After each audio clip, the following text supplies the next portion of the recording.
reporters stationed in various locations across the country to just monitor this particular event as it unfolds.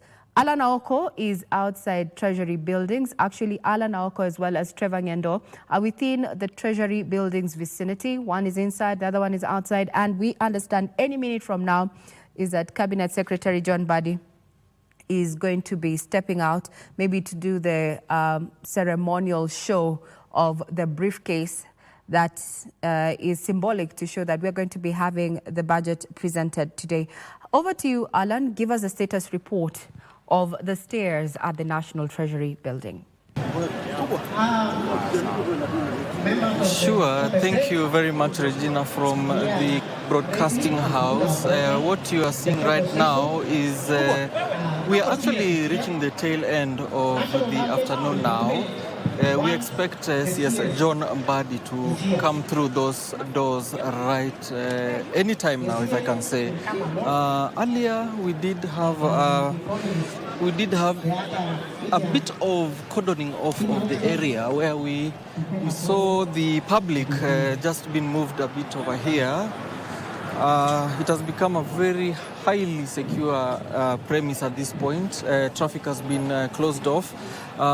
We can tell you that there was a bit of a small commotion with some members of the public who are attempting to reach this place, but the police were able to push them away. And in the continuance of this broadcast, you might hear an explosion or two, but not to worry, the police have it under control. Meanwhile, here at the National Treasury, we do have the process going on. You can see the doors that are revolving, waiting for the man of the hour to show us the briefcase. Several National Treasury officials have also come down in preparation for the ceremonial photo op of the famous briefcase, just to see the first time that CS John Mbadi will be able to get that very famous picture of a briefcase with the coat of arms of the country carrying the budget speech that he will go and read to the members of parliament. Of course, we will also follow him as he enters his ceremonial car. To tell you, I see it at this time. There's usually a Passat, a Volkswagen Passat that is usually outside here waiting for the CS to take him to the National Parliament buildings, but it is not here. We are not sure. Maybe he'll walk this time. That would be interesting. But we shall wait to see as we follow this live, Regina. I hope you're enjoying the pictures coming to you live. Journalists are jostling for space here. You know, if you don't have a good vantage point, you'll not get the perfect historical shot, and that's why you might see the camera tilt or move a bit. We are just getting the perfect shot for our viewers here as we wait for the CS to come down. Very much, Alan, for that status report on what is happening outside the Treasury buildings there. We've also had some, canisters. They are being lobbed at demonstrators who are trying to actually get to the venue that is the National Treasury buildings there, but the security apparatus is on hand just to remind Alan and Trevor to remain safe as they keep tabs on the developments at that particular location. Now we take you to Parliament, where it's all going to be happening at around 2:30, 3 o'clock, joining Kamche Mads, who is already there, just having an interview on the expectations of the budget 2025-2026. Let's have a listen in. The report is tabled. Okay. Yes. I want us to go back a bit on the budget process. Today, the CS is coming to present the budget highlights. When are we how does it work together with the appropriations bill? At what point are we likely to see the introduction of the appropriations bill? Yes.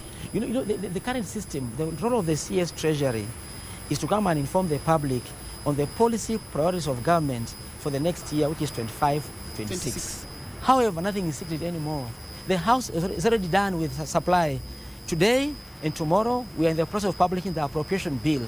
So by next week, we'll have the bill in place. So basically, the CS wants to inform the public that, you know what, all this time from August through parliamentary process, these are the policies of government of the day. There's nothing new. Unlike before, where, he used to come with a briefcase, pre-2010, he will hide, people will even hoard things, The transparency around the budget is very clear under Article 201. Under Article 201 of the Constitution, I yes. would also like to understand, or maybe we can help our viewer also understand in terms of, we have the Committee of Supply, which you've said has supplied. Then we come back and look at the appropriations bill. Yes. Appropriation, supply, maybe you can try and The link. Under the link So between the two. So the House, once the House supplies resources through a House resolution, that resolution is taken back to back and is legislated by now, publishing the bill.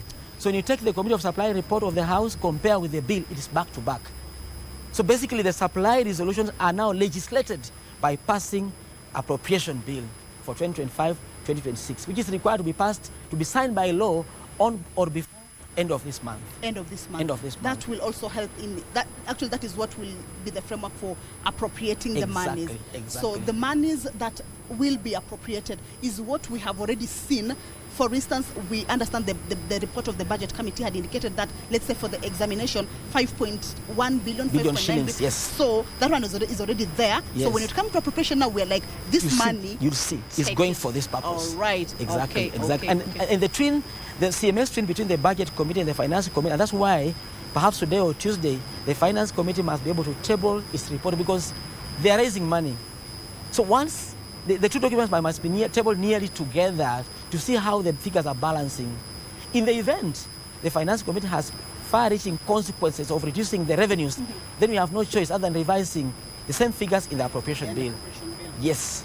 Let's talk about the two bills, appropriation bill and finance bill. Yes. Appropriation is supposed to be done before the end of this month. Yes. Finance bill is around September. We need to be... No.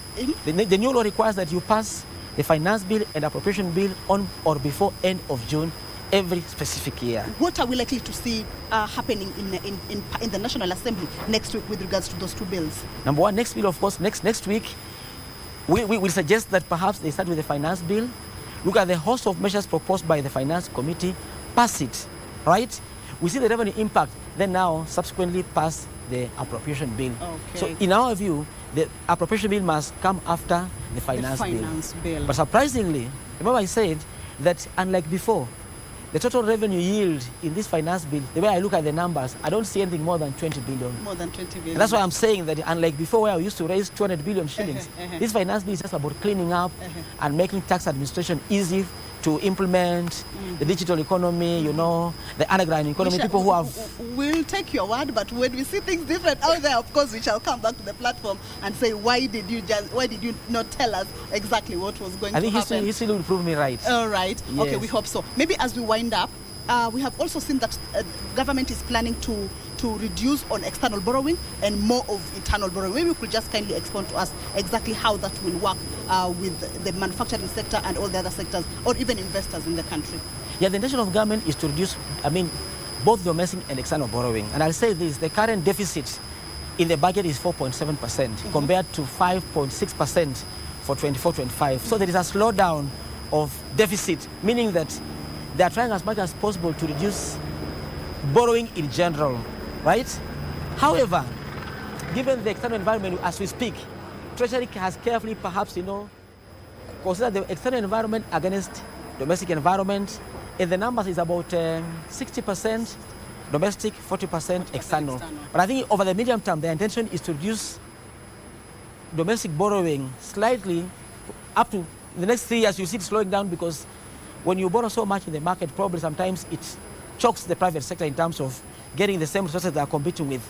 Okay. So you look at the tables in the medium term, there is a slightly slowdown of domestic borrowing. Yeah. Okay. Ideally relying on revenue mobilization. In the long run, that should be the only recourse for this country.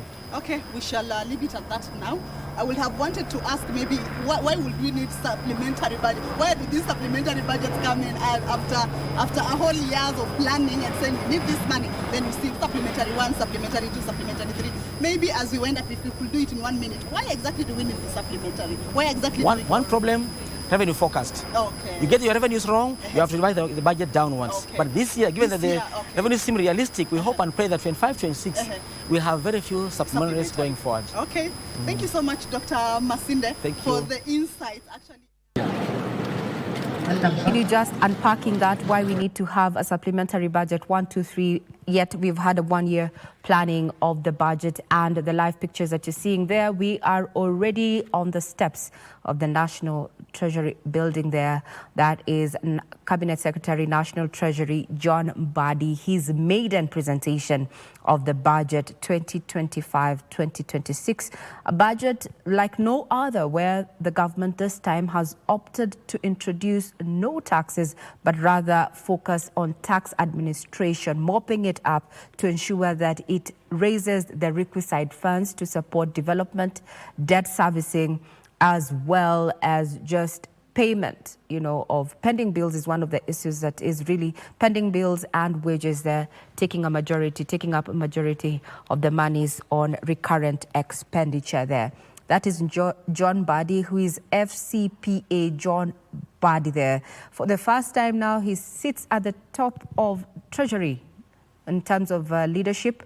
The last time we were having the budget 2024-2025, he was in Parliament waiting to listen in on his predecessor's presentation of the budget. That is none other than Professor Njuguna Ndung'u there.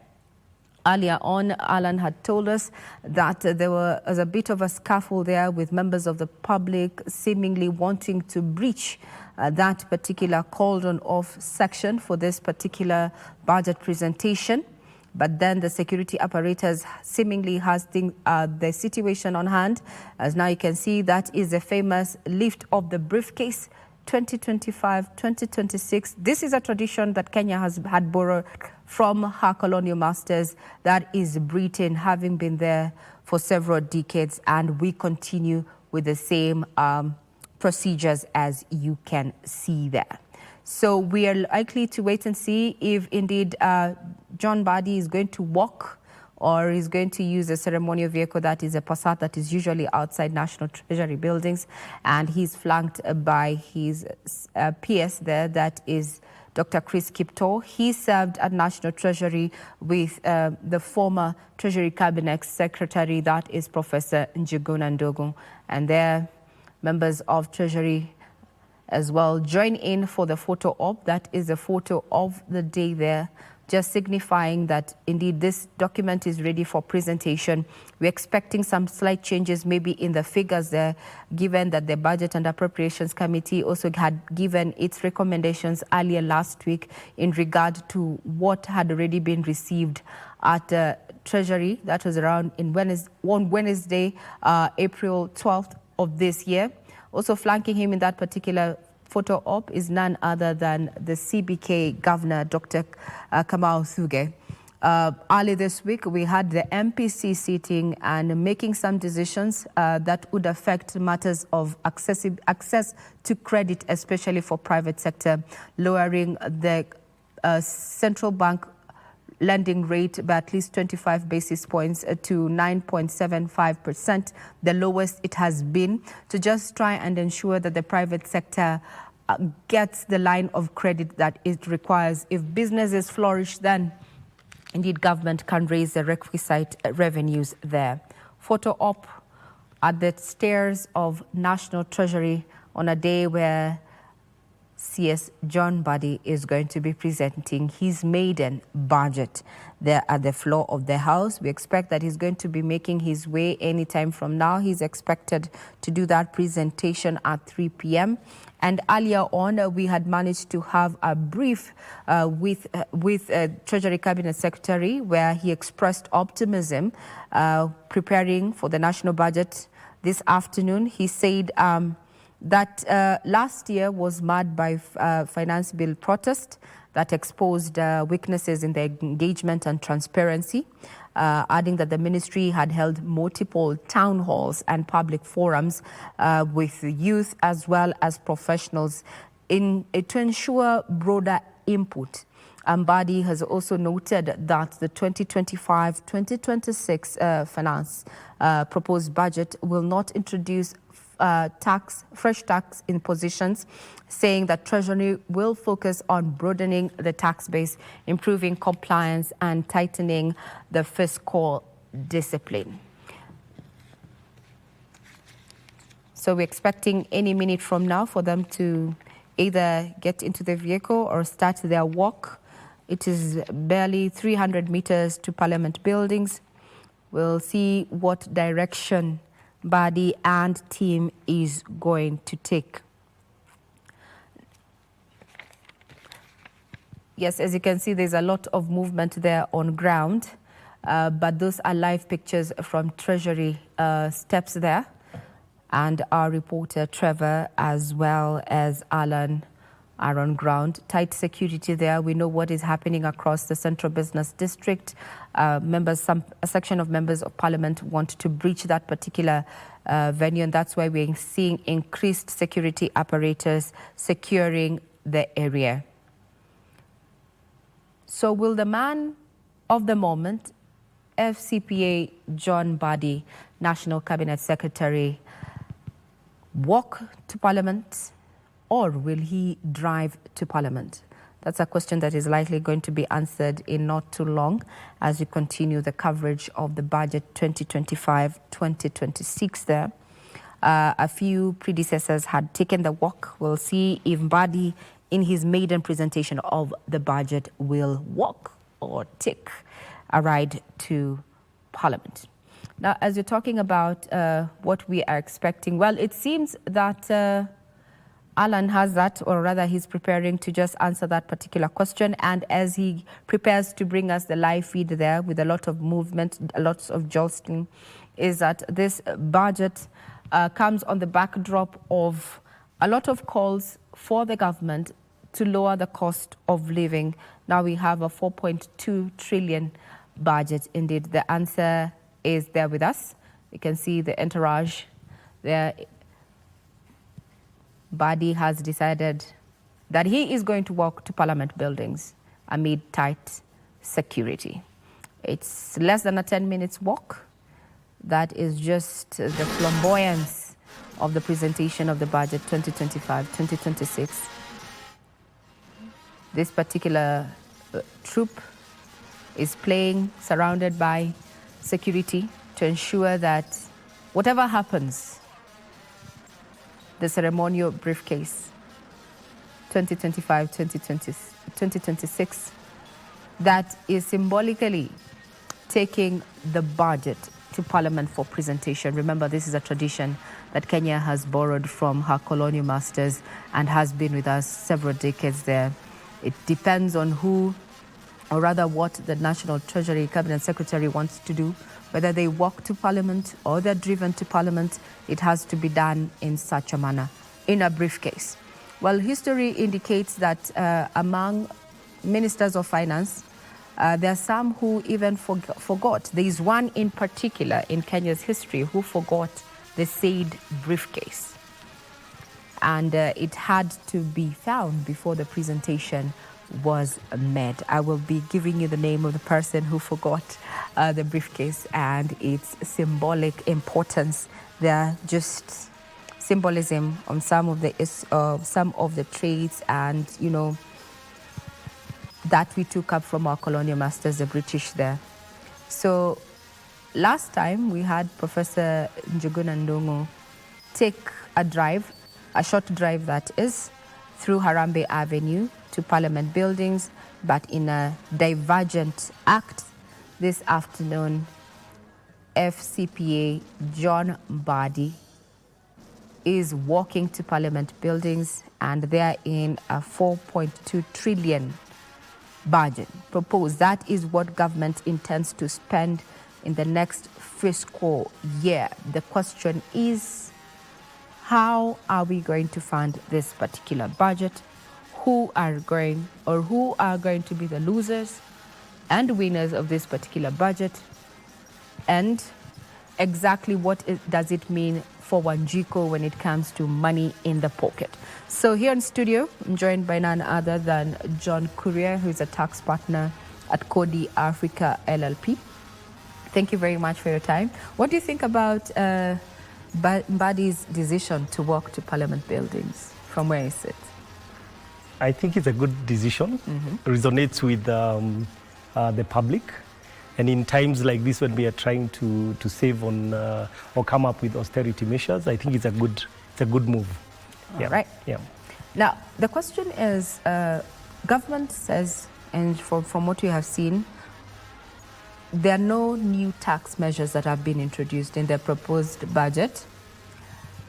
But yes, but then, does it mean that the cost of living comes down? That's a question that Kenyans are asking on our social media platforms. Yep.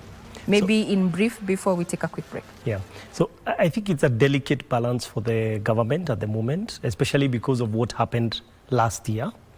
And also the fact that some of the tax measures that had been proposed were quite aggressive.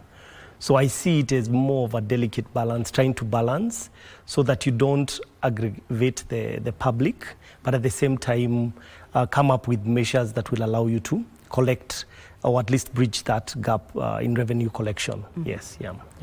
Also from a tax point of view, I'd want to know, would it be correct to say that we can actually fund our own, or rather finance our own budget without new taxes? I think the key question or the key answer to that question is, how do you use the taxes that you're collecting? And if we can be able to bridge the use of those taxes, if they're used efficiently, I believe that there would lie the answer to that question here. If we can apply austerity measures. Yes, we'll get back to that. Let's take a quick breather. Remember, this is the Budget Analysis 2025-2026. We're coming to you live from Parliament buildings as well as National Treasury, where we understand, and we have just shown you that National Treasury Cabinet Secretary John Mbadi has decided to take that particular walk to the Parliament buildings, where he's expected at 3 p.m. to be making that particular presentation. A quick breather. We'll be back.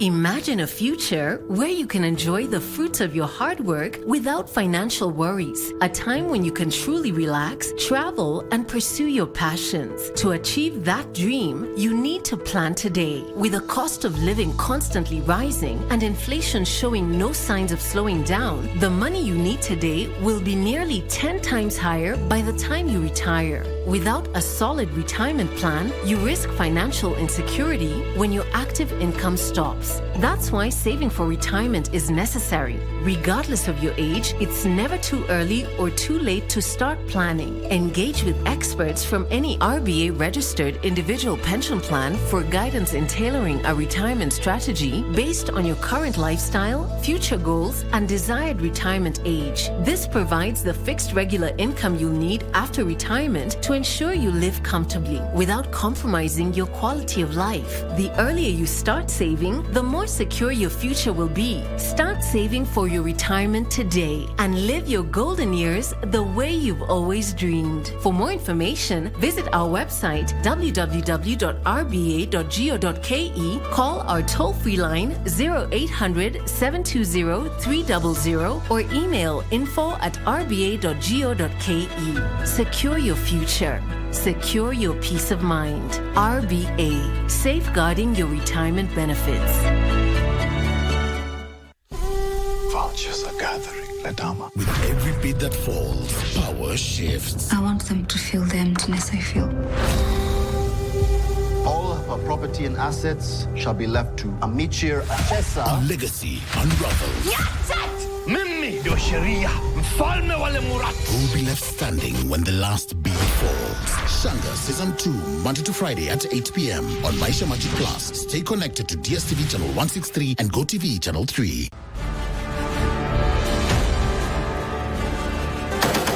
The men and women in boats. They are commanded to defend and protect the sovereignty and territorial integrity of the Republic of Kenya. Their bravery knows no limits. Make a man go through the wall without breaking the wall. Laziness. It is not in our vocabulary. But what are their stories, their tales? Military Tales, every Saturday at 9 p.m. with Ben Troy Njoe.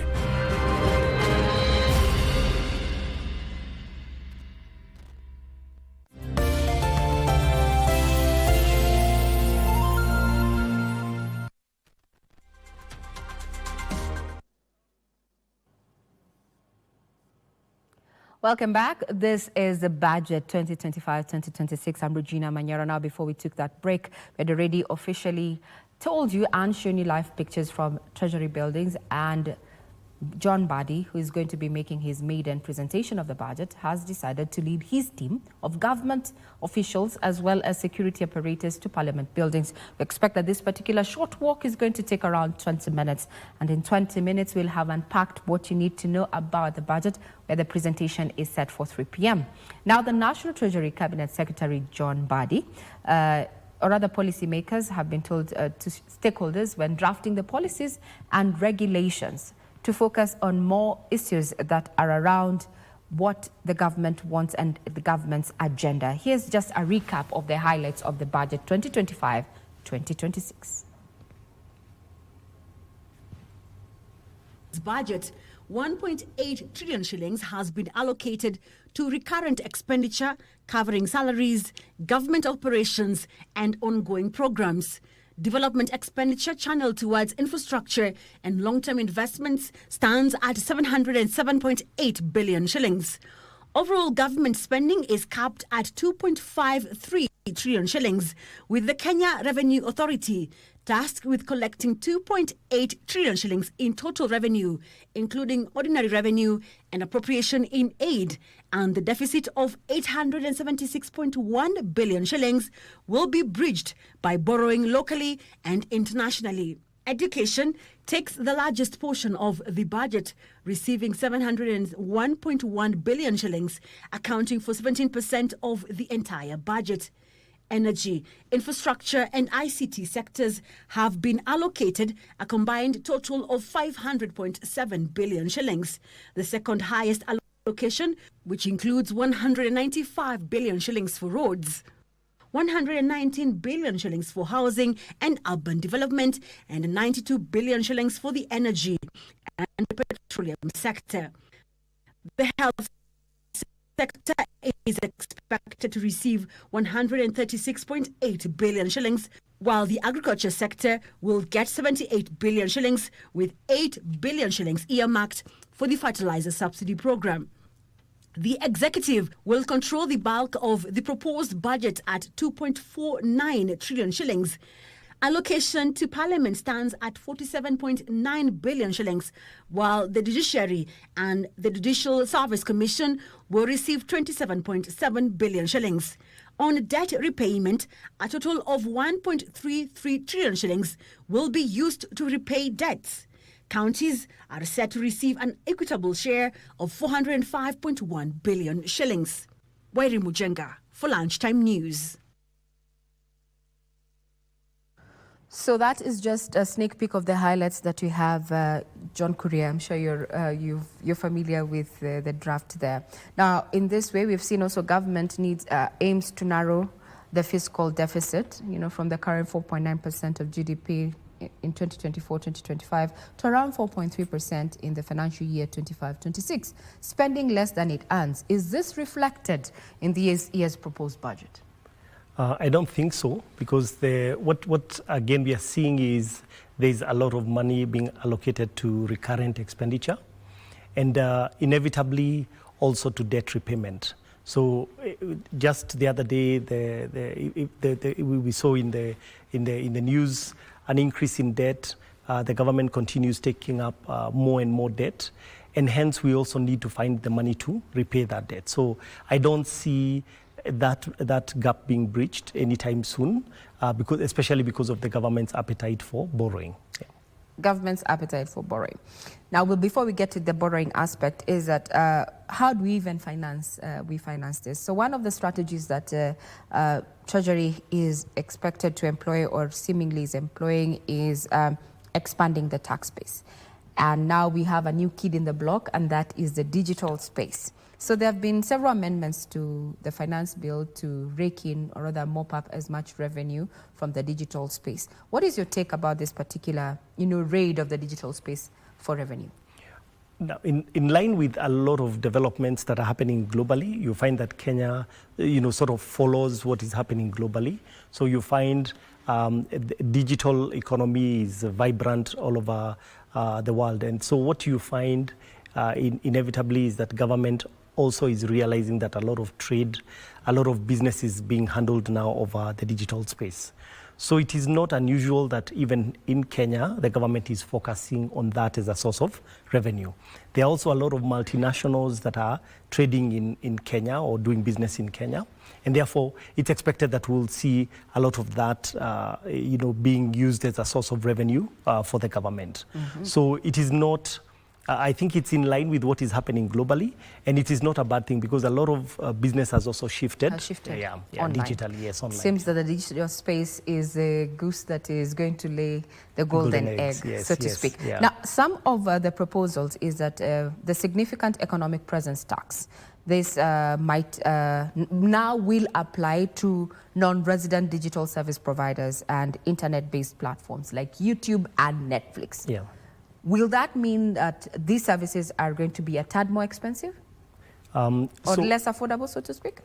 Not necessarily, because I think, like I've just mentioned, in line with what is happening globally, you realize that a company comes, establishes a significant presence in Kenya by the fact that they're conducting business in Kenya. So as much as they're back home, they're looking at their sources of revenue.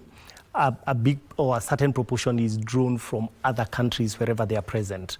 So it is only those countries trying to get a fair share of their allocation of the money that is being collected from their country, from their country. So it is not, I don't think that it would necessarily mean that those countries, those services will become more expensive. It just means that those companies now will have to take into account the fact that they have suffered tax elsewhere.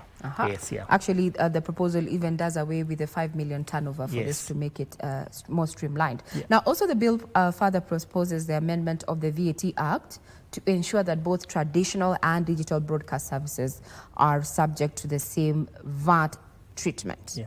So what impact will this have on, digital services in this particular sense? Yeah. So I don't think it's even something new. I think like what we are seeing, a lot of what is happening in this budget is cleanup, trying to ensure that tax measures that have been introduced are now entrenched in law. So the issue of VAT on digital space has been there. The Googles, the Netflixes and so on have actually been forced to register in Kenya or asked to register in Kenya for VAT so that Kenya can also collect its fair share of value-added tax. So it's not a new thing. It's just that now it's being entrenched in the law and being made and creating certainty. Yeah. Will this affect those who are leveraging on this particular platform? I'm talking about the influencers, because when the introduction of the digital service tax was actually first made, there was a lot of haggling from this particular section of people saying that this is too exorbitant. We're just trying to see if we can make it. What do you think this is it going to have a ripple effect?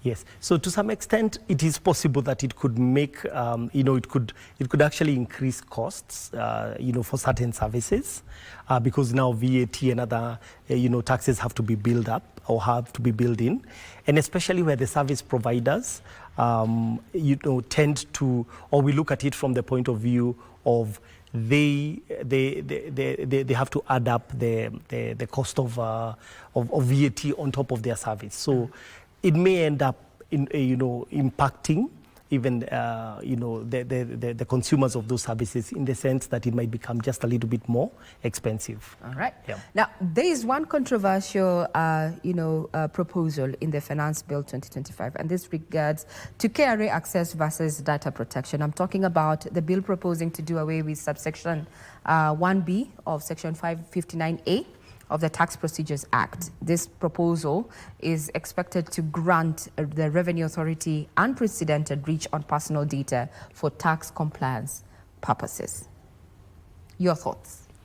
I don't think it's a good move. And I think from a data protection point of view, I think it's very controversial because the question is, what will someone do? What will the Revenue Authority do once they have accessed that data? I think in expanding the tax base, I don't think this is a very effective move in my view. And I don't think it's going to add a lot of value. Yeah. It's not going to add a lot of value. So I would say that the question is, to what extent is somebody accessing the data? To what extent will the person receiving the data be fair to the person from whom they have received that data? Yeah. So what they will do with that data is what I feel is the most important thing. Yeah. All right. Yeah. On the other hand, the taxman has insisted that they're going to comply with the provisions of the law should the Finance Bill 2025-2026 sail in its current form. But there are a lot of jitters there on matters of data protection, remembering that this has just been coined similar to what had been proposed in the 2024-2025 budget. Now, we want to take you back to the mini chambers parliament, where we're still having IPOA there, giving its account on in regard to the matter of Ojwang there. That's a probe that is currently ongoing, and we have Abdiaziz Hashim. Let's have a listen in. Yes. No, we have the capacity to investigate this crime, Mr. Chairman. We anticipate, of course, a certain level of blue code of silence taking effect within the system. But I think even if all the officers who were in the sentry at the night fail to cooperate, there's also other evidence which have been collected, both DNA, blood, other information that are going to help, and even so we have the capacity to investigate. Mr. Chairman, I think even as we do that, I want to say this. We need more staff to do these kinds of work. Our current investigators, especially the top ones, we have asked them to focus on this one because it's a matter of national interest. But there are many others. Even yesterday, somebody was killed in Nakuru. Every other day, there are deaths occurring because of police action, because of public order management. So we need more investigators. And we need to, just to confirm what the vice had asked. Yes.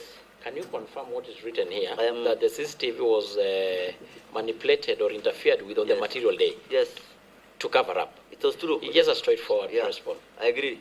Yes. I want to confirm it was actually somebody called somebody to come and actually do the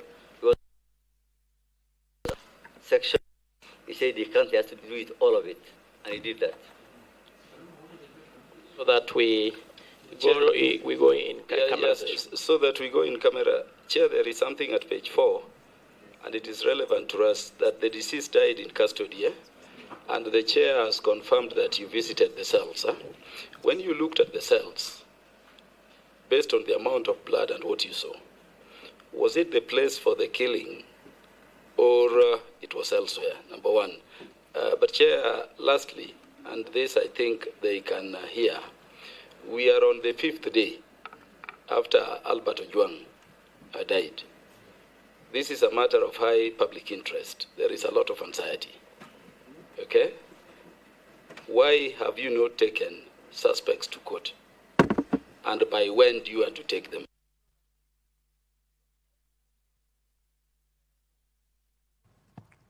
This probe is ongoing. It has been ongoing since yesterday, and we'll continue keeping tabs. Now, before that particular committee is IPOA chair there, Ishaq Hassan. The question being, do you have the capacity to investigate this matter? And the chair has adequately responded that they do have the capacity to investigate the ongoing, the matter in regard surrounding the death of the teacher, blogger, Albert Ojwang. Now, to stories making headlines, there is a need for policymakers to embrace all stakeholders when drafting policies and regulations to govern digital assets in Kenya. While welcoming the Virtual Asset Service Provider Bill, Leaders from Binance blockchain ecosystem by volume and by virtual assets, the Chamber underscored the need to review administration of measures proposed for taxing the digital assets industry. Kenya is positioning itself as a leader in digital financial innovation as Parliament considers the Virtual Asset Service Providers Bill 2025, which is currently undergoing public participation. Developed by the National Treasury, the Capital Markets Authority, and the Central Bank of Kenya, the proposed legislation aims to provide legal clarity and enhance consumer protection in the rapidly growing virtual asset industry. It's about the mechanics. It's not the 3%, 1.5%, because our commission is 0.5%, right? It's about overreaching in terms of what your constitutional mandate is. And I also always caution this and say, don't look at other countries. Like, look at it for comparative value, understand that's fine, but don't compare yourself to other countries. While Binance and the Virtual Assets Chamber have welcomed regulation of the industry, they are calling for a more enabling regulatory and tax framework that attracts investment, creates jobs, and positions Kenya as Africa's premier crypto hub. We need a favorable tax regime that will allow for, let's say, 300 plus companies to come and operate in Kenya. These 300 plus companies will create a whole new sector of the economy, because it's a whole new sector. Number one, there will be employment, a lot of employment opportunities. So there will be pay as you earn tax for employment tax. Corporate income tax will still be paid. And for transactions, what we submitted before Parliament with Bowmans was an excise duty on the transactions. As a second option. As a second option. They are concerned that a proposal that digital service providers collect and remit the tax within 5 days is unattainable. Sylvia Gatti, reporting for Lunchtime News. The government has initiated a program aimed at helping persons with albinism to live a normal life by providing them with the necessary medication. Speaking during a screening exercise at the Kenyatta National Hospital, government spokesperson Isaac Mwaura urged the group to register with the Social Health Authority (SHA) so as to benefit from the services offered in different health care facilities in the country.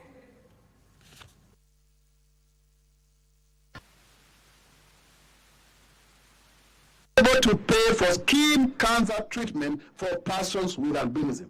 We have heard from the horse's mouth that now the bills are being taken care of by SHA. You are a person with albinism there, that fund now is being converted to pay for your SHA, for your Taifa Care. Albinism affects approximately 1 in 17,000 people globally, with some isolated population exhibiting higher incidence rates. We are collaborating with the Kenyatta National Hospital.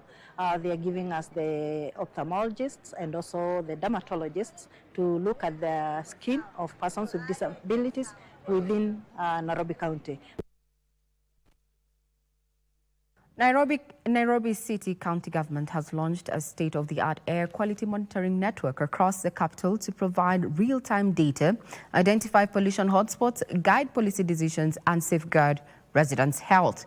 Speaking in Nairobi on Wednesday during the launch Maureen Jerry, Nairobi County Executive for Green Nairobi, said that the 50 state-of-the-art sensors will be deployed across the capital to tackle air pollution that has been a silent but deadly threat. Nairobi Governor Johnson Sakaja, in a press statement, said that the milestone will ensure that every Nairobi resident has access to cleaner and safer air.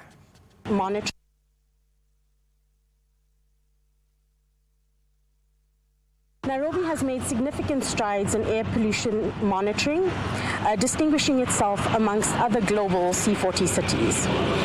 In the city, 28 real-time air quality monitors that provide publicly accessible data is a notable achievement, especially in Africa, where publicly accessible data is scarce. Now, with the support of Breed Cities, an additional 50 low-cost sensors will be deployed across the city, making Nairobi's air quality monitoring network one of the largest in Africa. Air pollution is a silent killer. It is invisible, but its consequences are very real. stunting our children's development, threatening our elderly, and eroding the health of all Nairobians. It's a visible symbol of leadership, commitment, and progress in protecting the health of Nairobians. With this new monitoring network, Nairobi is stepping into a new era of air quality management, one that is data-driven, city-led, and deeply people-focused. Now, there is need for banks to support entrepreneurs, sophisticated investors, and the emerging affluent through a holistic wealth management approach tailored for long-term impact. Standard Chartered Banking Managing Director Kariuki Ngare has underscored the need to help Africa's affluent seize global investment opportunities, create resilient wealth strategies, and build legacies that span generations. With over $2.5 trillion in total investable wealth, Africa faces a dual challenge to build wealth, preserve and protect it, and pass it on across generations. Standard Chartered Bank Managing Director for Kenya and Africa, Kariuki Ngare, says affluent clients on the continent are redefining what wealth means, shifting focus towards legacy, impact, and purpose. That there are other options where you can put your money, and most important, where your money can be very safe. And that is what, as Standard Chartered, we are investing a lot to do, to really be able to advise you and show you options. Ngare says there is need to equip the affluent with a global perspective, expert guidance, and digital tools needed to shape the future with confidence. We see some very sad situations where somebody has spent many years building their wealth, and then they are still there, but they are no longer in control, and we see it being squandered even before they've taken the final bow, because they've not thought about how does this wealth transition. It's something that I would really like to leave you, if you're an investor in Kenya, to start thinking about beyond yourself, beyond your first generation or the second generation or the third generation. Kenya boasts a growing middle class, vibrant entrepreneurial spirit, and expanding access to international markets that are powering its economic growth. Betty Kiptum, Lunchtime News. The government has been urged to fast-track the implementation of competency-based training in technical and vocational institutions.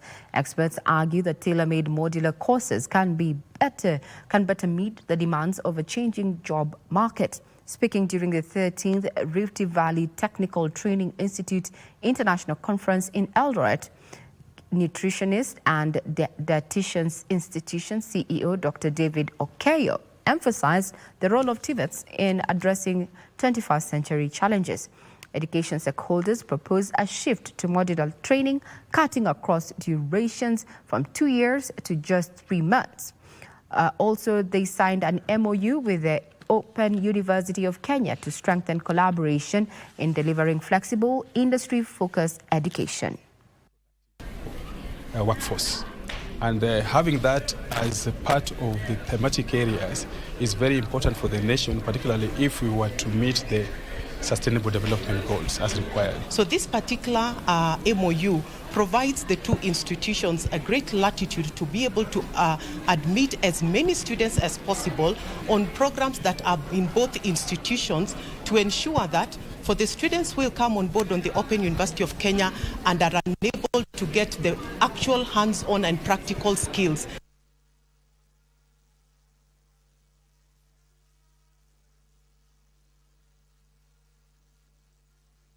The Kenya National Private Security Workers Union Secretary General Isaac Andabwa is calling on the President William Ruto to intervene in ensuring the implementation of the minimum wage bill that is to be realized. Now, Andabwa at the same time as the Private Security Regulatory Authority to issue licenses to qualified business owners in the industry in order to have the quality in the sector.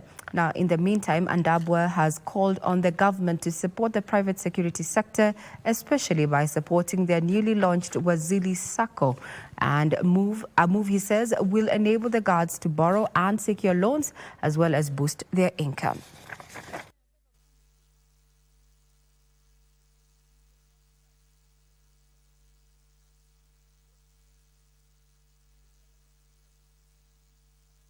Naomba umove with speed. Wale watu hawalipi minimum wage wanaua hii kampuni kubwa ya Secrex. Kivipi? Labda utajiuliza. One, wewe unapeana license kwa kampuni yenye I meet minimum wage. Sisi kama viongozi wa babu katika nchi ya Kenya, tumepika domo, tumefika kelele, tumeandikia Ministry of Interior, barua tumeandikia Ministry ya Labor, na hakuna intervention. Imekuwa ni kutangaza mambo ya minimum wage, alafu inakuwa ni story. Hakuna wile ambaye anafanya enforcement. Saa hizi tumekusanyika hapa na tumesema tuna mobilize supervisors wote katika hizi industry na shop steward na workers. Tunataka hii mambo tuko naye challenge ambayo tuko na hii industry tuelekeze kwa nani? Kwa Mheshimiwa Rais. Solidarity forever. Solidarity forever. For the union makes us strong. Endemic Disease Control Council has roped in men in the fight against endemic diseases that are causing challenges in the counties. Now speaking during a meeting in Kericho County, South Rift Principal Programs Officer Nixon Chepkwonyi said most programs are targeting women, leaving behind men who play a major role in reducing diseases in the communities. They have organized a men's summit bringing together counties of Kericho, Nandi, Uasin Gishu, Baringo and Nakuru, which will be held in North Rift. We are here engaging men for an appeal or as part of a build-up activity towards a summit which will be held in our Northern Rift, and mainly for men and boys. And we are doing this because we want to improve the men and the role they play in the society in terms of reduction of endemic diseases. The population of the African continent is projected to grow by 2.2 billion people between the year 2030 and 2100. A report by Mo Ibrahim Foundation indicates that by the year 2050, Africa will account for a quarter of the global workforce and over 40% by 2100, resulting in character cities gaining momentum across Africa. Delegates at the New Cities Summit 2025 in Nairobi are calling on the government and the international partners to increase funding, technical support and governance reform, marking a new chapter in how Africa plans, builds and governs its urban future. These are new cities with better laws. Why does this matter? Because governance is essential. Governance is important. Governance determines the outcomes of countries and whether their people live in success or what we're doing at this summit and what we do at the Charter Cities Institute is we bring together entrepreneurs, new city developers, government officials, investors, service providers, because we think that this mutual learning process through initiatives such as Techno Consopolis, Tatu City as we've been told, Dongo Kundu Special Economic Zone, and other affordable housing program, which is a key program that the government is trying to run to address some of the challenges that we're facing. We are actively redefining how we build and shape our spaces where people work, live and play. We will you to type a question.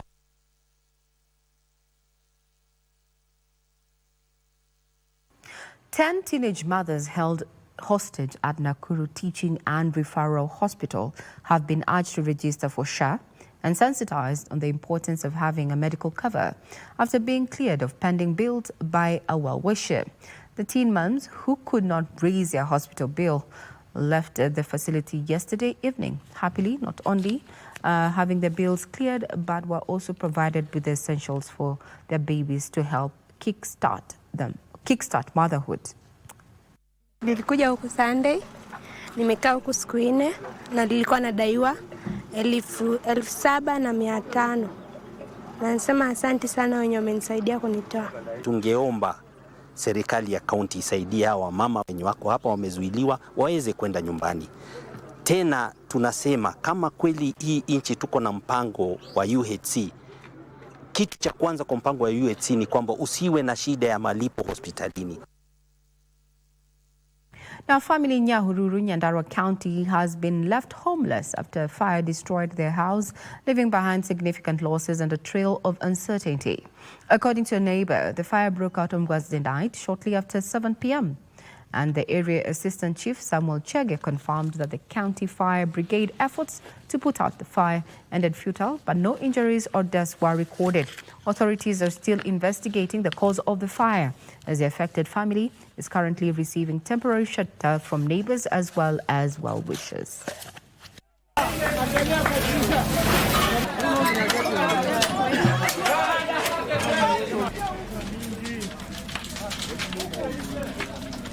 Vijana, zimamoto and department ya serikali ya police ndio wametusaidia sana kupoesha hiyo moto. Although vitu zote nyumba ndio imeshomeka, although watu wamemanage kutoa vitu. So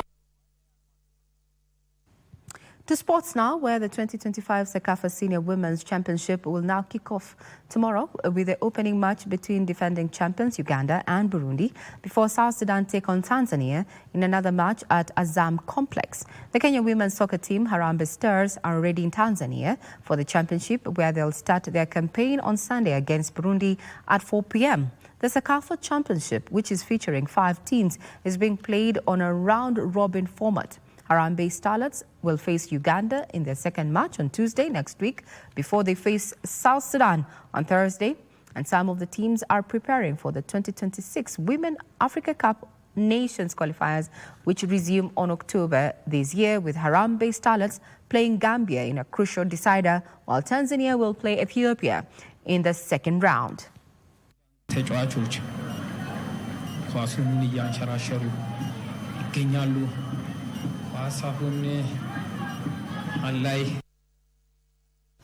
Now, the Kenya Volleyball Federation Kenya Cup qualifier final matches that were originally scheduled for the 20th to the 22nd of this month at the Kasarani and Nyayo Indoor Arena have been postponed.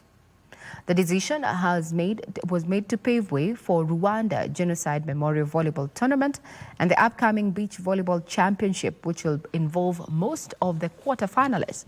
The Kenya Cup quarterfinals will now take place on the 5th and 6th of July at the Nyayo Stadium, court newly crowned. Kenya Pipeline women's team will be in action alongside runners-up DCI, KCB, Kenya Prisons and Kenya Army.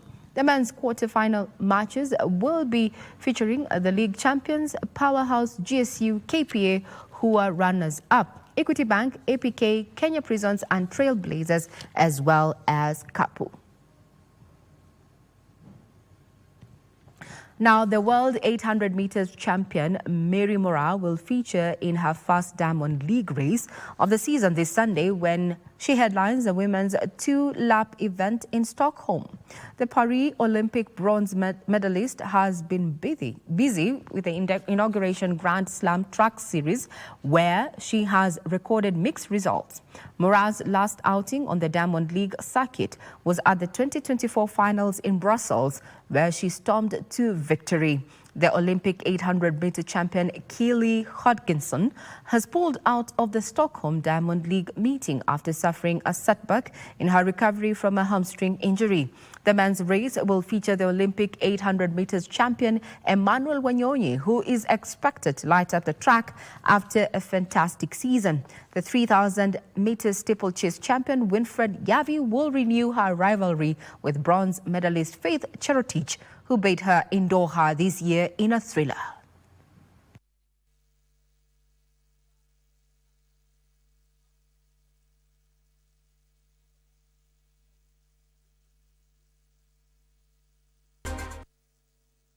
The National Treasury has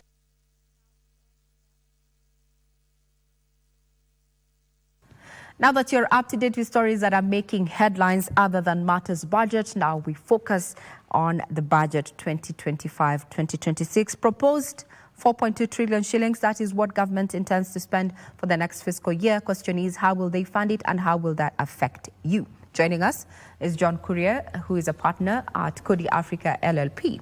So we've talked about the digital space now seemingly joining the syntax bracket. It's the world over, and you do not think that this is going to affect, 1, 2, 3 things in terms of service. Then let's talk about some of the gains, especially for those in business. So what is the impact of stamp duty exemption, for property transfers during the corporate restructuring? What do you think about that?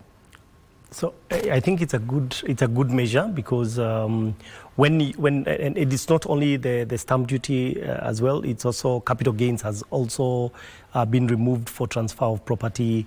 If you own the property and then you form a company and you transfer it, you don't pay stamp duty, you don't pay CGT, capital gains tax. So I think those are good moves, and a lot of times you find that such restructuring is not necessarily for purposes of avoiding tax. It's probably to ready your business either for expansion, or you're probably looking at synergies within the business, your businesses. So I feel it's a good move, and it will just make, because it's the same person transferring to themselves, so it's actually it just enhances or just allows that person to structure their business in a way that is tax efficient, in the sense that you don't have to worry about stamp duty. You'd term it as a positive? Yes. All right. Yeah. Now, we also have a proposal to exempt capital gains tax on transfers within the special economic zones. Kenya is already on the fast track when it comes to matters of special economic zones. What do you think about this? So I think the impact essentially is because of the fact that the government is focusing on special economic zones. And because of the focus on special economic zones, you'd also want to make sure that whatever is happening within when property developers within the special economic zone develop property, and the property is transferring probably from the developer to a buyer, or within the operators within the special economic zone. It's just to reduce.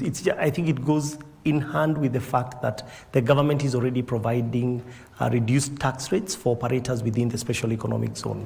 So I think it's just an enhancing measure that will allow ultimately the people who are benefiting from the special economic zone, the businesses that are benefiting, to also enjoy this enhanced benefit. All right. We'll be coming out matters budget. Let's take you back to the mini change at Parliament with Abdiaziz Hashim. Bring us up to speed with the developments of the ongoing probe. To you, Hashim. Good afternoon.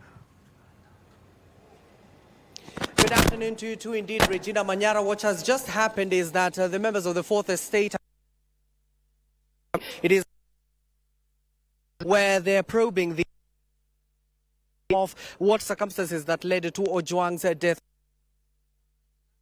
That IPOA has confirmed that in the coming days they will be summoning the Deputy Inspector General of Police, that is Douglas, not Douglas Kanja, but Eliud Langat. You do remember he's the one who launched that particular Ojwang in regards to a blog. Also that there have been recorded a statement in terms of the 5 officers who arrested Albert Ojwang in Homa Bay, including the 17 officers who were present at the Central Police Station. Also, what IPOA has also established is that the CCTV cameras were tampered with on the actual day, and that what Isaka San has just told the committee members is that somebody called the OCS in that particular station, including other officers, to allegedly tamper with that particular footage. Also, quickly, is that the Isaka-san also has affirmed that there were officers who are attempting not to cooperate with this particular investigation, who they have since recommended for prosecution. What Isaka also noted is that of concern is that all the fatalities that are being recorded within police custody are not being brought to their attention by the police. Normally, they're being brought forward by the aggrieved family. Only 25% is what is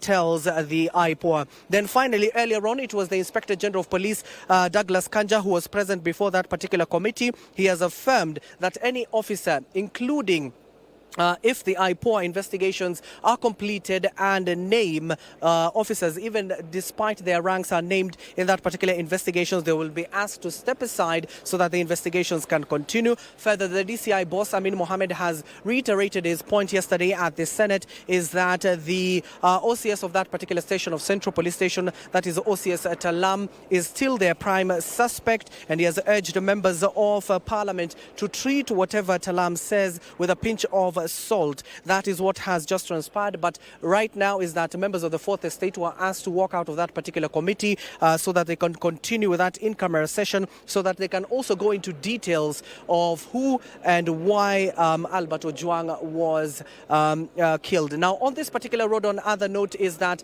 the Treasury Cabinet Secretary John Mbadi is expected to come here any moment from now. The police have already cleared the road, and of course he is already inside the National Assembly. They were clearing this particular area. You do know what is happening across the Central Business District, so I want to hand it over back to you, given that any moment from now we're headed over to the National Assembly. Back to you, Regina.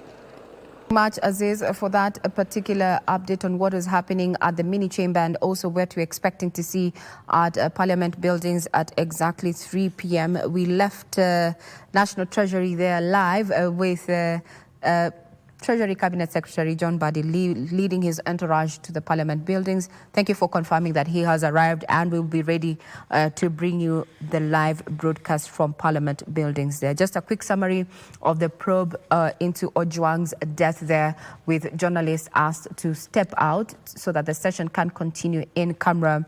Appearing before that particular committee is IPOR, and there was a question to capacity if the body has the capacity to investigate this, and quite the revelation there from the chair indicating that in as much as the body has confirmed that it is has the capacity to investigate, the National Police has not been reporting these cases of those who lose their life while in custody at 25% to 75%, where 75% cases are reported by the aggrieved, or rather the bereaved families, and only 25 of the cases so far received come from the police themselves. We'll be keeping tabs on that. Now we come back to the focus of today, which is the budget 2025-2026. And before we actually speak that, we are just looking at corporate restructuring as envisioned in the draft budget, that is 4.2 trillion shillings. There are quite the proposals there, including the dividend exemption for payouts from companies certified by the Nairobi International Financial Center, on condition only that this either they reinvest at least 250 million. I see you nodding, Kuria. Yeah. We will pick it up from there after this particular break. You're watching the budget analysis on KBC Channel 1.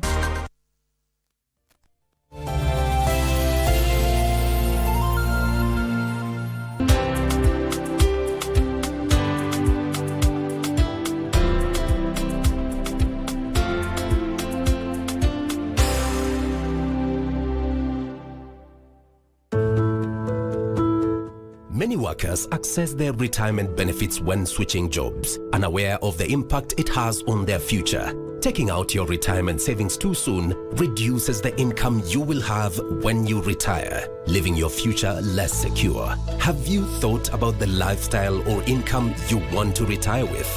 The earlier you start saving, the better. And the more you save, the more secure your future will be. Increase your savings today and live your golden years the way you've always dreamed. For more information, visit our website www.rba.go.ke, call our toll-free line 0800-720-300 or email info@rba.go.ke. Secure your future. Secure your peace of mind. RBA, safeguarding your retirement benefits. This Father's Day, tell us why your dad is your hero. Is it his strength, his kindness, or his bad dad jokes? Post a 1-minute video sharing what makes your dad unforgettable. And you could win a one-night staycation at one of these hotels: the Fairview Hotel Nairobi, the Best Western Hotel Upper Hill, or the Holiday Inn Nairobi. Simply tag your 1-minute clip at Y254 on X, Facebook, and Instagram for your chance to win. Choose one of these hotels to also tag in your post, and you could spoil your dad for a night at Holiday Inn Nairobi, at Fairview Hotel Nairobi, and at Best Western Upper Hill. Don't forget to use the hashtag MyKBCDad. Let's celebrate our heroes in style.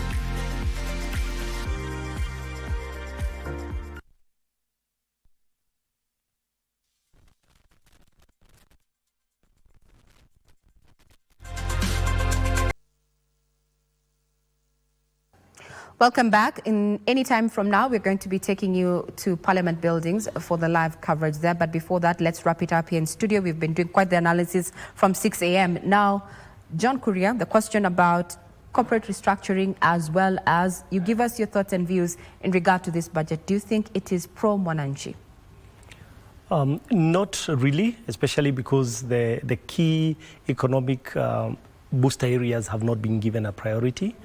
We see there is less spending, especially in infrastructure, which I would think that would be a good for agriculture as well, healthcare, and even the bigger projects that the president had focused on, like, for example, the housing, affordable housing. They've not been given the due attention and given enough attention to allow the multiplier effect to be felt. Mm-hmm. So I feel that it's probably not. It's probably not. It's just a balance. It's just a balancing act that they are playing, but not really focusing on ensuring that there is a boost that is going to be. All right. 1 second. Are we being too ambitious, trying to target 4.2 trillion shillings? I think so. And especially with the fact that we are, possibly collecting, but at the same time not looking at our expenditure, and also not ensuring that even if there is expenditure, that majority of that expenditure is not being controlled, so we cannot account for what is being spent. All right. Yeah.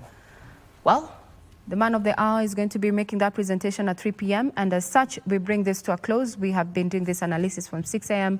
Just inviting you to give your views on your expectations as FCPA John Mbadi makes his maiden presentation of the budget 2025-2026, one that has been deemed different with no introduction of taxes, but highly ambitious with a budget deficit of around 831 billion shillings and the whole budget being 4.2 trillion shillings.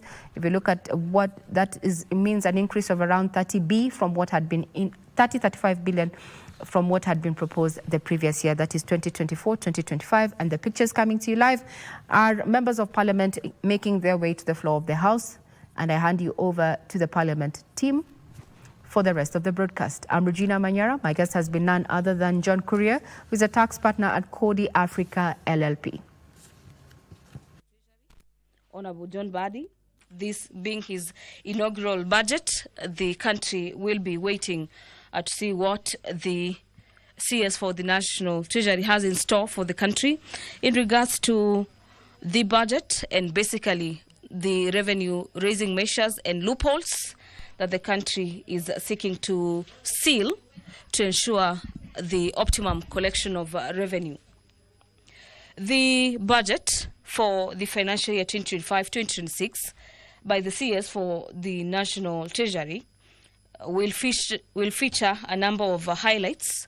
Among them is the aspect of economic performance. Basically, the pronouncement will be providing an overview for the country's economic performance over the past 1 year, including the economic growth and inflation rate, among other key indicators. The other highlight we expect this afternoon is the issue of fiscal policy direction, where the speech by the Cabinet Secretary for the National Treasury is expected to outline the government's fiscal policy priorities and the strategic plans for the coming fiscal year.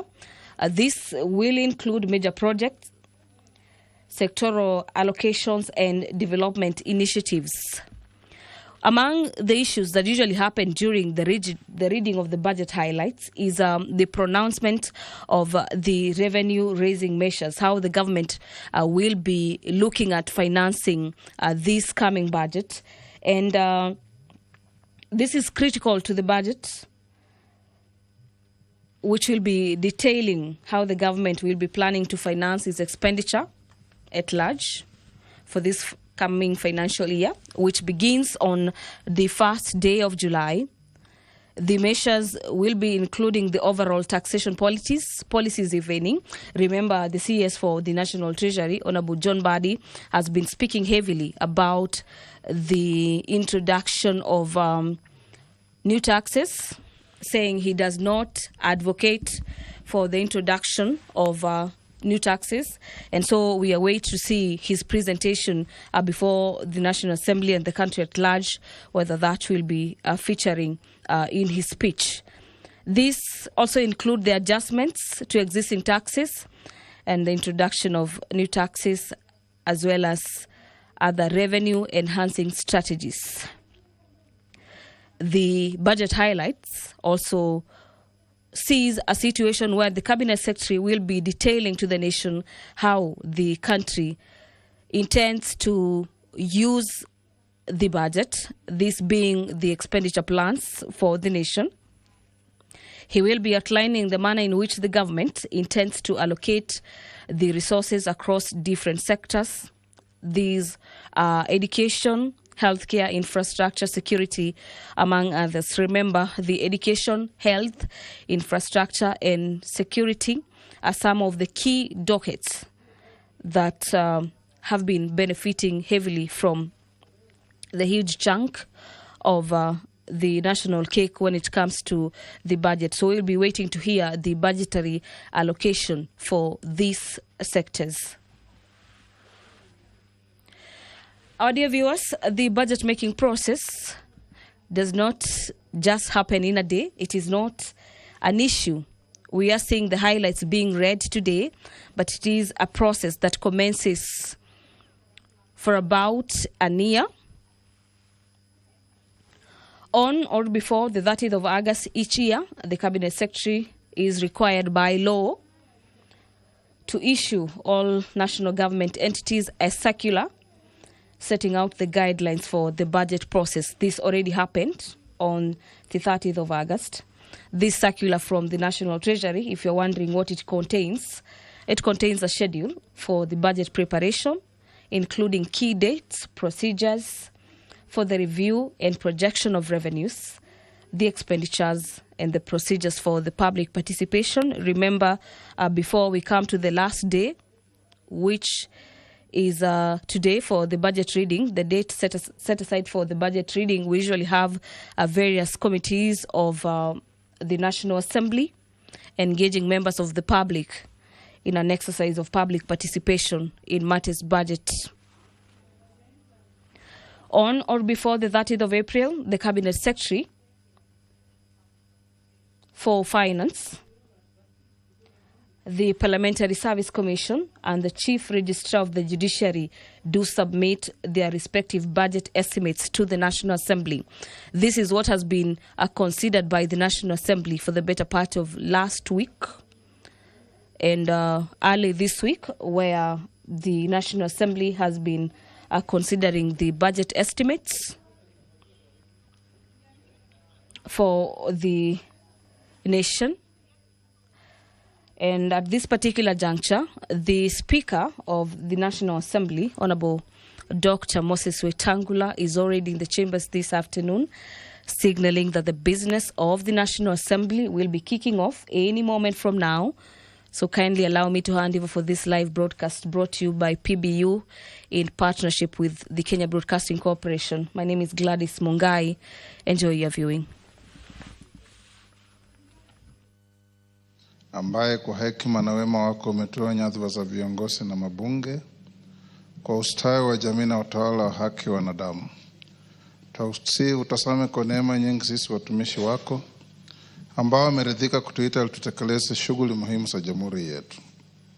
Tunakuomba uteremshie baraka zako sisi tuliokutanika hapa na utujalie tuyatende na kufikiria mambo yote atakayofikishwa mbele yetu kwa njia ya haki na uaminifu, ili utukufu na sifa zako siendelezwe na ili kustawisha amani, ufanisi na heri ya nchi yetu na wale ambao haja zao umezikabidhi mikononi mwetu. Amen.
Honorable members, we have quorum to transact business.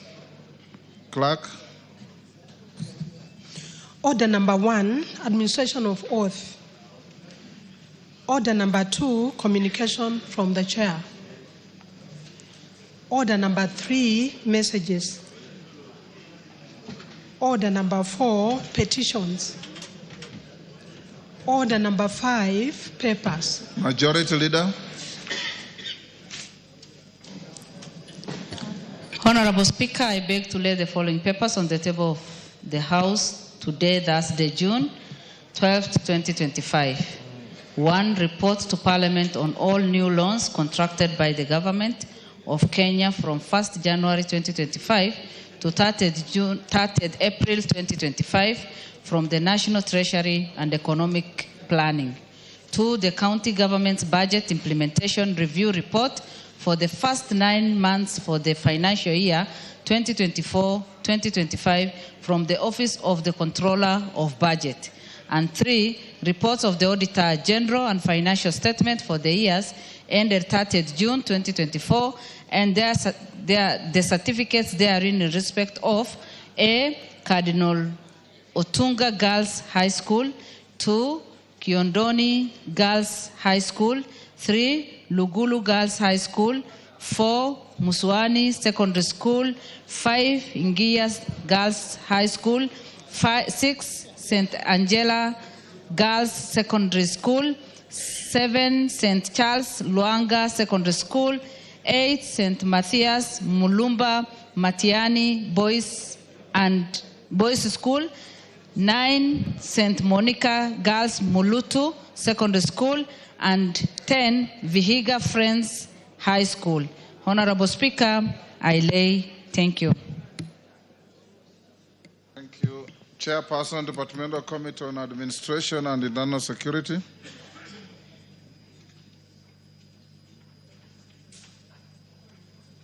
Tongoyo. Chairperson, Departmental Committee on Housing, Urban Planning and Public Works.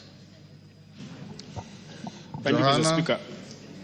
Honorable Speaker,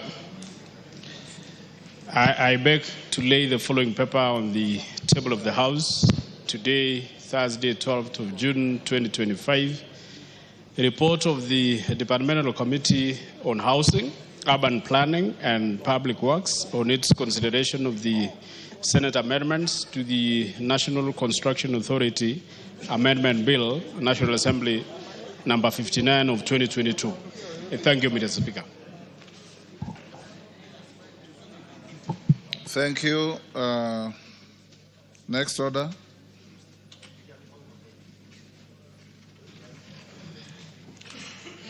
Order number 6, notices of motion. Chairperson, Departmental Committee on Administration and Internal Security. Raso, where is your chairman? Are you holding any brief?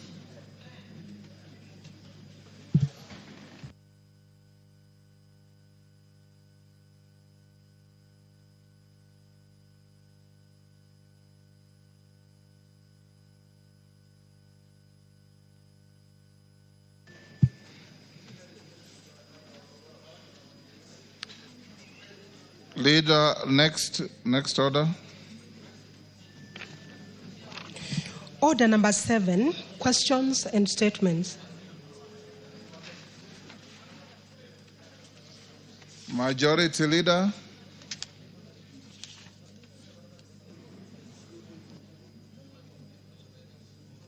Your Thursday statement.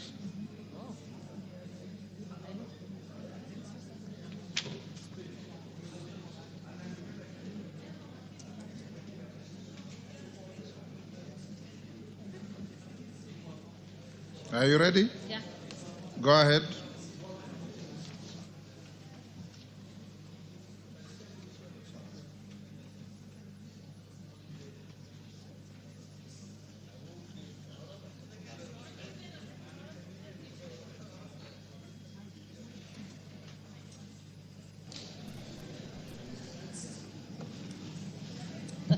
Honorable Speaker.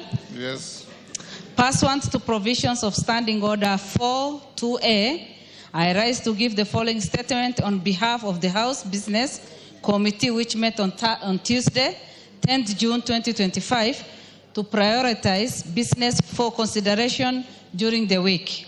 Honorable Speaker, as you had previously communicated, today, Thursday, 12th June, the Cabinet Secretary for the National Treasury and Economic Planning, Honorable FCPA John Mbadi Ngogo, EGH, will make a public pronunciation of the budget highlights and revenue-raising measures for the year 2025-2026 and the medium term.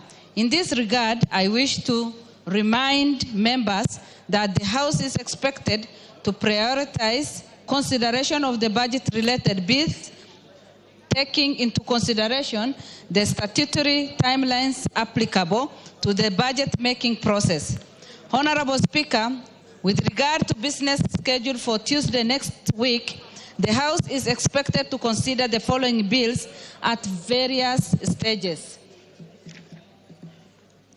Number 1, Committee of the Whole House on the Kenya National Council for Population and Development Bill 2023. And B, consideration of Senate amendment to the National Disaster Risk Management Bill 2023. Number 2, second reading of A, the Finance Bill 2025, and B, the National Cohesion and Integration Bill 2023. Additionally, Honorable Speaker, debate will be undertaken on the following motions, some of which are subject to respective committees tabling their reports. Number 1, consideration of nominees for appointment to National Police Service Commission. Number 2, approval of the mediated version of the Division Revenue Bill 2025. Number 3, consideration of Senate amendments to the National Disaster Risk Management Bill 2023. Number 4, consideration of the performance audit report on the provision of service to the persons with disability by the National Council of Persons with Disability. And number 5, consideration of comprehensive economic partnership agreement between the Republic of Kenya and the United Arab Emirates. In conclusion, Honorable Speaker, the House Business Committee will reconvene on Tuesday, 17th June 2025 to schedule business for the rest of the week. I now wish to lay this statement on the table of the House and thank you, Honorable Speaker. Thank you, Naomi. Back to order number 5. Chair, Departmental Committee on Administration and Internal Security.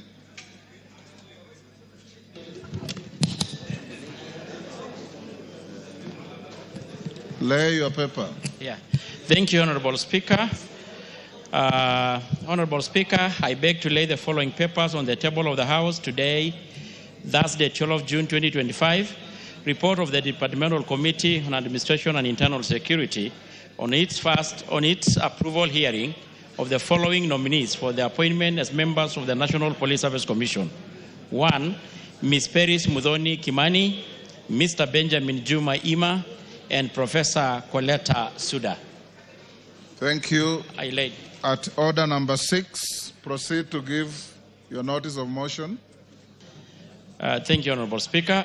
Honorable Speaker, I beg to give the notice of the following motion, that taking into consideration the findings of Departmental Committee on Administration and Internal Security in its report on the approval hearing of nominees for appointment as members of the National Police Service Commission laid on the table of the House today, the 12th June 2025, and pursuant to the provision of Article 246(2) and 252 of the Constitution and Section 3 and 8 of the Public Appointment Parliamentary Approval Act Cap 7F, approve the appointment of the following nominees as members of National Police Service Commission. 1, Ms. Peris Muthoni Kimani, Benjamin Juma Ima, and Professor Coletta Suda. Thank you, Honorable Speaker. Thank you. At order number 7. Chair, Committee on Security and Internal, on Administration and Internal Security, you have a date with the House. Musa Sirima, be orderly. Please, Ngano. Thank you. Thank you, Honorable Speaker. You did instruct me on behalf of this House, Honorable Speaker, to carry interrogation on the NPS, the IG, and the IPOA in regards to the unfortunate death of Albert Ojwang. And Honorable Speaker, I was to give a preliminary report on this House this afternoon, as you did instruct. But Honorable Speaker, we have just finished the interrogation 10 minutes ago, and the Secretariat have reported that they are not done with the report that I was supposed to table on this House. And I will kindly ask to be given up to Tuesday to be able to give a meaningful report before this House. But having said this, Honorable Speaker, good news, Honorable Speaker, the IPOA had confirmed to the committee that they are ready to arrest 3 individuals in connection to the murder of Albert Ojwang, Honorable Speaker. Actually, as early as now. Go on, then call mover. Yeah, I've said, Honorable Speaker. You know, it's not you to guide me.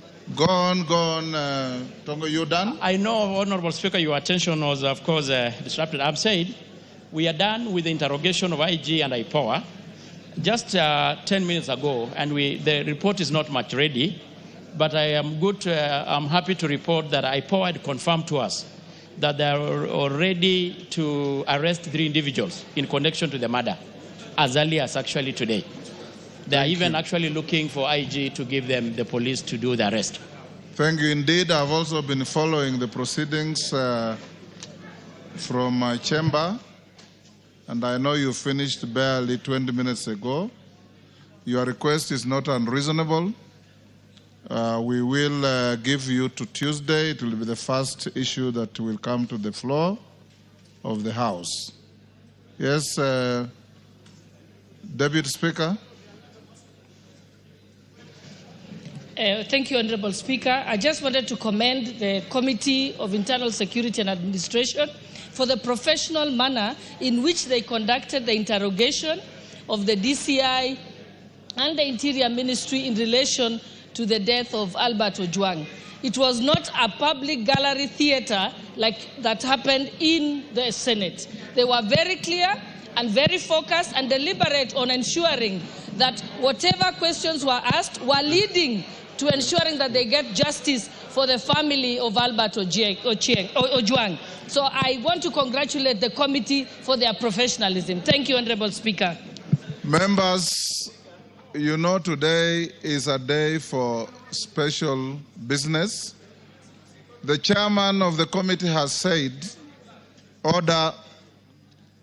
The chairman of the committee has said, and I see many members of that committee here because I was following the proceedings, that they just finished the interrogation of the security agencies, and he's told you what remedial action is taking place, and he'll bring a report on Tuesday to which I'll allow you to debate if you wish. Yes, Minority Leader. Mr. Speaker, thank you for your guidance, Mr. Speaker. Mr. Speaker, this is a very, very serious matter, and it is good that Parliament seized of it, Mr. Speaker, and we have faith in the Committee of National Security of Parliament, Mr. Speaker, to bring us a very detailed report on what happened, Mr. Speaker. Mr. Speaker, this is a young man who has lost his life in a very mysterious way, Mr. Speaker, and the family is grieving. But I want to add to it, Mr. Speaker, that let us not politicize this matter. Let us leave the investigative agencies to do their work and report to this House, Mr. Speaker, and report to the country, Mr. Speaker. When one of our colleagues here abducted himself, the police did a fantastic job. They told us what happened. So, Mr. Speaker, we expect a detailed report of that nature, Mr. Speaker, from the police soon as possible, Mr. Speaker. Because, Mr. Speaker, as people from the Fish Lake region, We are grieving, Mr. Speaker. We have lost a very young, prominent young boy, Mr. Speaker, who had a very bright future. But when I see people taking advantage of it politically, Mr. Speaker, I feel very sad, Mr. Speaker. So, Mr. Speaker, I am very happy that you directed the Committee of National Security to look into this matter, and also the police and the Independent Police Oversight Authority. Mr. Speaker, I want a report as soon as possible so that we know what happened to our son as people from the South Nyanza region, Mr. Speaker. So, Mr. Speaker, let us not politicize this matter. If you want politics, kill your son and go and mourn on your own, Mr. Speaker. Order, members. Let's not open this. Order. Order, members. I did direct in your full view the chair of the committee to expeditiously bring facts to the House, not rumors, facts. And I followed the proceedings. Members of that committee, I salute you. You have been very, very incisive in putting questions to those police officers. And I hope and believe that on Tuesday, Tongoyo, you bring a comprehensive report, and any one of you who wants to comment, who has material to add, I'll give you an opportunity. We must move to the next business. Call out order number. You have already said that. Yes. Go to order number 8. Order number 8, motion. Report of the Committee of the Whole House on the Culture Bill, National Assembly Bills number 12 of 2024. Question to be put on that reading.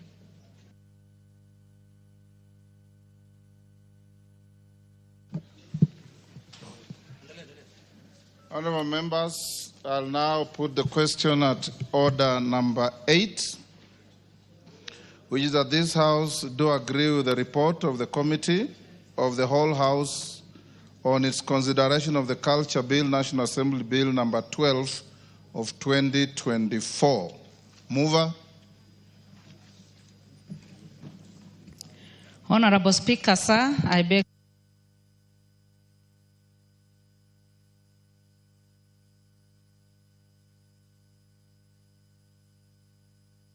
Thanks to the disruption by the Minority Leader, that this House do agree with the report of the Committee of the Whole House on its consideration of the Culture Bill, National Assembly Bill number 12 of 2024. As men of that opinion say aye. Will those of the contrary opinion say nay? The ayes have it. Mover.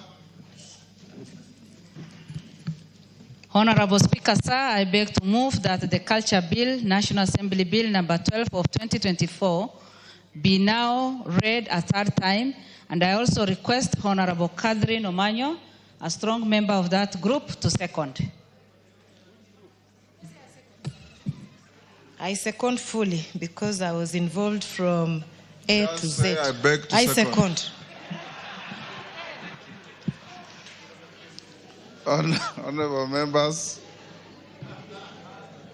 I now propose the question, which is that the Culture Bill, National Assembly Bill number 12 of 2024 be now read a third time. Do I put the question? I now put the question, and I confirm that we have quorum in the House, which is that the Culture Bill, National Assembly Bill number 12 of 2024, be now read a third time. As members of that opinion say aye. Will those of the contrary opinion say nay? The ayes have it. A bill for an act of Parliament to give effect to Article 11.3a of the Constitution to provide for the protection and promotion of culture and the cultural heritage of communities and for connected purposes. Next order. Order number 9, motion. Report on the consolidated fund services expenditures for the estimates for the financial year 2025-2026. Question to be put. Order, member walking into the chamber, take the nearest seat. Honourable members, I now put the question at order number 9, which is that this House adopts the report of the Public Debt and Privatization Committee on its consideration of the Consolidated Fund Services for the budget estimates for financial year 2025-2026 laid on the table of the House on Wednesday, 11th June 2025. As members of that opinion say aye. Will those of the contrary opinion say nay? The ayes have it. Next. Order number 10, the Learners with Disabilities Bill, Senate Bill number 4 of 2023. Second reading, question to be put. Order, members on their feet, take the nearest seats. Kimani, take the nearest seat. I didn't tell you to race across the floor. Honourable members, I now put the question at order number 10, which is that the Learners with Disabilities Bill, Senate Bill number 4 of 2023, be now read a second time. As members of that opinion say aye. Will those of the contrary opinion say nay? The ayes have it. Next. A bill for an act of parliament to provide for the education of learners with disabilities, for the conduct of educational institutions, for learners with disabilities, and for connected purposes. Next. Order number 11, the Political Parties Amendment number 2 Bill, Senate Bill number 26 of 2024. Second reading, question to be put. Order, Commissioner Faith. Take your seat.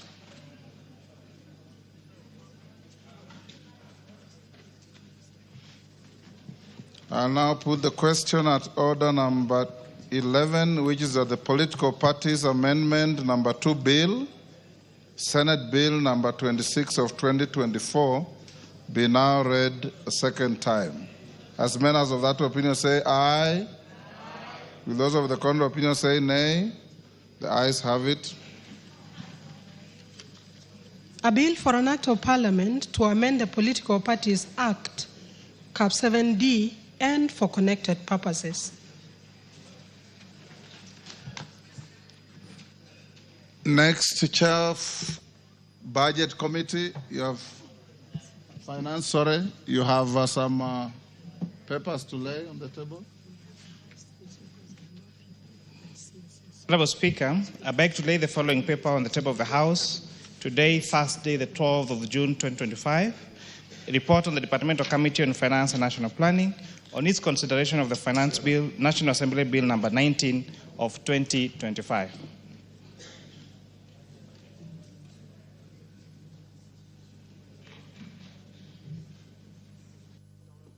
Thank you. Yes, Minority Leader. Mr. Speaker, the report on the finance bill has been tabled just a few seconds ago, Mr. Speaker. Correct. And once it is tabled, Mr. Speaker, it becomes a public document. Mr. Speaker, we want to urge the citizenry, together with members of our colleagues, to read the report, because there are 3-4 versions of finance bills in the country, Mr. Speaker, and everybody is talking about his own finance bill. Some will tell you bread is being taxed, others will tell you shoes are being taxed, others will tell you oxygen is being taxed. Mr. Speaker, the real finance bill, and it is recommendation and it is report, which they did extensive public participation, has just been tabled, Mr. Speaker, by the chairman of the Finance Committee. So I'm talking to the country at large and colleagues that please, this is the finance bill that has been brought. This is the finance bill of 2025. There is no any other finance bill, Mr. Speaker. So it is important for the public to know that from today they can collect the report from the Parliament and read it, Mr. Speaker, as the real finance bill and not the fake one that is being propagated by certain people in certain villages, Mr. Speaker. It can't be said any better, honourable members. I want to emphasize what I've been telling you over and over. You are elected to come and legislate in this House, not at funerals. And you'll see many, many of you going to oppose non-existent clauses in the bill at funerals. But when you come to the House, you are nil by mouth. That is not how to legislate. Yes, Robert Mbui. Yeah, thank you, Mr. Speaker. You know, the finance bill is not being tabled today. It's been around. Yes. What is being tabled today is the report of the committee. Yes. So we've been discussing the finance bill, and the public has been discussing the finance bill, so that those contents that were probably very uncomfortable for people would be removed. So I wanted to clarify that. But Mr. Speaker, I just wanted to, before the CS for Treasury comes here, you know, we have two major issues that as members of parliament we are still, you know, waiting to get a solution to. One of them is the issue of CDF funds for this financial year. And the other issue is a decision made by a court on a matter of RMLF. It would have been important for us to get an answer so that we can be comfortable listening to the PS. Otherwise, we'll be seated here feeling bitter and listening to the PS the CS giving us a story. So, Mr. Speaker, I don't know, is there a way we can get a response from the chair of NGCDF and also the chair of BSC on those two matters? Thank you, Mr. Speaker. Honorable Robert Mbui, you have a legitimate concern, but I want to also advise you that 10 minutes before I came to the chamber, your colleagues from both sides of the House, numbering close to 100, walked to the Speaker's chamber with exactly the same concerns. And I did explain to them in very clear terms and details. And we reached an understanding that the worries that you have, since you are not in the meeting, are neither here nor there. We are okay, and you'll be okay. And if you want to order Honorable Naika, it's out of order to do what you are doing, and you are a senior in this House. So, Robert, I know the concerns are legitimate, and the process we are taking are equally satisfactory. So hold your horses on that. I am your last line of defense on all these issues, and you know that. Majority Leader, would you now look for the Minister of National Treasury and walk him into the chamber for the solemn business of this afternoon?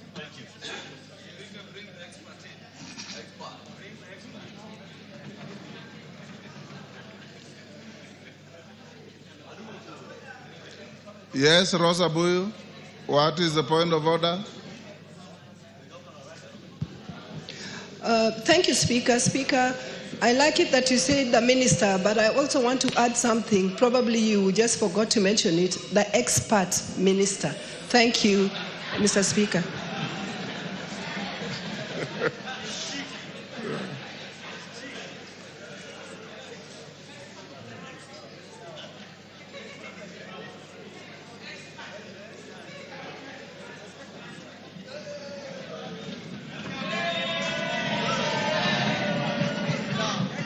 Minister, take your seat.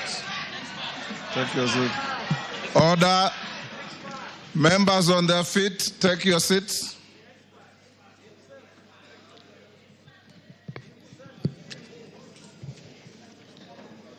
Honorable members, I have a short communication.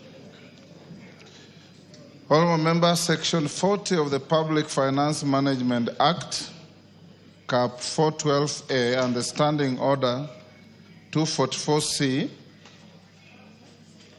Who is the member with his phone?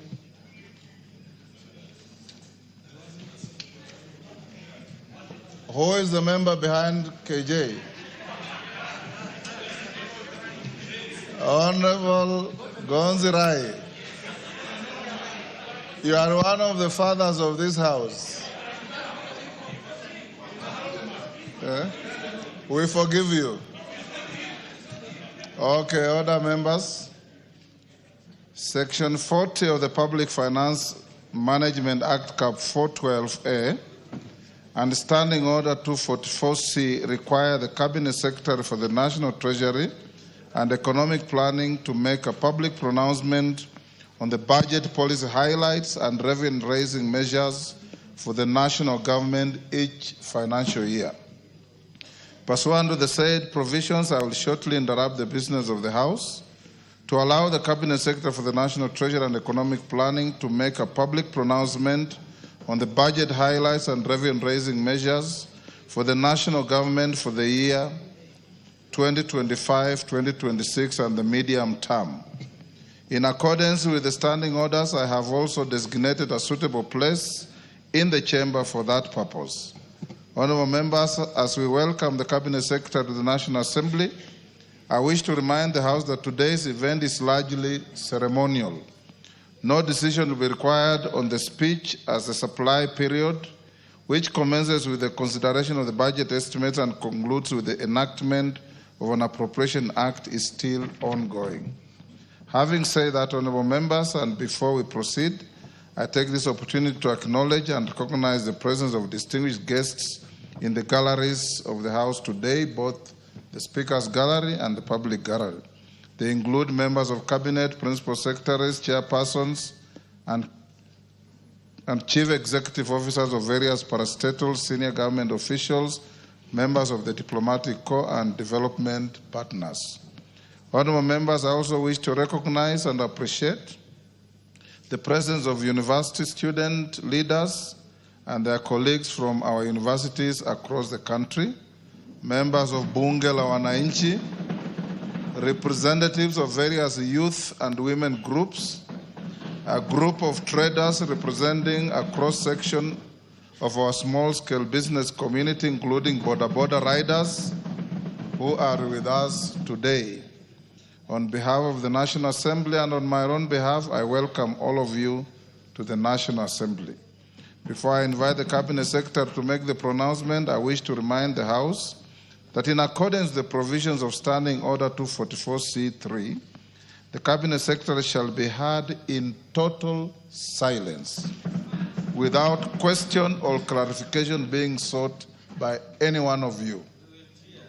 Honourable members, and you'll only cheer by thumping your feet, not by verbal expressions.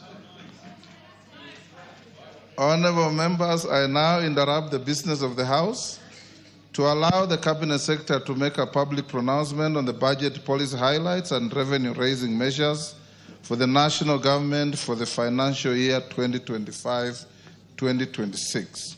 The Cabinet Secretary for the National Treasury and Economic Planning, Honourable FCPA John Mbadi Ngonga, AGH. You are now invited to proceed. I thank you, members. Yes. No.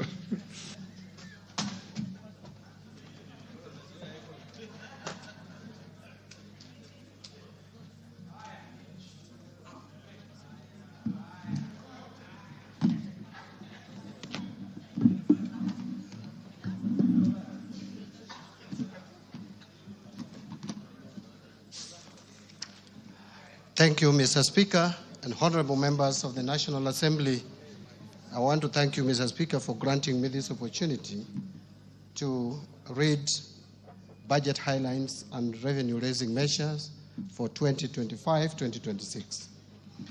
Mr. Speaker, it is with great honor and privilege that I present to this esteemed House and the people of Kenya the budget statement for the financial year 2025-2026 budget.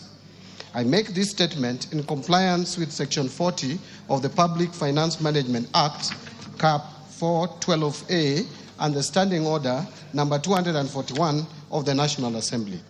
Mr. Speaker, these legal provisions give life to the building constitutional requirements of good governance to which the President and certainly the National Treasury and Economic Planning remain fully committed to.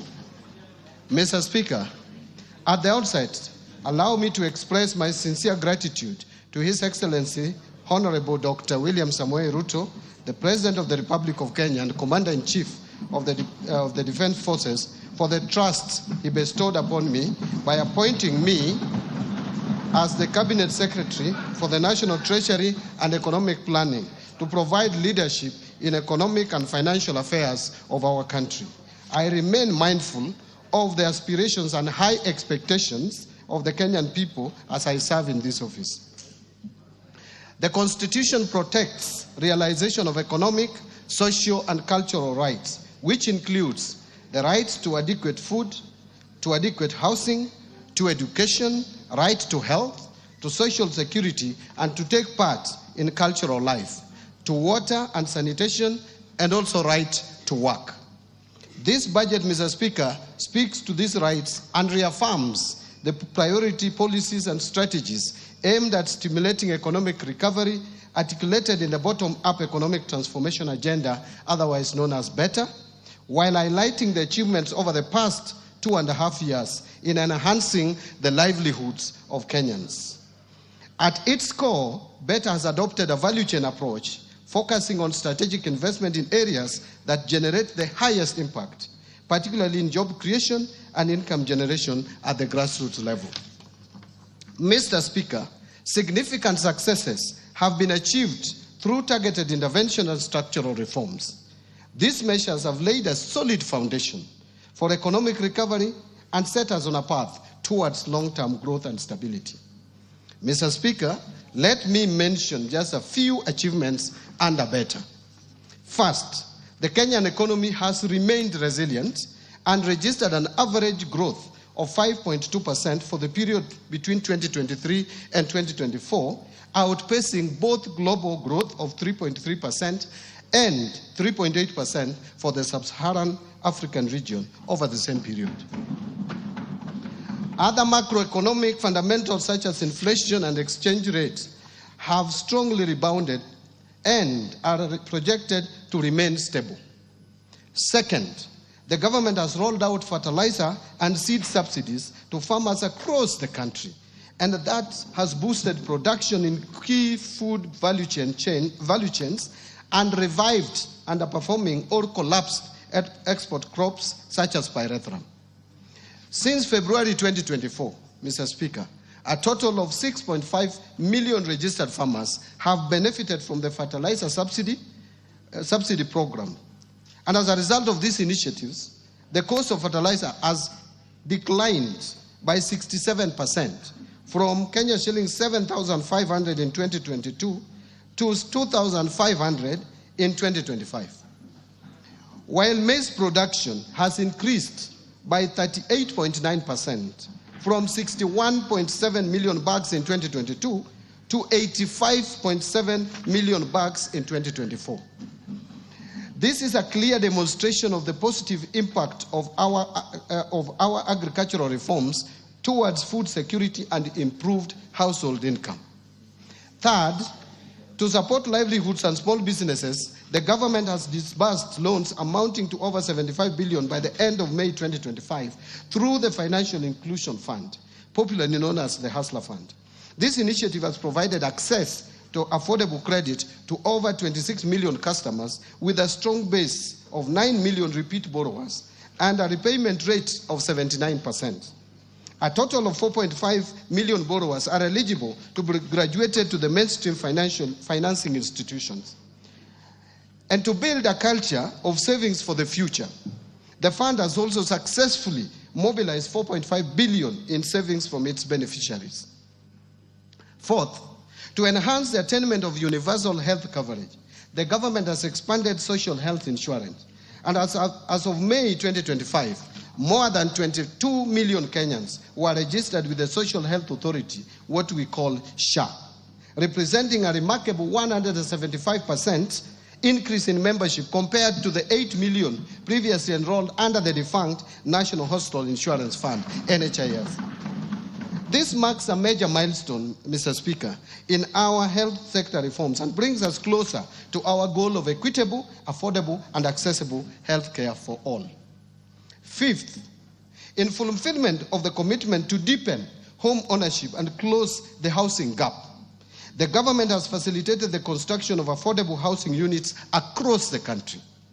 Since September 2022, 2,379 affordable housing units have been completed across 4 counties, with another 11,000 units in the last stages of completion.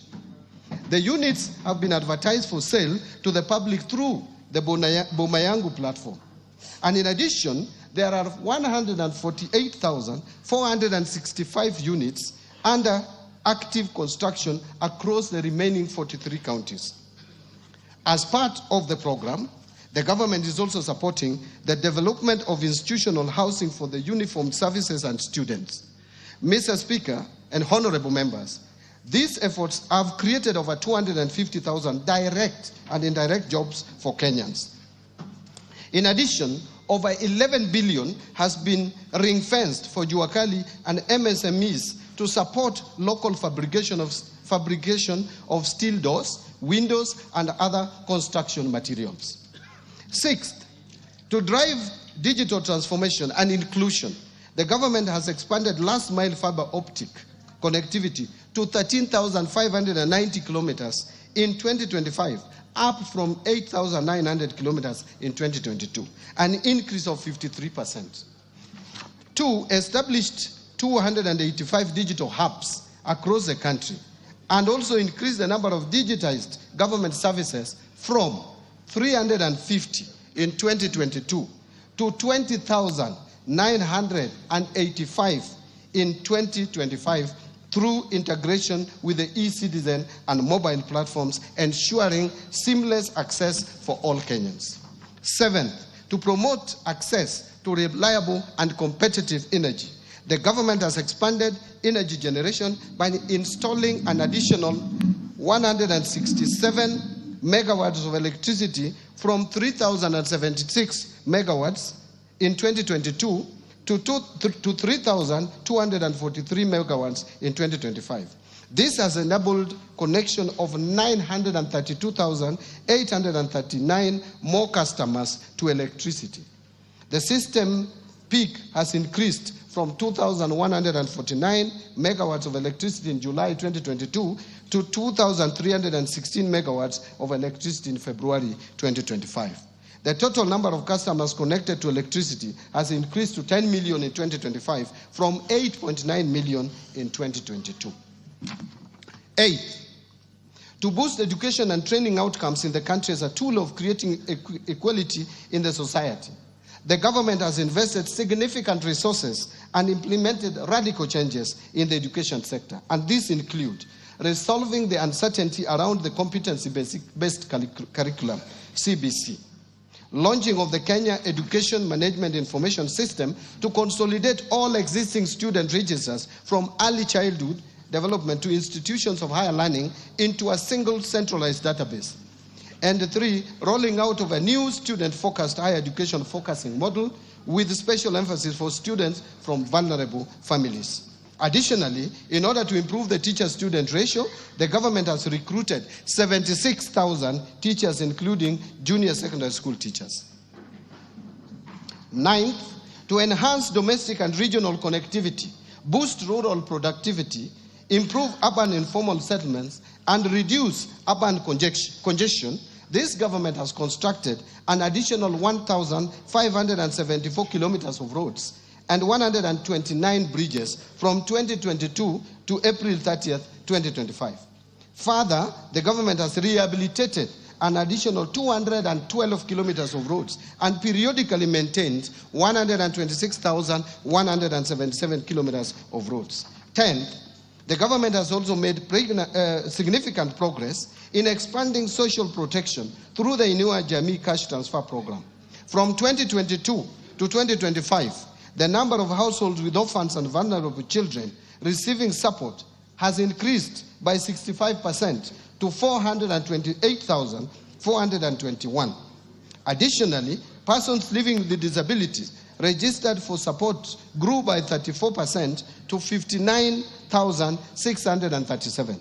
The number of senior citizens aged 70 years and above registered for social protection also rose by 66% to over 1.2 million. These efforts have provided stable incomes to the beneficiaries and reduced their dependency on relatives, enhancing their dignity and quality of life. Mr. Speaker and honorable members, notwithstanding these achievements, we are aware that a lot remains to be done in order to address the pressing challenges facing Kenyans. And Mr. Speaker, in this year's budget-making process, we accorded Kenyans an opportunity to share their views on how to address the economic challenges facing our country. In my various engagements at open barazas and in the media, Kenyans have been very resolute in voicing their concerns that include overtaxation and high cost of living, unemployment, need for protection of the poor and vulnerable, and more importantly, the need to reduce government expenditure and wastage of resources across the national and county governments. Mr. Speaker, I am alive to these domestic challenges facing Kenyans and the external factors such as geopolitical tensions and shifting global trade dynamics that lead to escalation of the cost of essential commodities in the country, requiring comprehensive responses by government. As you may recall, the social unrest precipitated by the Finance Bill of 2024 brought to the fore the importance of values and principles of governance as enshrined in our Constitution. In response and to win public trust, we have strengthened public participation in all policy formulation, including budget-making process. Indeed, Mr. Speaker, I have actively engaged Kenyans in various social forums in an effort to promote inclusive dialogue on the challenges facing our economy.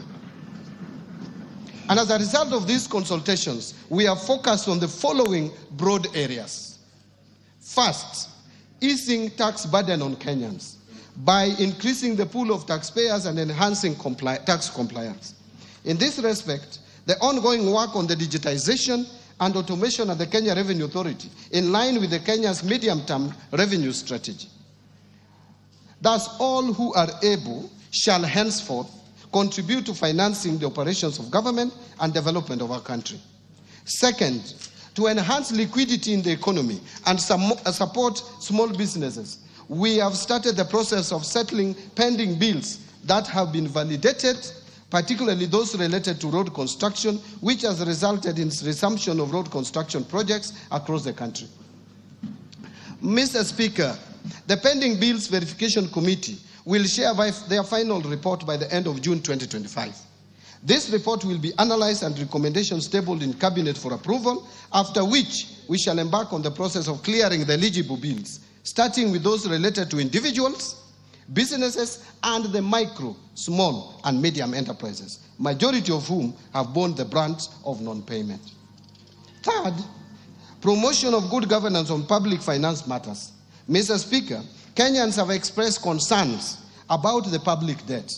Indeed, there is a perception of lack of transparency in the management of public debt.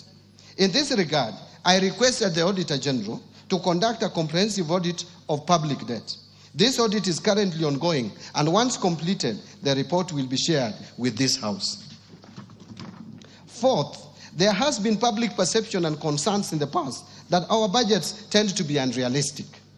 To address these concerns, we took a two-pronged approach. First, we adopted the zero-based budgeting, where every budget item has to be justified at the beginning of every financial year. This process was used in the preparation of the financial year 2025-2026 budget, which is the first time it is used, and which budget I submitted to this House on the 30th of April 2025. Second, in response to concerns on unrealistic revenue projections, we have reduced revenue projection to be in line with the trends.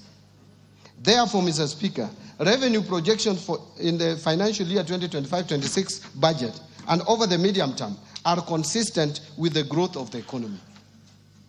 Fifth, Mr. Speaker, in order to improve governance in the public procurement process, I launched the e-procurement system on April 7, 2025, and beginning of 1st July 2025, all procurement by ministries, departments, and agencies will be done through the e-procurement system without any exception. This will reduce the opaqueness and save government resources, estimated at 10% of procurable budgets. Sixth, We have taken deliberate efforts to enhance transparency and promote inclusive policy making and deepen public understanding of government economic priorities.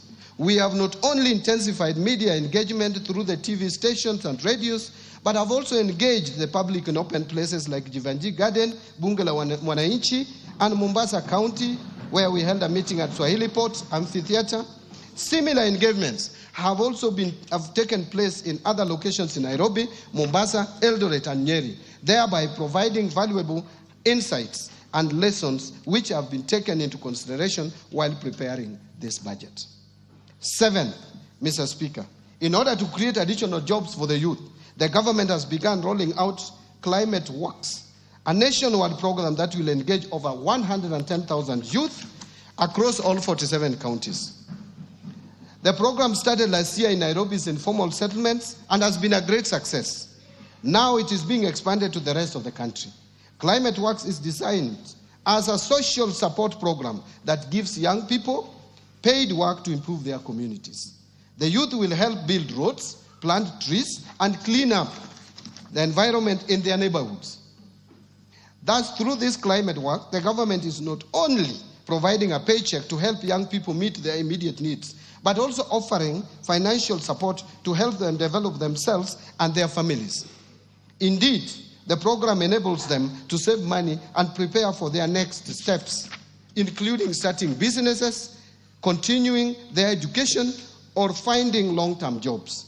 I encourage all our youth to register ahead of the registration deadline.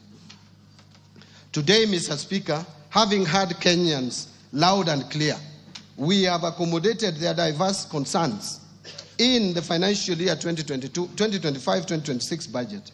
And in this regard, this budget provides highlights of the measures the government has taken to stimulate economic recovery, strengthen macroeconomic stability, and enhance resilience of our economy.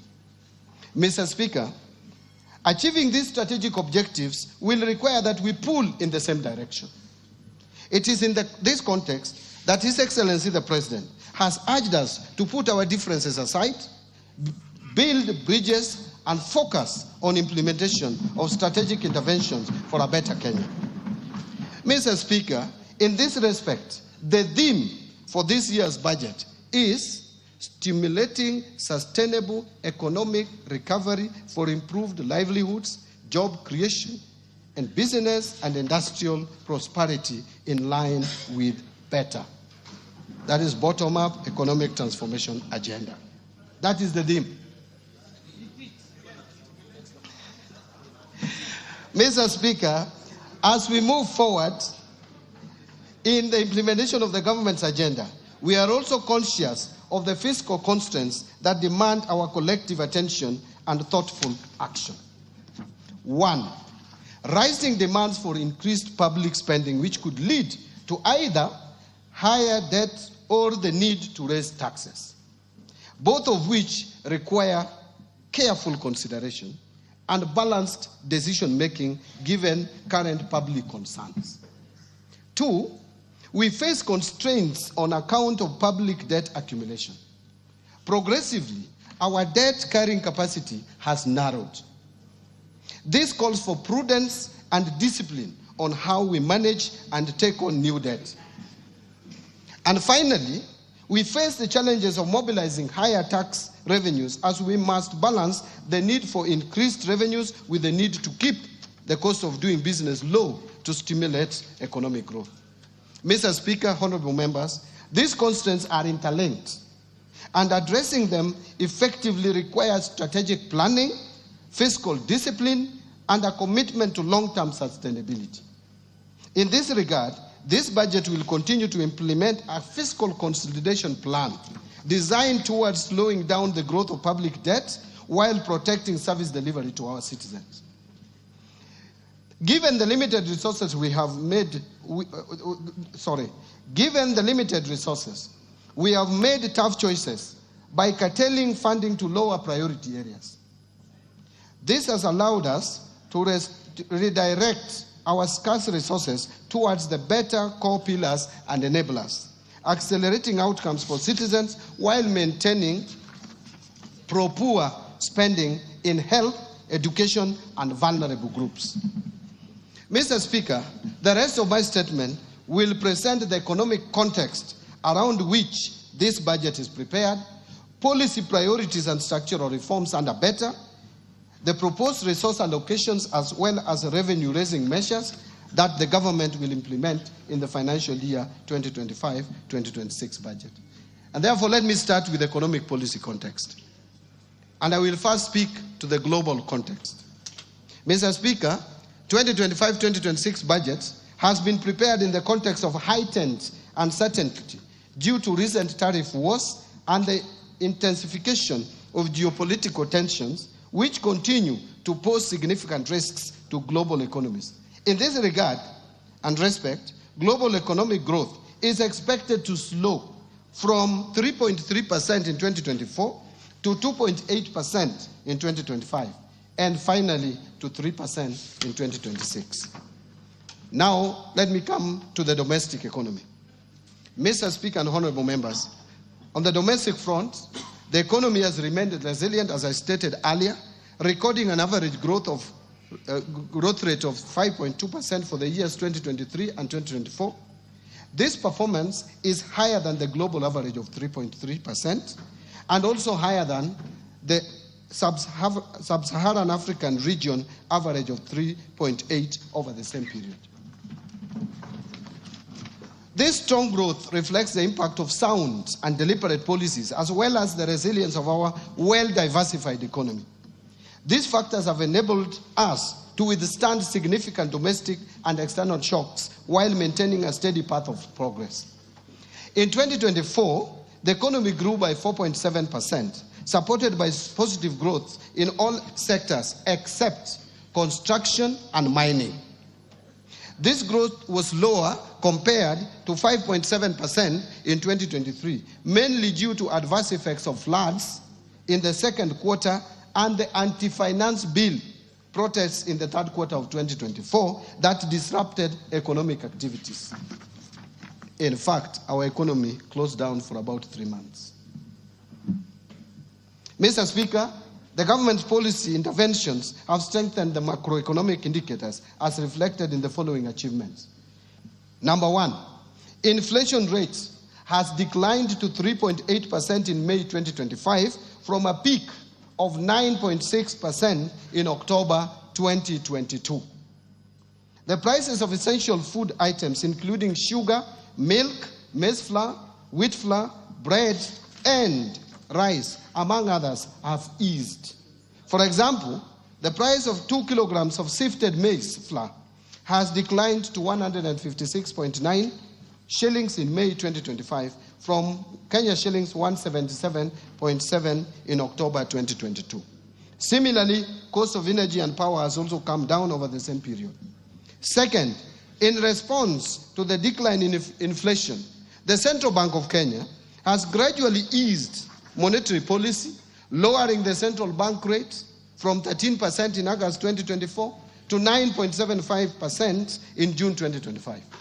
With the easing of monetary policy stance, interest rates have been declining. For example, the 91-day Treasury bills rates have declined from an average of 15.9% in May 2024 to 8.3% by May 2025. In addition, the average commercial bank lending rates that peaked at 17.2% in November 2024 have since declined to 15.7% in April 2025 and are expected to decline further. This decline has not only reduced the cost on government debt, but is also expected to stimulate lending by banks to the private sector and support economic activity. And third, foreign exchange market has remained stable, supported by a narrowing in the current account deficit and improved investor sentiment and confidence in our economy. The current account deficit narrowed to an all-time low at 1.3% of GDP in 2024 from 2.5% of GDP in 2023, supported by export of goods, resilient tourism, and remittance inflows and a contraction in food imports. As a result, our foreign exchange reserves have increased to their highest levels and stood at US dollars 10.5 billion, which is equivalent to 4.7 months of import cover by 30th of May 2025, and continue to provide adequate cover and a buffer against any short-term shocks in the foreign exchange market. The exchange rate against the US dollar has also appreciated from 159.7 to the dollar in January 2024 to stabilize at Kenya shillings 129.3 shillings to the dollar by 30th of May 2025. Mr. Speaker, the economy is expected to sustain growth momentum in 2025 and 2026, with the growth projected at 5.3% per year. And Mr. Speaker, this growth outlook is premised on a stable macroeconomic environment over the medium term. To foster macroeconomic stability, the government will continue to uphold prudent monetary and fiscal policies, ensuring that our actions remain aligned with the evolving needs of the economy and of the Kenyan people.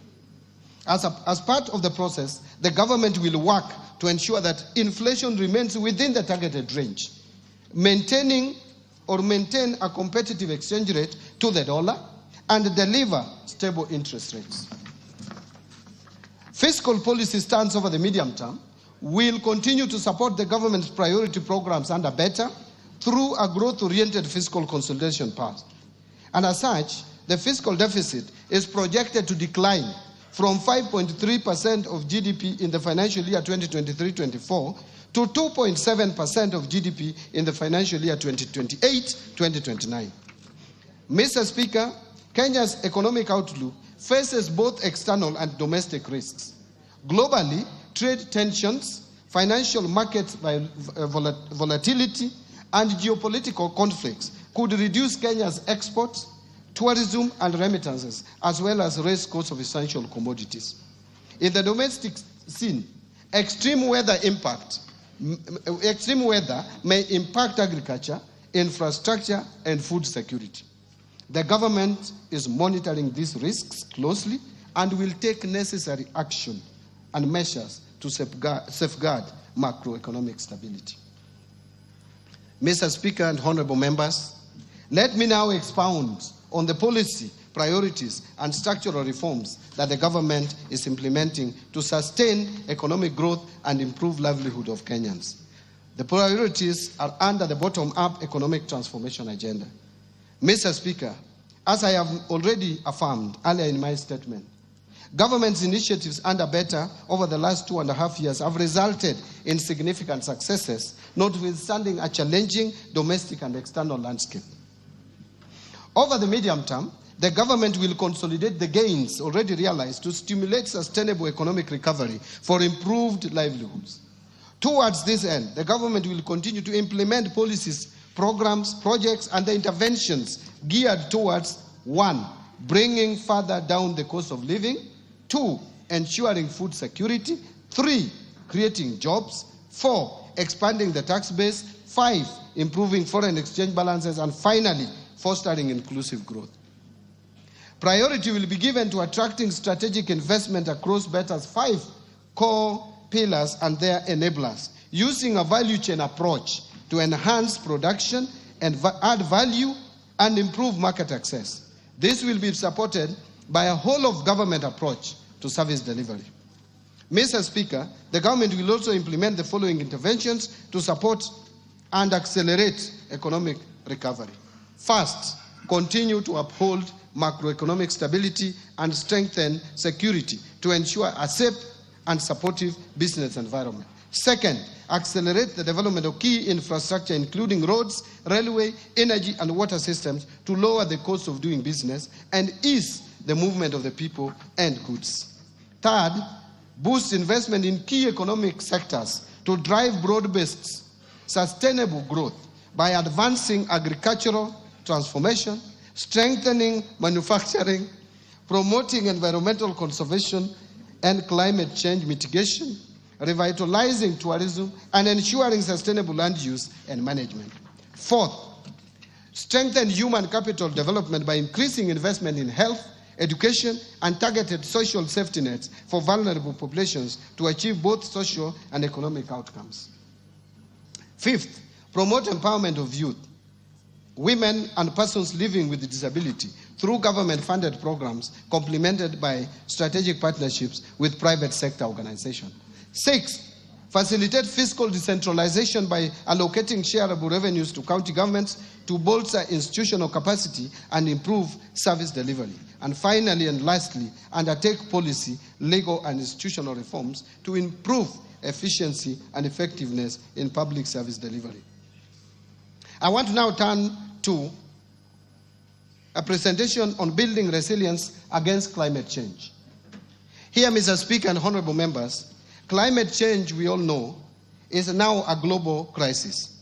And Kenya remains vulnerable to the impacts of climate change, which pose both economic and fiscal risks. In response, the government is taking proactive steps to align with the global transition towards a low-carbon, climate-resilient future. To address the challenges and opportunities in climate finance and investment, the government has developed a number of frameworks, including Climate Finance Mobilization Strategy, National Policy Framework on Green Fiscal Incentives, Carbon Market Framework, as well as the National Green Taxonomy. To diversify our financing sources, address budget deficits, and fund social and environmental sustainability projects, the government is developing a sustainability-linked bond framework that will allow the issuance of a bond. We reaffirm our dedication to protecting our environment, safeguarding livelihoods, and building a climate-resilient Kenya for current and future generations. Mr. Speaker, as a country, we continue to experience challenges of disaster occurrences, mainly due to weather variability and climate change. These pose significant fiscal disruptions, while at the same time affecting lives and livelihoods of millions of Kenyans. Mr. Speaker, in order to have a financing framework to manage disaster risks, the government is finalizing the development of the Public Finance Management Disaster Risk Management Fund regulations of 2025. The regulations seek to establish a dedicated fund for addressing 4 cycles of disaster risk management, namely preparedness, mitigation, response, and recovery. Allow me now to turn to policy and legal institutional reforms. Mr. Speaker, recognizing that sustainable economic recovery depends on the timely implementation of effective policy, legal, and institutional reforms, the government is implementing the following interventions to enhance the business environment, improve efficiency in public service delivery, and bolster accountability and transparency in the management of public finances. Number 1, public procurement reforms. Mr. Speaker, to streamline public procurement, we developed the Public Procurement and Asset Disposal Amendment Bill of 2024, which is currently in Parliament for enactment. The bill seeks to enhance transparency and accountability, strengthen the role of the regulator to enforce standards, compliance, and sanctions for non-compliant procuring entities, promote the use of local content, and align with international best practices. I urge the honorable members to fast-track this enactment. Its enactment. Mr. Speaker, in order to fully automate public procurement and asset disposal processes, I launched the end-to-end e-government procurement system in April 2025.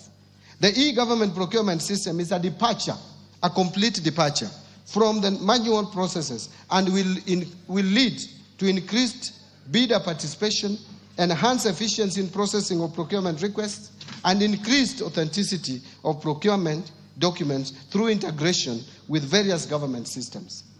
Mr. Speaker, the rollout of the e-procurement system is scheduled for July 2025.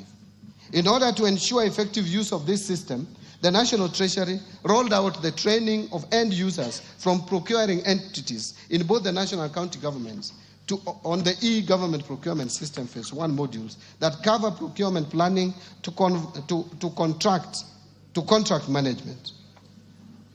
We have since trained suppliers, and to date, 400 e-government procurement system end users comprising public finance management staff and suppliers from both the national and county governments have been trained in readiness for full rollout in July 2025. Next, I want to speak to restraining growth of public sector wage bill, which has been of serious concern. Mr. Speaker, the government continues to implement measures aimed at reducing the ratio of the government wage bill as a share of tax revenue, with a view to free much-needed resources for priority social and development spending. The government will implement the following initiatives to control the wage bill. First, the government will fully implement the unified human resource management system across all public sector entities by July 2025. This initiative is part of broader efforts to enhance public sector efficiency, improve management of wage bill, and ensure the effective utilization of public funds. Second, the Salaries and Remuneration Commission continues to sustainably reduce the number of allowances in public service through a phased approach aimed at streamlining allowances to improve transparency, accountability, equity, and fairness, thereby ensuring total public compensation bill is affordable and fiscally sustainable. To this end, the Salaries and Remuneration Commission will progressively review allowances and benefits in the future collective bargaining agreements, aligning them to the allowances policy guidelines for the public service. Allow me now to turn to state corporations reforms. Mr. Speaker and honorable members, state corporations are a major source of fiscal risks to public finances due to management and operational inefficiencies. An assessment conducted by the National Treasury to determine viability of state corporations identified critical gaps and vulnerabilities. Mr. Speaker, to address the vulnerabilities, the Cabinet in January 2025 approved reforms to streamline state corporations and enhance governance and accountability of the corporations. The reforms target to address operational and financial inefficiencies, enhance service delivery, and reduce over-reliance on exchequer support by state corporations. The approved reforms include the following. First, merger of 42 state corporations into 20 entities to improve operational efficiency and eliminate redundancy, as some have duplicating and overlapping mandates. Second, dissolution of 25 state corporations and their functions transferred back to their parent ministries or other state corporations. Third, restructuring 6 state corporations to align their mandates for improved performances. Fourth, declassification of 4 public funds currently categorized as state corporations and transferring their functions back to the relevant ministries. And fifth, declassification of 13 professional bodies currently categorized as state corporations to private entities with no exchequer budget. Mr. Speaker,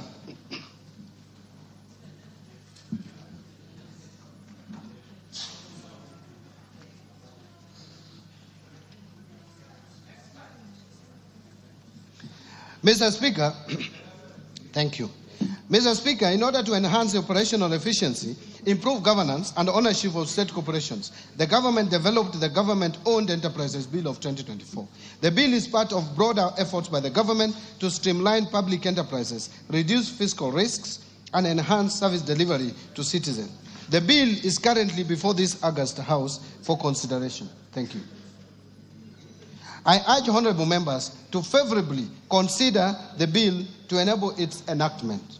Mr. Speaker, in order to secure the uptake of cotton production, while also providing alternative linked supplies for local apparel manufacturers, the Cabinet approved the revival and commercialization of Rivertex East Africa Limited by onboarding non-equity strategic partners.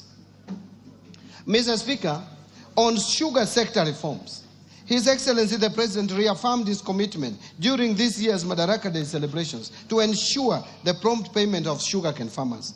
The government has also taken practical steps to deliver its promise to modernize the mills and transform these once struggling factories into productive, sustainable enterprises. Currently, 4 state-owned sugar factories, Chemelil's Sugar Company, Muhoroni's Sugar Company, Nzoia Sugar Company, and South Nyanza Sugar Company, which is also known as Sony, have been placed under competitive leasing arrangements. This initiative is expected to enhance efficiency, restore profitability, and protect the livelihoods of farmers. Let me now turn to pending bills. Mr. Speaker, the government remains committed to resolving the long-standing issues of pending bills dating back to 2005 as part of broader efforts to strengthen public financial management and restore confidence in government processes. In this respect, the Pending Bills Verification Committee that was appointed in September 2023 is currently finalizing its report for submission by end of this month. Since its inauguration, the committee received a total of 65,625 pending bills claims valued at over 571.6 billion. The committee has analyzed 57% of the bills received valued at 522 billion. The 57% is in terms of numbers. Out of this, a total of 229 billion has been recommended for settlement. Once the committee submits its report, we shall submit the recommendations to Cabinet for approval to settle the pending bills. Let me now speak to national assets and inventory management reforms. Mr. Speaker, in order to promote prudent management of public assets and liabilities, the National Treasury digitized assets in the assets and inventory management modules in the IFMIS for use by both national government and county governments. Already, 52 state departments have gone live on the IFMIS asset module and are at various stages of uploading their registers for 6 asset categories, namely land, building, motor vehicles, ICT equipment, office equipment, and furniture and fittings. In addition, a roadmap is in place to roll out the module to the county government, and this reform will enable accounting officers have visibility of all assets and inventory under their control and facilitate optimal assets utilization. Mr. Speaker and honorable members, to enhance the management and utilization of public assets, the government is developing a policy on public sector asset valuation. The policy will support accurate financial reporting, strengthen fiscal discipline, and inform evidence-based public investment decisions. In addition, the government will develop framework to facilitate identification of public sector assets, and this will ensure accuracy and completeness of assets register, which are critical for transition to accrual basis of accounting. On financial sector reforms, Mr. Speaker, the banking sector has remained stable and resilient with a strong asset base, which grew by 1.5% from 7.6 trillion in April 2024 to 7.7 trillion in April 2025. To anchor the banking sector to continue playing its role in Kenya's socio-economic transformation, various reforms have been implemented, which include, first, the Central Bank of Kenya lifted the moratorium on licensing of new commercial banks in Kenya in April 2025.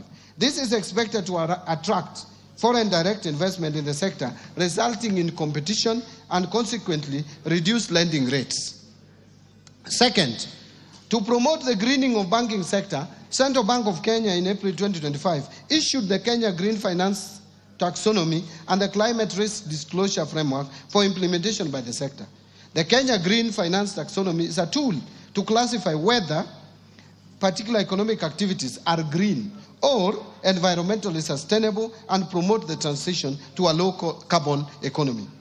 The Climate Risk Disclosure Framework is aimed at enabling banks to integrate climate-related risks into their governance, strategy, risk management, and disclosure frameworks. It is also intended to enable banks to leverage on business opportunities from efforts to mitigate and adapt to climate change. And third, issuance of guidelines on global liquidity standards and leverage ratios. The Central Bank of Kenya in April 2025 issued guidelines on liquidity coverage ratio, net stable funding ratio, and leverage ratio for the banking sector. These guidelines will enhance the banking sector's liquidity and capital frameworks to promote greater financial stability and resilience, thereby ensuring that banks have the ability to withstand unexpected shocks, maintain stable funding, and manage their risk profiles effectively. Mr. Speaker, the Central Bank of Kenya, in collaboration with the National Treasury and other stakeholders, are developing the National Financial Inclusion Strategy for the period covering 2025 to 2028. The strategy provides a consolidated framework for advancing financial inclusion agenda to meet the needs of all Kenyans through deepening access and usage of financial services, enhancing quality of affordable financial products that meet consumer demands. Mr. Speaker, to strengthen digital finance in Kenya, the government will continue to implement the National Payment Strategy for the period 2022 to 2025 and fast-track finalization of a national policy on digital finance. In order to reform and modernize the national payment system, Central Bank of Kenya is doing the following. 1. Undertaking a comprehensive review of the national payment system legal and regulatory framework. 2. Implementing a fast payment system that seeks to address persistent challenges in interoperability, affordability, and the high cost of digital transaction. And 3rd, effective 1st July 2025, the Kenya Electronic Payment and Settlement System will transition to a 24/7 settlement capability. This will support round-the-clock trade, enable faster clearing of government payments, facilitate real-time business-to-business transactions, and provide greater flexibility for consumers and financial institutions. Mr. Speaker, following the grey listing of the Republic of Kenya by the Financial Action Task Force in February 2024, the government has continuously addressed the technical deficiencies identified in Kenya's Mutual Evaluation Report, which was published by Eastern and Southern Africa Anti-Money Laundering Group in September 2024. Mr. Speaker, as you are aware, one of the technical deficiencies identified in the Kenya's Mutual Evaluation Report was lack of a policy and regulatory framework to the virtual assets and virtual assets service providers. In order to regulate this sector, the government has developed the Virtual Asset Service Providers Bill 2025, which is currently before Parliament. Again, I urge honorable members to fast-track its enactment. On capital markets development, to further deepen the capital markets, the government continues to review the legal and regulatory framework to address emerging issues in the sector. In particular, the government overhauled the public officer regulations and collective investment schemes regulations to spur uptake of products while ensuring that investors are protected. The government has also approved new regulatory frameworks to support credit ratings and alternative investment funds, which have attracted a lot of interest from investors. Further, the government is in the process of reviewing the regulatory framework for licensing, margin trading, conduct of business for market intermediaries and mergers, acquisitions, and takeovers. Once in place, these regulations will reinvigorate capital markets activity and make our capital markets more facilitative and efficient. Mr. Speaker, to diversify the government sources of financing, a Sukuk bond has been issued while other Sharia-compliant products are in the pipeline. The first Sukuk bond raised 3.2 billion, which has been effectively deployed in the affordable housing program and pension reforms. Mr. Speaker, in the Tax Laws Act, now I turn to the pension reforms. Mr. Speaker, in the Tax Laws Amendment Act 2024, we introduced a number of incentives aimed at increasing disposable income to our senior citizens once they retire. And I thank this Honorable House for passing this Tax Laws Amendment Bill in December. We, among others, increased tax deductible amount, removed tax on all retirement benefits, and introduced tax exemption on pension savings towards post-retirement medical schemes. Mr. Speaker, despite the reforms introduced in this sector, benefit adequacy remains a persistent challenge. Many retirees still find their pensions insufficient to meet their basic needs. And Mr. Speaker, the retirement benefits system predominantly covers the working population in the public and private sector to the exclusion of the unemployed population, who are majority in the informal sector. To address this, the National Treasury, in collaboration with key stakeholders, is implementing the National Retirement Benefits Policy.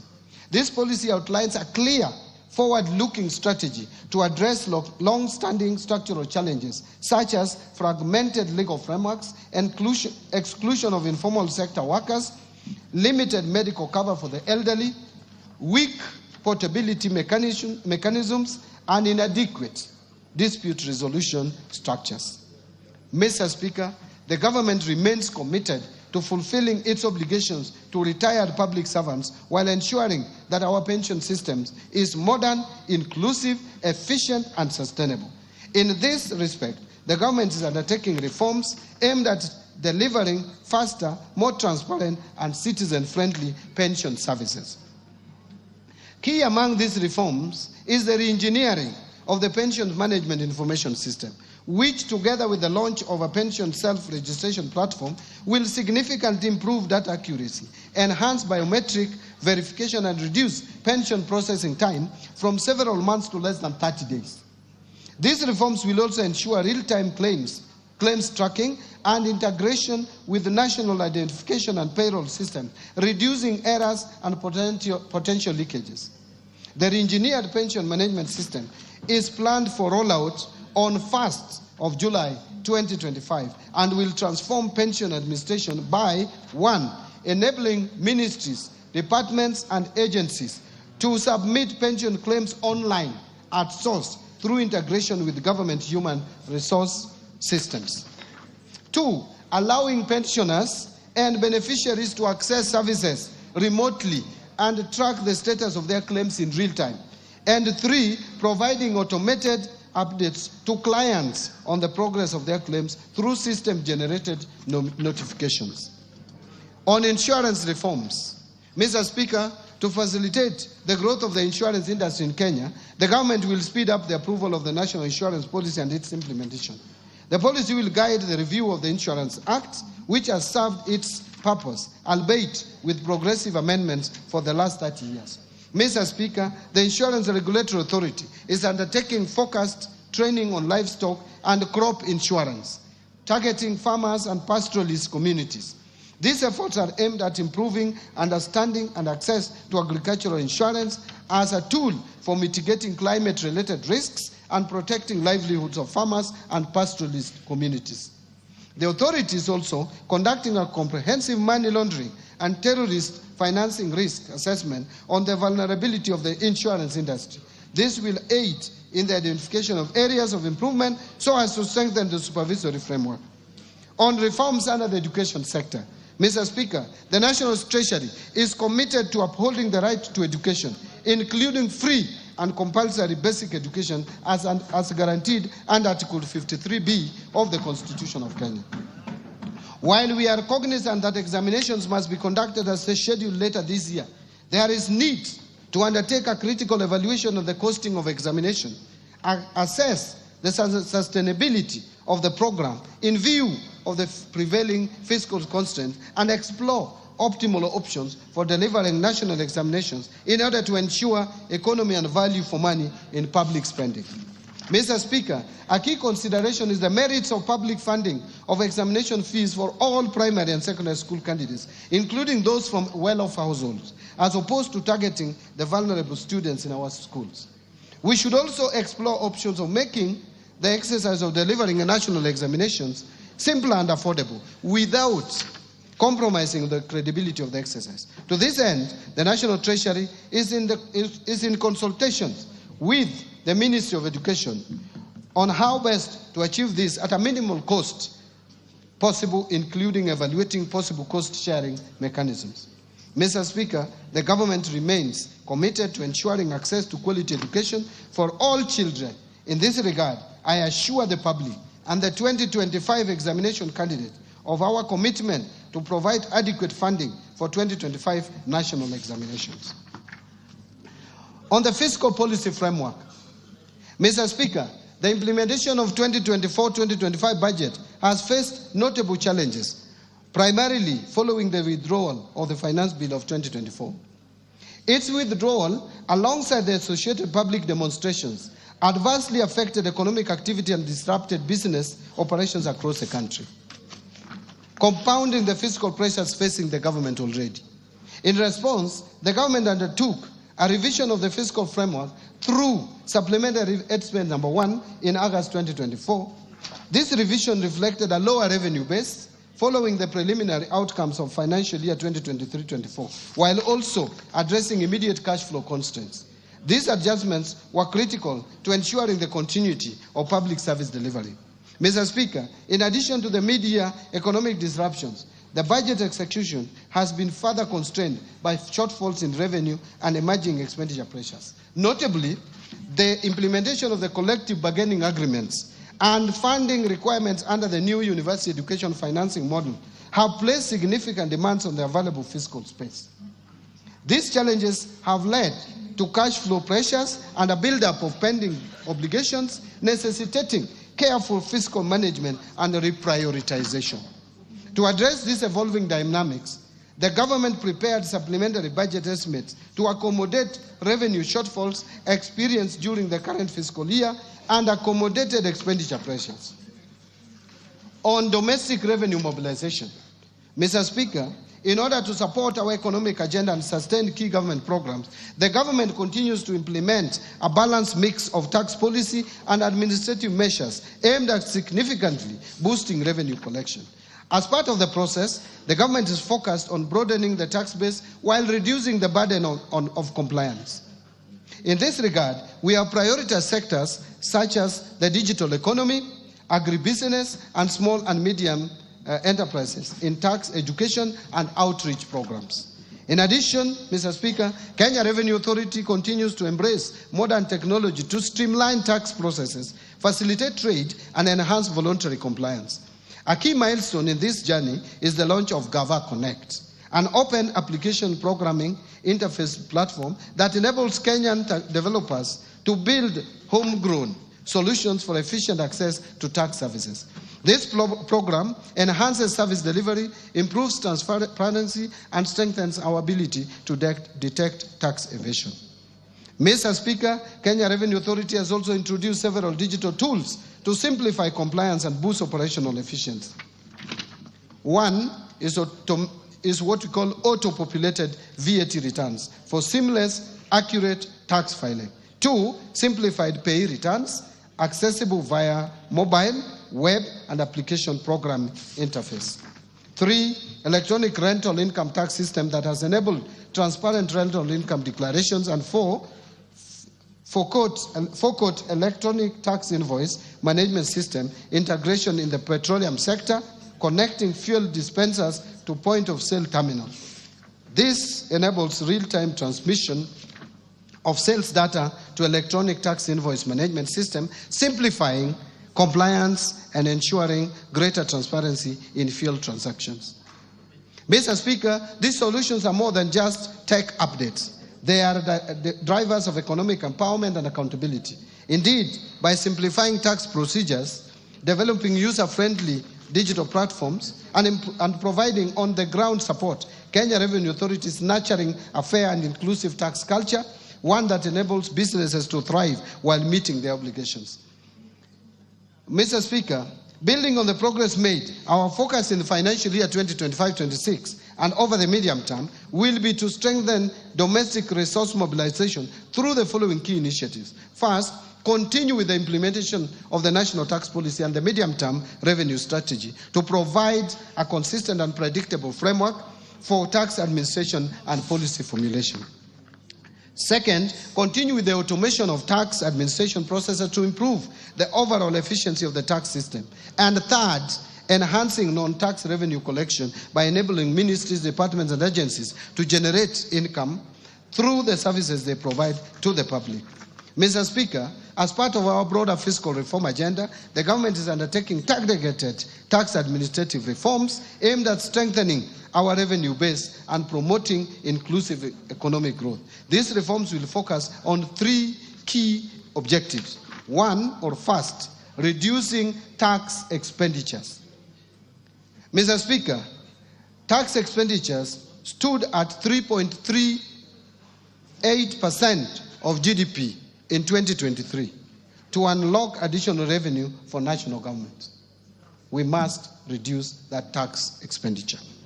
Second, expanding the tax base and enhancing compliance, in line with the goals set out in the medium-term revenue strategy. And third, streamlining the tax structure to encourage domestic production, attract investment, and stimulate economic growth.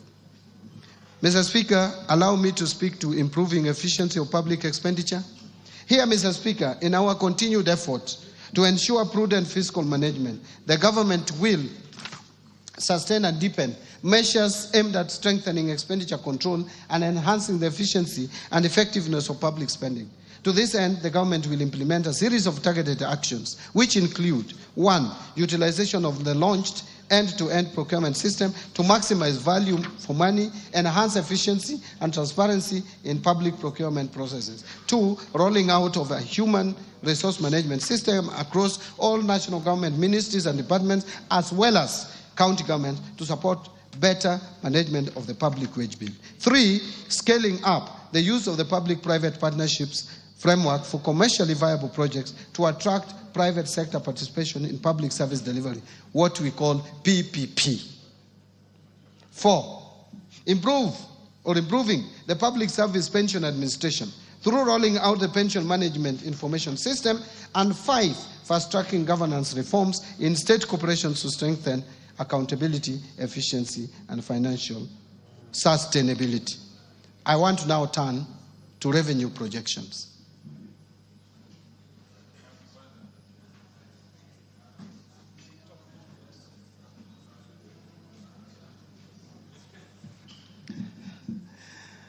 Mr. Speaker, honorable members, based on the outlined policy measures and structural reforms, total revenue collections, including appropriation in aid, for the financial year 2025-26 budget is projected to be at 3,321.8 billion, equivalent to 17.2% of GDP.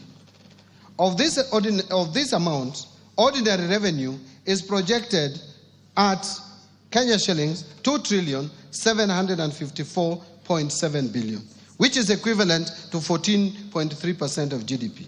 And ministerial appropriation in aid, or if you like, non-tax revenue, is projected at 567 billion shillings. Grants are projected at 46.9 billion, or 0.2% of the GDP. Having talked about revenue projections, let me now turn to expenditure projections. Mr. Speaker, total expenditure in the financial year 2025-2026 budget is projected at 4,291.9 billion, equivalent to 22.3% of GDP.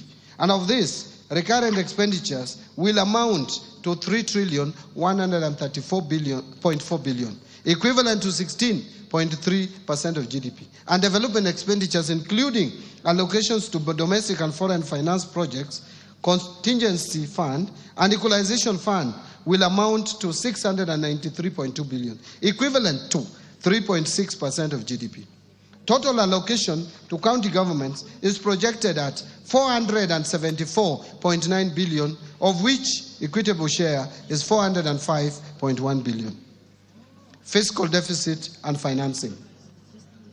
Mr. Speaker, the resultant fiscal deficit, including grants, is projected at 923.2 billion, which is equivalent to 4.8% of GDP, down from the estimated 997.5 billion, or 5.7% of GDP in financial year 2024-25.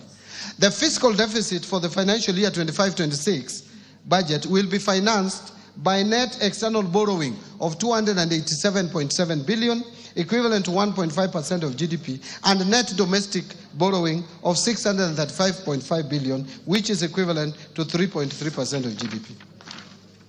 Public debt management. Mr. Speaker, Kenya's public debt is projected to remain with these sustainable levels over the medium term. In present value terms, the debt to GDP is projected to progressively decline from 63% in 2024 towards the debt anchor of 55%, or minus 5% of GDP, plus or minus 5% of GDP for 2028. To support the projected decline in debt levels, the National Treasury will continue implementing various reforms as guided by the medium-term debt management strategy, including liability management operations, continue pursuing use of concessional loans from multilateral, bilateral, and limited commercial sources such as international bond issuances, Additionally, reforms targeted to support domestic market development will eventually reduce the cost of public debt while sustaining fiscal consolidation efforts to ensure debt remains within sustainable levels. Further, the government will explore emerging funding instruments such as debt swaps, diaspora bonds, sustainability-linked bonds, and environmental, social, and governance debt instruments to fund budget deficit and manage public debt. This strategic approach will not only diversify our financing options, but also strengthen international partnerships and promote sustainable growth. Mr. Speaker and honorable members, the government is keen on sustaining transparency and improving efficiency on public debt service. To this end, the National Treasury is in the process of integrating the Commonwealth Meridian Debt Management System with the Integrated Financial Management Information System, IFMIS, and the core banking systems of Central Bank of Kenya. On public-private partnerships framework, Mr. Speaker, the government continues to strengthen the role of public-private partnerships in financing our development agenda. Currently, there are 32 PPP projects at various stages which are targeted to mobilize 70 billion shillings in the financial year 2025-2026 through private investments in priority sectors, including energy, water, housing, health, and transport. So, Mr. Speaker, to enhance transparency and accountability at all stages of project life cycle while implementing PPP, I recently issued a circular on mandatory disclosure requirements for all privately initiated proposals. This measure is part of our broader effort to strengthen the integrity of the PPP program and to ensure that private sector participation in public projects fosters public trust. Mr. Speaker, the National Treasury in May 2025 received the final report of the Committee of Experts on leveraging local financial markets for investment into public-private partnerships and implementation. The committee recommended the establishment and operationalization of PPP Implementation Trust Fund as the central mechanism for enhancing private sector participation in PPPs, particularly through institutional and retail entities. Additionally, Mr. Speaker, the PPP regulations under consideration by Parliament will enhance clarity around PPP processes, thereby enhancing efficiency and project delivery. This will also unlock a pipeline of county-level specific PPP projects in partnership with development partners. In strengthening public finance management reforms, number one is migration to accrual accounting. Mr. Speaker, to strengthen management of public resources, all government ministries, departments, and agencies adopted accrual accounting as of 1st July 2024. The first accrual-based financial statements are expected for the financial year ending 30th June 2025, which is a few days away. The accrual accounting will enable the government to account for all assets and liabilities, including all government assets. Second, Treasury single account. Mr. Speaker, to enhance cash management, the migration of ministries, departments, and agencies to the Treasury single account is progressing well. The Central Bank of Kenya is scheduled to go live with its T24 system upgrade in July 2025. This upgraded platform will support the implementation of Treasury single account core functionalities and facilitate the National Treasury to roll out the key elements of the Treasury single account system. Concurrently, the National Treasury is on track to onboard county governments in 2026. The final phase will involve integrating all remaining national government entities into the Treasury single account by financial year 26-27. Third, zero-based budgeting. Mr. Speaker, to reorient the budgeting and expenditure framework, the government adopted the zero-based budgeting approach while finalizing the financial year 25-26 budget. To implement this approach, the National Treasury developed a budget costing tool that was integrated into the IFMIS budget module for the national government. The zero-based budgeting approach compels all ministries, departments, and agencies to justify expenditures from scratch, thus ensuring resources are allocated to high-impact activities. It promotes transparency, efficiency, by requiring clear justification and critical assessment of spending. Mr. Speaker, I know this statement is long. And by the way, Mr. Speaker, you know Kenya is not a small economy. We are number 6 in Africa. And we have jumped over Ethiopia. So you can't have a 3-pager statement for for an economy as big as Kenya. Gone without apology. Gone. Thank you, Mr. Speaker. Thank you very much. So far, so good. Yeah, Mr. Speaker, I'm now turning to resource allocation so that honorable members can appreciate, and the Kenyan people, where we have allocated the limited resources that we have. Mr. Speaker, now let me highlight the government spending priorities for financial year 25-26. Expenditures for the financial year 25-26 will consolidate the gains realized under the bottom-up economic transformation agenda, with special focus placed on promoting investment in core pillars and their enablers through a value chain approach. Number one, under agricultural transformation and inclusive growth, which is the first pillar. Mr. Speaker, the government will continue to transform the agriculture sector by increasing productivity in key value chains such as fisheries and aquaculture, horticulture, food crops, livestock and rangeland development. The government will scale up support to farmers through input financing, subsidies and extension services. This will move the country from food deficit to food surplus, reduce reliance on food imports and revamp export crops. Mr. Speaker, in this respect, I have proposed an allocation of 47.6 billion for various programs under this sector, despite the fact that agriculture is largely devolved.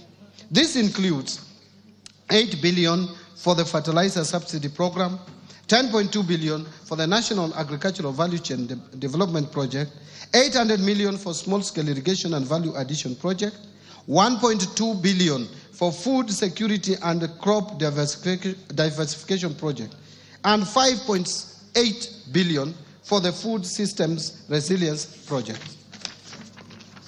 Mr. Speaker, to promote livestock production, I have proposed Kenya shillings 2.3 billion for de-risking, inclusion, and value enhancement of pastoral economies programs. 1.6 million Kenya shillings for Kenya livestock commercialization program. And 280 million for the livestock value chain support project. I have also proposed Kenya shillings 340 million for the development leather industrial park at Kenania. Mr. Speaker, to support the growth of blue economy, I have proposed a total of 8.2 billion to the blue economy and fisheries subsector. This includes 2.3 billion for aquaculture business development project, 2.4 billion to the Kenya Marine Fisheries and Socio-Economic Development Project, and 500 million for the Kabonyo Fisheries and Aquaculture Training Center. Mr. Speaker, to raise agricultural productivity and enhance resilience to climate change risks in targeted smallholder farming and pastoral communities, I've proposed an allocation of Kenya shillings 318 million towards an ending drought emergencies project and 1.3 billion to resilience for food and the nutrition security program in Horn of Africa project.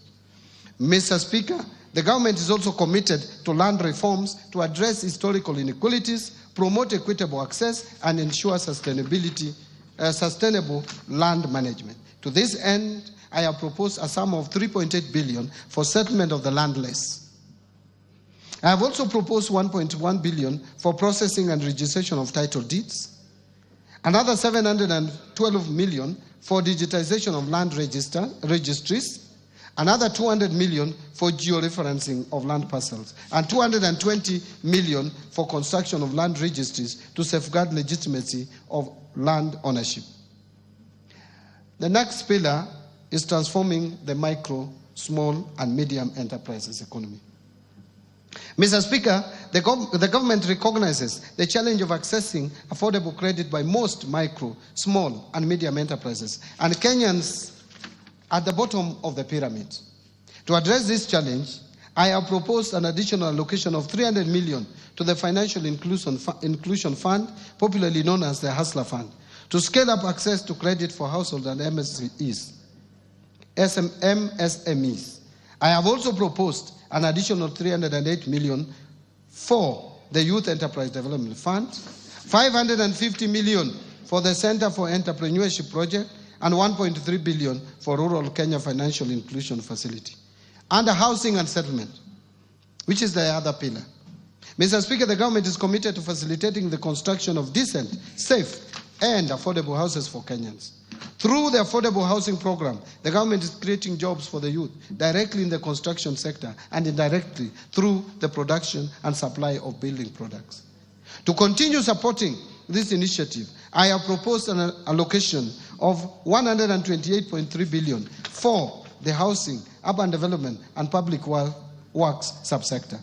This includes 13.4 billion under the Kenya Urban Program, 64.5 billion for construction of affordable housing units, 10.5 billion for construction of social housing units, and 16.5 billion for social and physical infrastructure. Mr. Speaker, other proposed allocations to the housing, urban development, and public works interventions include 7.2 billion shillings for the Kenya Informal Settlement Improvement Project Phase 2, 3.5 billion for the construction of housing units for the National Police and the Kenya Prison, 500 million for building climate resilience of the Urban Poor Program, 184 million for construction of footbridges, and 454 million targeted to support construction of county headquarters. Mr. Speaker, to ensure the safety of Kenyans through compliance with building codes and standards as well as other industry regulations, I have proposed an allocation of 2.6 billion for the regulation and development of the construction industry. I am aware members are aware, I know members are aware of the challenges we have had where collapsed buildings kill many Kenyans as a result of carelessness of various developers. Let me turn to universal health coverage. Mr. Speaker, access to quality and affordable health care through the universal health coverage program is central to this government. Towards this end, Mr. Speaker, I have proposed an allocation of Kenya shillings 138.1 billion, up from 123 billion in the current year's budget, to the health sector to support various activities and programs. This includes 6.2 billion for universal health coverage, coordination and management, 13.1 billion for primary health care, and that is up from 7.1 billion in the current year, and 430 million to provide medical cover for the orphans, elderly, and disabled persons in our society. Mr. Speaker, to lower cases of HIV, AIDS, malaria, and tuberculosis, and enhance vaccines and immunization program in the country, I have proposed 17.3 billion for the Global Fund and Kenya shillings 4.6 billion for vaccines and immunization programs, respectively. Mr. Speaker, to enhance early diagnosis and management of cancer and reduce the burden of treatment of chronic and critical illnesses among Kenyans, I have proposed an allocation of 8 billion to the Emergencies, Chronic and Critical Illnesses Fund to be managed by SHA, and this has moved from 5 billion shillings in the current budget. 1 billion for construction of a cancer center at Kisii Level 5 Hospital, 100 million to strengthen cancer management in Kenyatta National Hospital, and 100 million for expansion of comprehensive cancer treatment at Kenyatta University Teaching, Referral and Research Hospital. Mr. Speaker, to improve health service delivery, I have also proposed a sum of 42.4 billion for our referral hospitals, including Kenyatta National Hospital, Moi Teaching and Referral Hospital, Kenyatta University Teaching Referral and Research Hospital, Mwai Kibaki Teaching and Referral Hospital in Othaya, Jaramogi Oginga Odinga Teaching and Referral Hospital in Kisumu, and Madari National Teaching and Referral Hospital. Other locations include Kenya shillings 1.3 billion for the construction of Kenyatta National Hospital, Burns and Pediatrics Center. Mr. Speaker, I have also proposed 5.2 billion for Kenya Medical Supplies Agency to recapitalize it, 2.7 billion for the Kenya Medical Research Institute, 500 million for procurement of family planning and reproductive health commodities, and 300 million for procurement of equipment at the National Blood Transfusion Services. Further, to strengthen the capacity of medical personnel, I have also proposed an allocation of 4.3 billion for medical interns, 3.2 billion for community health promoters, 303 million for training of health personnel, and 8.9 billion for the Kenya Medical Training Centers, KMTCs. On digital superhighway and creative economy, which is the other pillar of the better principle. The government continues to invest in digital superhighway to improve ICT infrastructure and expand internet access nationwide. The creative industries are a significant source of employment, particularly for the youth, and has the potential to address high unemployment rates through promotion of music, theater, graphic design, digital animation, fashion and craft, among others. Mr. Speaker, to support growth in the digital superhighway, I have proposed an allocation of 12.7 billion to fund initiatives in the information, communication and technology sector. Specifically, this proposed allocation includes 2.3 billion shillings for the construction of Kenya Advanced Institute of Science and Technology at Konza Technopolis, 3.7 billion for Kenya Digital Economy Acceleration Project, and 333.2 million for government shared services, 382 million for the digital superhighway, 689 million for the establishment of digital hubs, and 750 million for maintenance and rehabilitation of national optic fiber backbone infrastructure.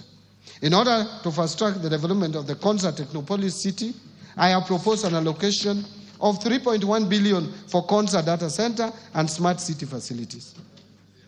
The government is also committed to enhance transparency, accountability, and efficiency in public procurement. I have, in this regard, proposed an allocation of 700 million for rolling out the implementation of the electronic government procurement system, what we call EGP, or EGP, EG procurement. Other key allocations to critical sectors supporting better include the following: investing in critical infrastructure. Mr. Speaker, the government will continue to invest in transportation networks, including roads, railways, and air travel, to reduce travel time and logistic costs, making markets more accessible and facilitating the movement of goods and people. Towards this end, I have proposed an allocation of 217.3 billion for development of roads across the country. This includes 30 billion to support construction of new roads and bridges, 70.8 billion for rehabilitation of roads, because we have so many long, the length of roads is so long that we have to maintain them and rehabilitate. And 115.6 billion for road maintenance. Actually, this 115 billion is more than the 85 million that we have in the current budget by 30 billion for maintenance of our roads.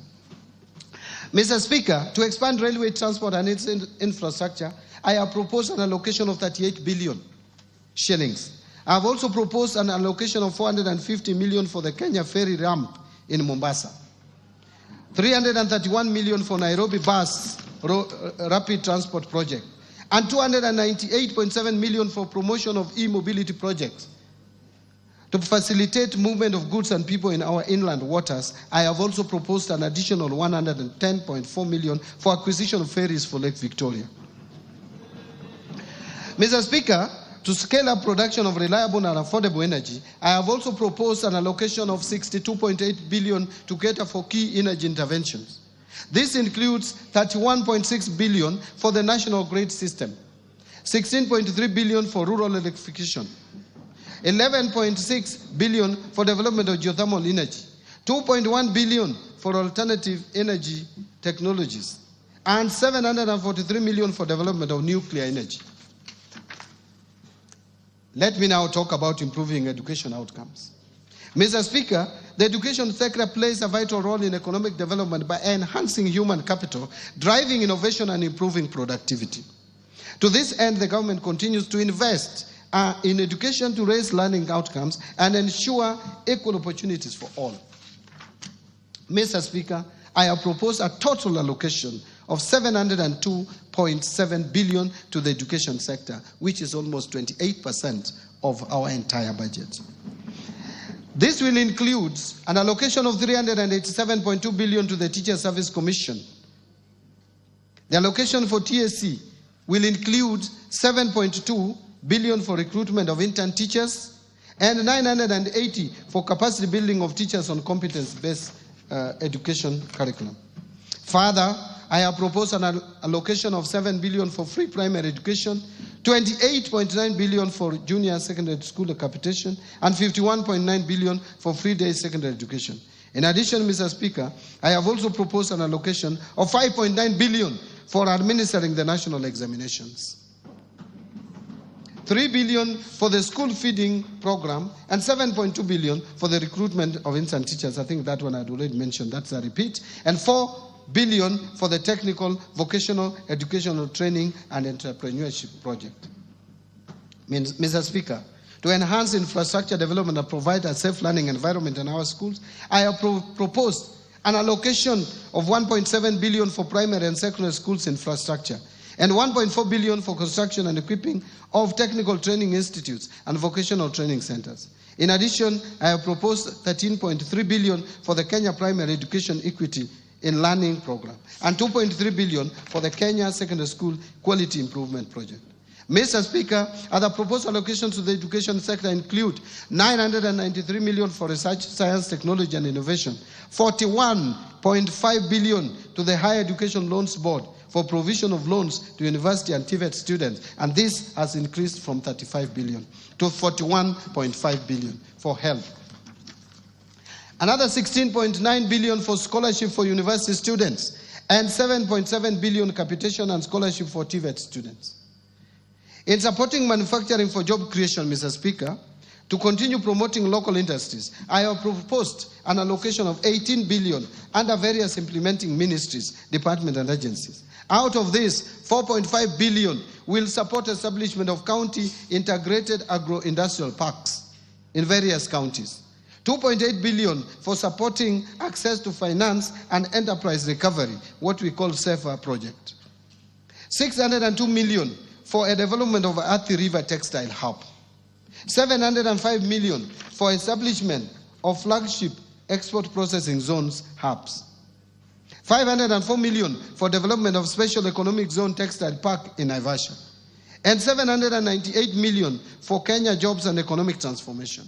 Mr. Speaker, in order to revitalize and maximize the benefits from our cash crops, I have proposed 2 billion for coffee cherry revolving fund and another 2 billion for coffee debt waivers. This is up from the 3 billion that was allocated to this subsector in the last financial year's budget.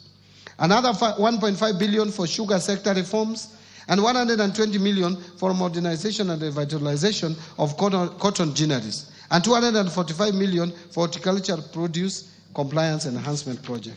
Mr. Speaker, to support local production and processing of edible oils, I have proposed an allocation of 300 million for the National Edible Oil Crops Promotion Project. Mr. Speaker, to enhance milk processing, I have proposed an allocation of 400 million for excess milk mop-up and 150 million for modernization of milk processing factories in Runyenjes and Narok. Mr. Speaker, to equip our youth with essential training and internship opportunities in trade and industry, I have proposed an allocation of 330 million for the Kenya Industry and Entrepreneurship Project. Another 500 million for the construction of industrial research laboratories, and 109 million for constituency industrial development centers.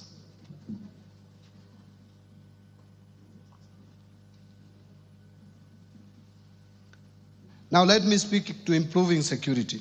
Mr. Speaker, a stable and secure environment fosters investment, trade, and overall economic growth. In this regard, I have proposed an allocation of 202.3 billion for defense, another 125.7 billion for the National Police Service, and 51.4 billion for the National Intelligence Service, another 32.5 billion for internal security and national administration, and 38.1 billion for prison services. I have also proposed an additional allocation of 10 billion to cater for leasing of police motor vehicles, and 3.6 billion for police modernization program. Mr. Speaker, to combat crime and enhance administration of justice, I have proposed 1.2 billion for construction and modernization of national forensic facilities. Now, let me turn to protecting the vulnerable groups in our society. Mr. Speaker, social protection services are crucial for building more equitable and resilient societies by reducing poverty, inequality, and vulnerability, as well as promoting economic growth and social cohesion. I have in this regard proposed an allocation of 41.4 billion in this budget to protect the vulnerable members of our society and promote affirmative action. This is increasing from 33 billion in the current financial year's budget. Out of this allocation, 25.1 billion will cater for cash transfers to the elderly persons. And again, this has moved from 18 billion, so it has increased by 7 billion. 8.9 billion for cash transfers to orphans and vulnerable children. Again, that's a jump of 1 billion more. And 1.5 billion for cash transfers to persons living with disability. Again, this has been increased from 1.19 billion. Mr. Speaker, the proposed allocations also includes 3.9 billion for the Kenya Hunger Safety Net program, 450 million for the National Fund for the Disabled of Kenya. In addition, there is 600 million which will go to the Child Welfare Society of Kenya, 100 million for the Presidential Bursary for Orphans, 180 million for the Street Families Rehabilitation Trust Fund, and 90 million for the National Albinism Support Program, and finally, 90 million for the National Autism Support Program. On equity, poverty reduction, women and youth empowerment. Mr. Speaker, unemployment remains one of the most persistent and challenging issues facing the country today. The challenge is not only about job creation, but also bringing the critical gap between education and employment and developing relevant skills for the modern economy. In order to empower the youth and support businesses owned by youth and women and to promote development in the constituencies, I have proposed 105.6 billion for these initiatives. This allocation includes I have proposed 105.6 billion, not million, for these initiatives. This allocation includes 10 billion for the National Youth Service, NYS, 3.6 billion to National Youth Opportunity Towards Advancement, what is famously known as NYOTA, and Kenya shillings 318 million for the Youth Enterprise Development Fund. In addition, I have proposed 990 million for film development services. Mr. Speaker, to further empower our women and girls, I have proposed 353 million for the Women Enterprise Fund, 940 million for provision of sanitary towels to school-going girls, 254 million for strengthening prevention and response to gender-based violence in Kenya, 110 million for eradication of female genital mutilation, and 4 billion for the National Government Affirmative Action Fund, otherwise known as NGAF. Mr. Speaker, to promote regional equity, reduce poverty, and enhance social development across the country, I have proposed 58.8 billion for the National Government Constituency Development Fund, 9.6 billion for the Equalization Fund to finance programs in identified marginal areas or marginalized areas, and another 15.9 billion for the Kenya Devolution Support Program number 2. To stimulate tourism growth, sports, culture, recreational and arts, Mr. Speaker, in order to harness national pride, empower our youth and position Kenya as a regional beacon of talent and heritage, I have proposed an allocation of 29.7 billion to support sports, culture and recreation as well as tourism. This proposed allocation includes 13.5 billion for the Sports, Arts and Social Development Fund, 2.3 billion to establish an automation and digitization system for the sports registrar, 241 million for the Anti-Doping Agency of Kenya to make Kenya remain competitive in the athletics and other sports, 402 million for Sports Kenya, 245 million for the Kenya Academy of Sports, 8.2 billion for the Tourism Fund, and 4.8 billion for Tourism Promotion Fund. On environmental protection, water and natural resources, Mr. Speaker, to safeguard natural ecosystems, ensure sustainable water use, and tackle the impact of climate change, I have proposed an allocation of 10.7 billion for forest resources conservation and management, 1.6 billion for forest research and development, 3.7 billion for environment management and protection, 11.5 billion for the Kenya Financing Locally Led Climate Action Project, which is known as FLOCA, 1.6 billion for meteorological service, and 13.2 billion for wildlife security, conservation and management. Another 953 million for wildlife research and development. In addition, I have also proposed 1.1 billion for human wildlife conflict compensation and 950 million for wildlife insurance. Mr. Speaker, I have also proposed an allocation of 26.8 billion for water and sewerage infrastructure development. Out of this, 16.5 billion for water resources management and 1.9 billion for water storage and flood control. In addition, I have also proposed 15 billion for irrigation and land reclamation and 266 million for water harvesting and storage for irrigation. In order to improve governance and sustaining the fight against corruption, Mr. Speaker, to enhance good governance, intensify the fight against corruption, and entrench integrity and accountability in public service delivery, I have proposed Kenya shillings 4.5 billion for the Ethics and Anti-Corruption Commission, 4.5 billion for the Office of the Director of Public Prosecutions, 5.3 billion to the State Law Office, and 8.7 billion for the Office of the Auditor General. In addition, Mr. Speaker, to enhance the oversight and legislative role of Parliament, I propose an allocation of 48 billion for Parliament. To enable administration of justice, I also propose an allocation of 27.8 billion for the judiciary. Now let me turn to allocation to county governments.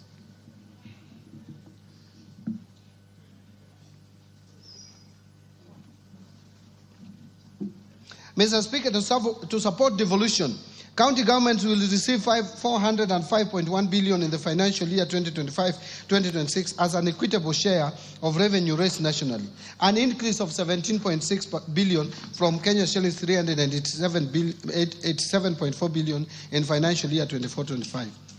The 405.1 billion represents 25.8% of the most recently audited revenues for financial year 2020-2021, way higher than the minimum of 15% prescribed in Article 203(2) of the Constitution.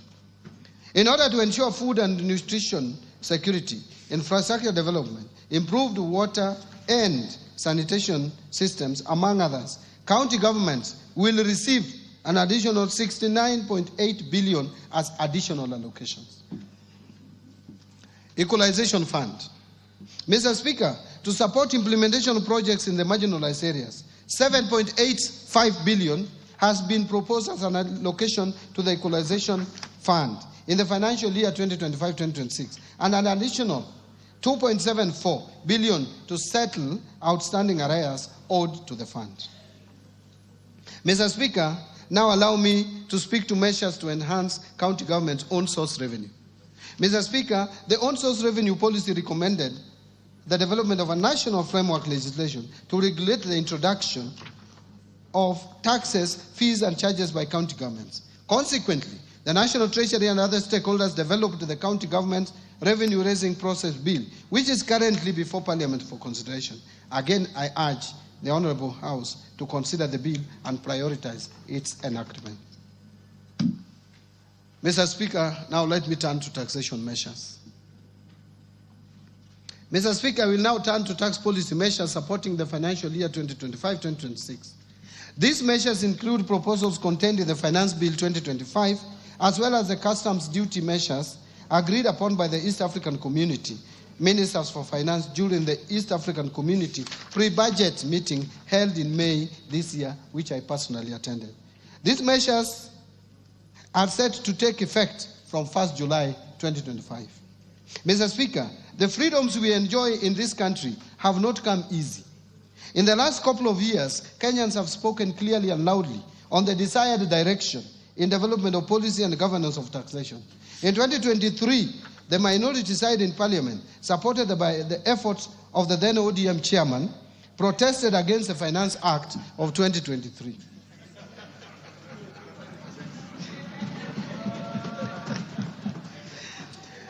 Last year, Mr. Speaker, some provisions in the Finance Bill 2024 triggered protests across the country.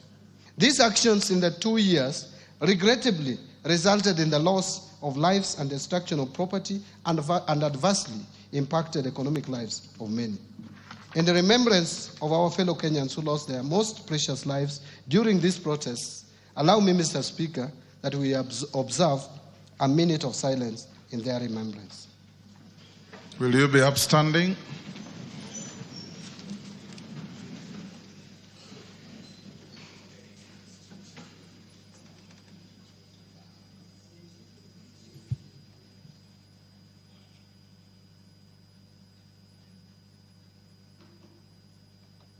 May their souls continue resting in eternal peace. Thank you, honorable members.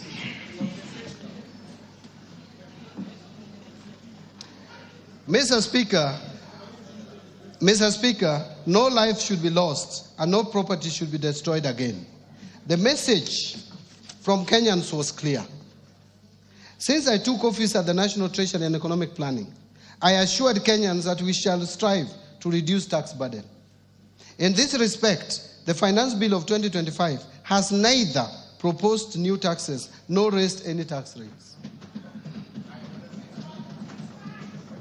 Instead, we have chosen to enhance tax revenue collection through administrative reforms by simplifying and streamlining tax laws to make them clearer and easier to implement, thereby by improving taxpayer compliance. The process also involves rationalization of tax expenditure to enhance equity and fairness. Mr. Speaker, the revenue foregone through tax incentives or tax expenditure has increased significantly, rising from Kenya shillings 393.1 billion, which is equivalent to 2.9% of GDP in 2022, to 510.6 billion, which is equivalent to 3.4% of GDP in 2023. To reverse this trend, the Finance Bill of 2025 proposes reforms to rationalize tax expenditures so as to promote equity, fairness, efficiency, and reduce distortions within the tax system. The proposed reforms are in line with the national tax policy and the medium-term revenue strategy, which this Honorable House passed. So, Mr. Speaker, from the proposed reforms, we expect to raise Kenya shillings 30 billion more as additional revenue. Mr. Speaker, customs measures agreed upon by East African community ministers during the pre-budget meeting are intended to protect our industries and ensure they access raw materials and inputs at affordable prices.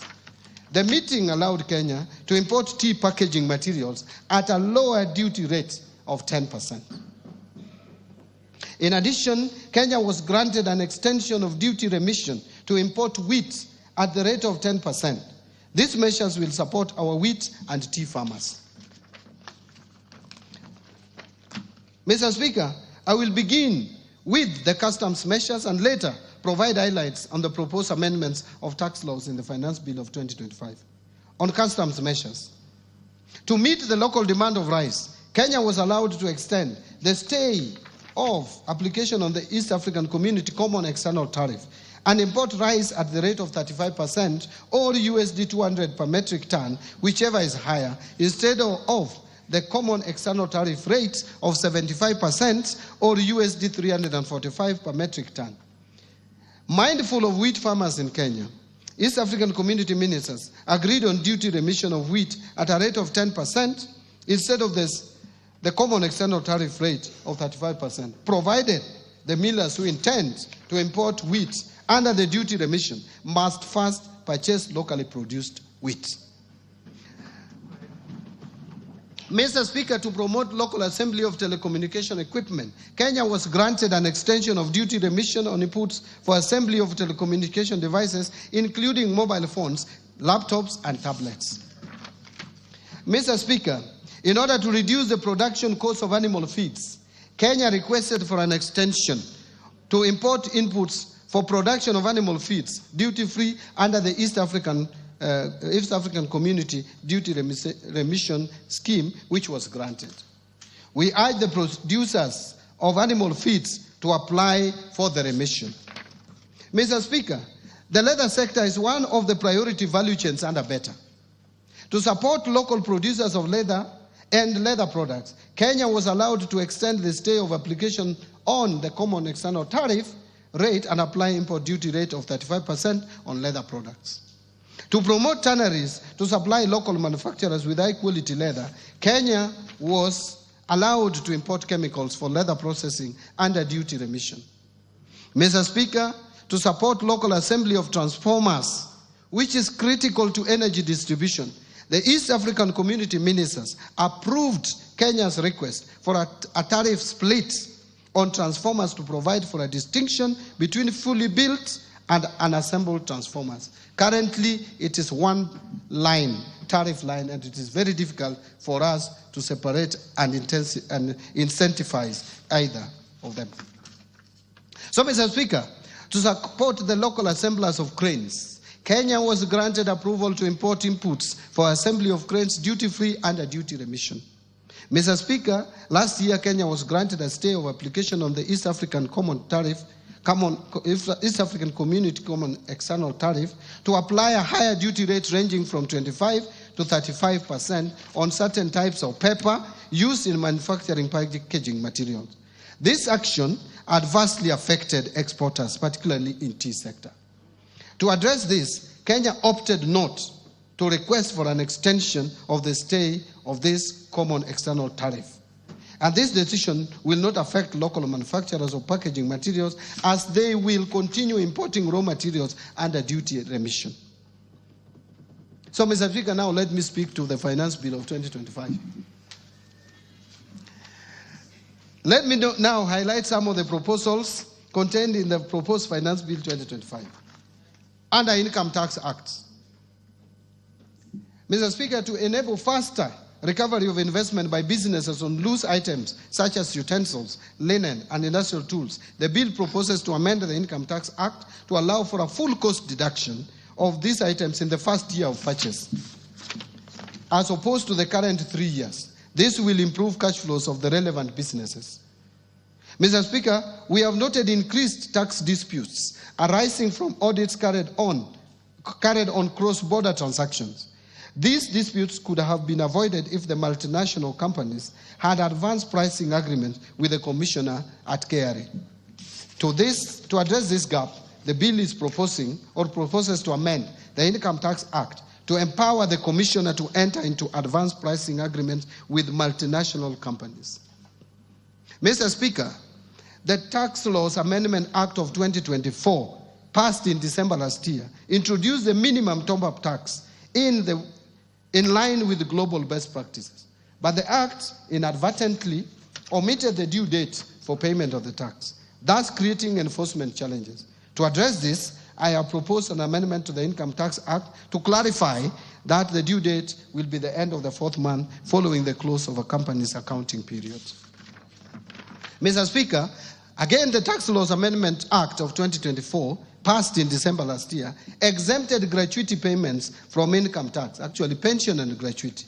However, the provision is not clear whether all gratuity, including from private pension schemes, is exempted from tax.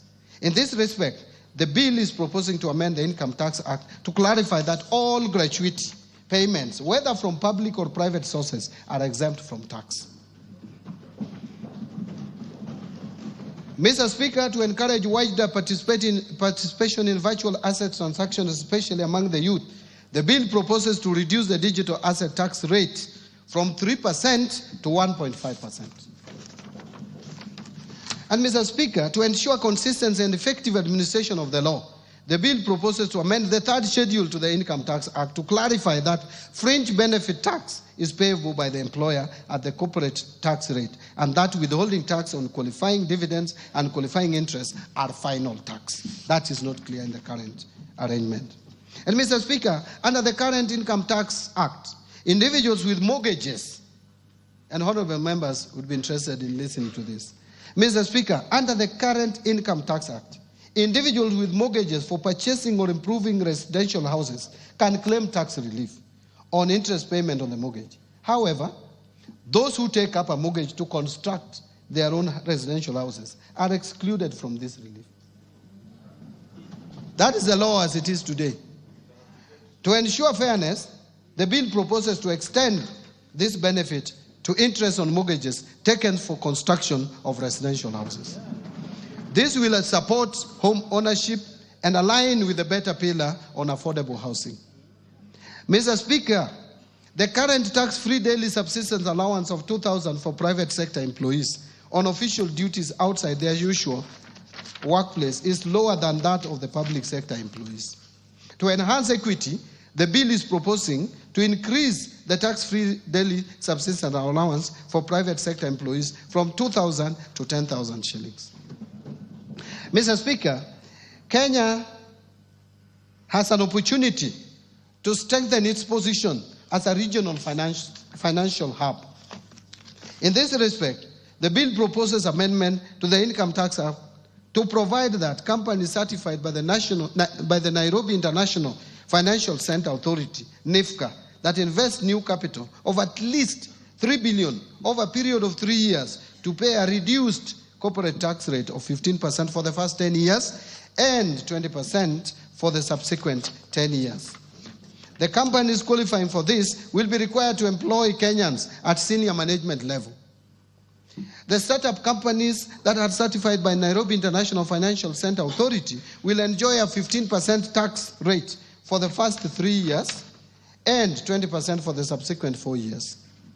And dividends earned by certified holding companies and regional headquarters will be exempted from tax provided that at least 250 million is reinvested annually in Kenya. Mr. Speaker, we have noted that some employees seek refunds from KRA on reliefs of deductions that ought to have been deducted by their employers. To address this challenge, the bill proposes to amend the Income Tax Act to make it mandatory for employers to consider all eligible tax reliefs and deductions when computing employees' income tax. Presently, employers are not compelled to deduct these reliefs in computing pay as you earn. Value-added tax. Mr. Speaker, while a supplier is required to issue a tax invoice at the point of sale, there is currently no definition of tax invoice under the VAT Act. This creates ambiguity on what constitutes a tax invoice. To resolve this ambiguity, the bill is proposing to amend the VAT Act to define a tax invoice. Mr. Speaker, to strengthen tax administration and enhance compliance, the bill proposes to require the issuance of tax invoices for all suppliers, whether taxable or exempt. This amendment will support better record keeping by taxpayers and facilitate the pre-population of returns. Mr. Speaker, to support business operations, the bill proposes to shorten the period for claiming refunds on bad debts from 3 years to 2 years, and to allow taxpayers to either request for a refund or offset it against future VAT liabilities.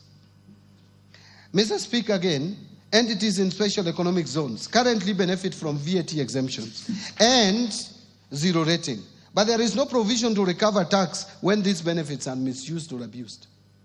To safeguard revenue and promote accountability, the bill proposes to recover VAT where exempted or zero-rated goods or services are used for purposes other than those intended. Mr. Speaker, to prevent leakages or revenue leakages, strengthen tax administration, and promote equity across sectors, the bill proposes to move some zero-rated goods and services that are consumed locally to exempt status. Further, Mr. Speaker, some of the goods exempted from VAT have multiple uses, making it difficult to effectively monitor whether they are finally used for the intended purpose. In this respect, the bill proposes to amend the VAT Act to remove such exemptions. Under excise duty, Mr. Speaker, to minimize tax disputes relating to classification of locally produced excisable goods, the bill proposes an amendment to the Excise Duty Act to clarify that the East African Community Common External Tariff and its classification rules shall apply to all excisable goods, both imported and locally manufactured. Mr. Speaker, to streamline the processing of applications for licenses to manufacture excisable goods by the Commissioner, the bill proposes to amend the Excise Duty Act to require the Commissioner to provide feedback on the application within 14 working days from the date of receipt of all valid documents. Mr. Speaker, the Excise Duty Act provides for taxation of alcoholic beverages based on pure alcoholic content, which increased cost for producers using spirits over 90% alcohol content as raw materials from 356 shillings to about 1,000 shillings per litre. Since undenatured extra-neutral alcohol is a key input in the manufacturing of spirituous beverages, the bill proposes to amend the Excise Duty Act to provide an excise duty rate of 500 shillings per litre for undenatured extra-neutral alcohol above 90% strength supplied to licensed spirituous beverage manufacturers. Mr. Speaker, to promote equity and fairness in taxation of accessible services offered through the internet or electronic network, the bill proposes to amend the Excise Duty Act to bring non-resident persons without a physical presence in Kenya into the tax net when they supply accessible services through these mediums. Mr. Speaker, to avoid double taxation of fees charged by digital lenders, the bill proposes to amend the definition of digital lender under the Excise Duty Act to exclude entities licensed under the Banking Act, the Cooperative Societies Act, and the Microfinance Act. Honorable members, to enhance clarity and consistency in the administration of excise duty legislation, the bill is proposing to amend the Excise Duty Act to clarify that imported plastic products, including plates, self-adhesive plastics, and printed polymers, will be subjected to excise duty at 25% of the excise value, or 200 per kilogram, whichever is higher. Now let me speak to miscellaneous fees and levies. Mr. Speaker, the Export and Investment Promotion Levy on billets and wire rods, which are raw materials in manufacture of nails, fencing wires, gabions, bolts, and nuts, have raised production costs of these products. In this respect, the bill proposes to amend the Miscellaneous Fees and Levies Act to review the levy downwards. Mr. Speaker, to promote Nairobi as regional aircraft maintenance hub while managing tax expenditures, the bill proposes to amend the Miscellaneous Fees and Levies Act to introduce import declaration fee and railway development levy on small aircrafts and helicopters, but retain the exemption on spare parts of all aircrafts. The Tax Procedures Act, 2015. No, this is the Act is 2015. Mr. Speaker, to enhance the Commissioner's ability to recover unpaid taxes from non-residents, the bill is proposing to amend the Tax Procedures Act to expand the scope of agency notices to include non-resident persons. Mr. Speaker, and this is controversial, to close a loophole that hinders enforcement of tax compliance and ensure timely revenue collection, the bill proposes to amend the Tax Procedures Act to clarify that enforcement of tax collection when a tax appeals tribunal or a court judgment on tax dispute is in favor of the Commissioner shall only be suspended where a stay order has been granted. That is not the one that I thought I was going to read. The controversial one is yet to come. Mr. Speaker, to remove the financial and legal barriers that may hinder effective enforcement of recovery of unpaid taxes, the bill proposes to amend the Tax Procedures Act to provide that property transfers made by or to the Commissioner in recovery of tax liabilities be exempted from stamp duty. Mr. Speaker, to promote transparency, uphold fair administrative action, and strengthen trust in tax administration, the bill proposes to amend the Tax Procedures Act to require the Commissioner to provide reasons when issuing amended tax assessments to a taxpayer,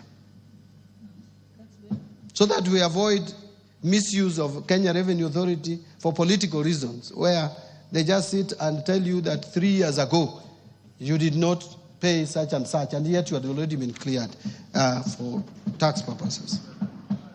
Reasons must be provided. Mr. Speaker, to address taxpayers' concerns regarding penalties and interest arising from system-related delays or administrative errors beyond taxpayers' control, The bill proposes to amend the Tax Procedures Act to allow the Cabinet Secretary to grant waivers on penalties and interest arising from such circumstances upon recommendation by the Commissioner. Presently, if there is any error made by the Kenya Revenue Authority on your tax assessment, there is no law to reverse it. So in conclusion, Mr. Speaker and fellow Kenyans, we have experienced a wide range of challenges as a nation in the past 2 years. In navigating these trying times, we have demonstrated exceptional resilience and remained steadfast in our development and democratic journey.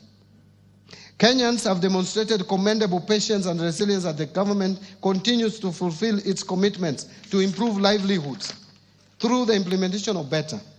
And under the leadership of His Excellency the President, Dr. William Samoei Ruto, we have made meaningful progress in advancing our development agenda, promoting inclusion, fostering national unity, and working together to build our nation and renew the spirit of patriotism. Mr. Speaker, the budget I have presented today has been thoughtfully prepared to navigate the delicate balance of competing interests while adhering to our fiscal consolidation plan. Mr. Speaker, I am confident that the policies and structural reforms I have outlined provide a solid foundation for sustaining our socio-economic transformation. These measures are designed to stimulate job creation, strengthen our economic recovery, and ease the cost of living. I therefore call upon honorable members and all Kenyans to support the implementation of the budget as we work together in pursuit of shared prosperity. Finally, Mr. Speaker, the journey to a prosperous Kenya calls for leadership and collective commitment of all Kenyans. Last year, the Orange Democratic Movement joined hands with the United Democratic Alliance under Kenya Kwanza to form a broad-based government. This unity has brought renewed peace and stability to Kenya and fostered inclusive development beyond tribal lines.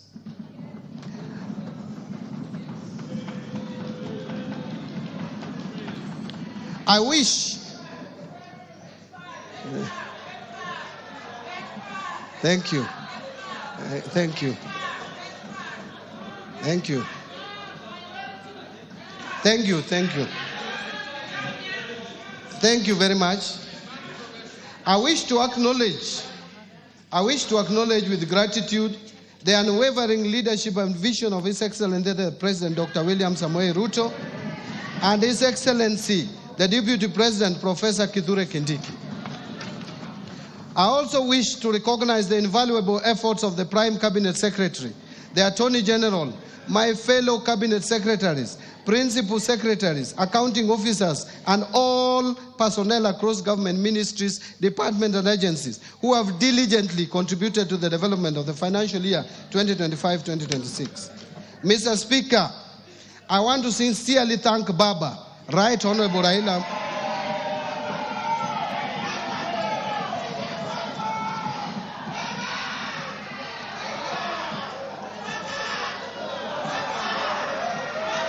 Thank you, honorable members.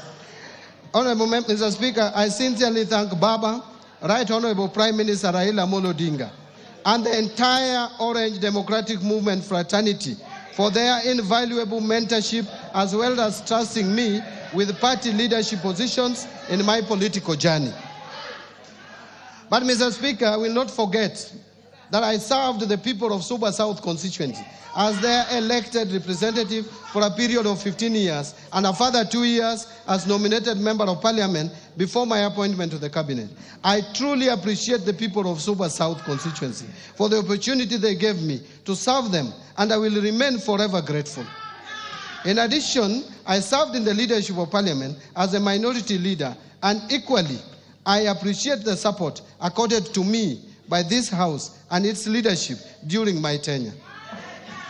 My sincere appreciation goes first to you, Honorable Speaker of the National Assembly,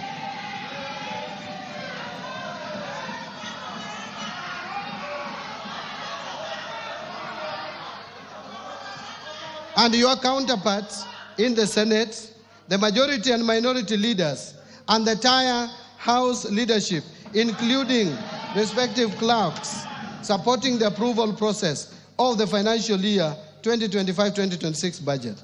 Second, to honorable chairs and members of both the Budget and Appropriations Committee and the Finance and National Planning Committee and all the other departmental committees of this House, as well as the staff of Parliamentary Budgets Office for their constructive inputs and leadership during the approval process of this budget.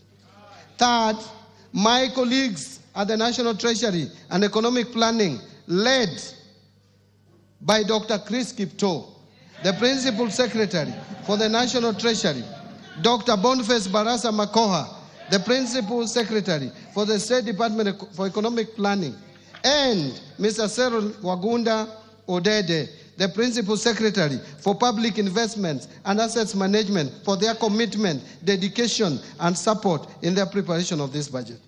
Fourth, special appreciation goes to Mr. James Muhati, the former Principal Secretary for the State Department for Economic Planning, for his unwavering commitment and invaluable support during the first half of the financial year. His dedication and strategic leadership greatly advanced the ministry's mandate and played a pivotal role in shaping key national economic planning initiatives. Fifth, my appreciation goes to the Governor of the Central Bank of Kenya, the Commissioner General of the Kenya Revenue Authority, as well as the management and staff of both institutions, the financial sector regulators, and other MDAs for their valuable contributions to the budget process. Sixth, my gratitude goes to our multilateral and bilateral development partners for their continued technical and financial support.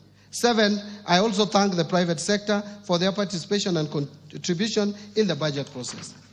And eighth, I wish to appreciate the media and non-state actors for their active engagement and participation in the financial year 2025-2026 budget.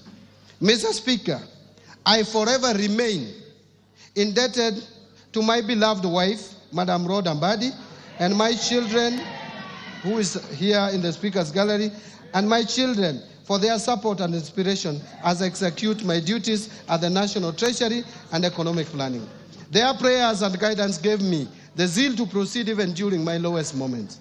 I remain deeply grateful also to my siblings for raising me, paying my school fees, and supporting me throughout my journey. Mr. Speaker, I am sure that my late parents, Jadul Stanislaus Ngongo Moth and his babe, Slermina Yambu Ngongo, with my mother, are smiling down from above as they see their youngest son perform this great service for the great people of Kenya today. God is truly faithful. Lastly, Mr. Speaker, my utmost gratitude goes to all Kenyans for their contributions during the budget process. Thank you, and may God bless Kenya.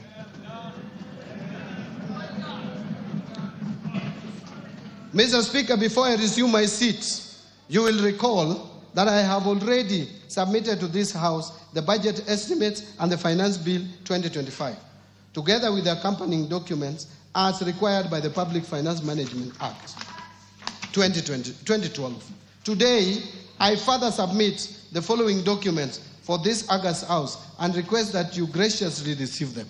1, budget statement for the financial year 2025-26.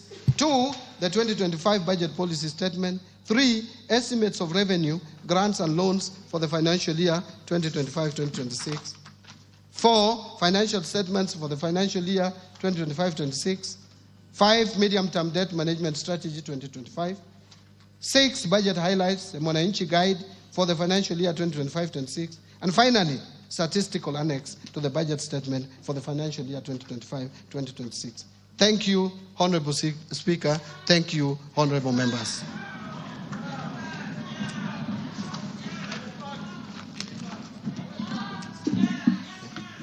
Thank you, Minister. You may now take your seat.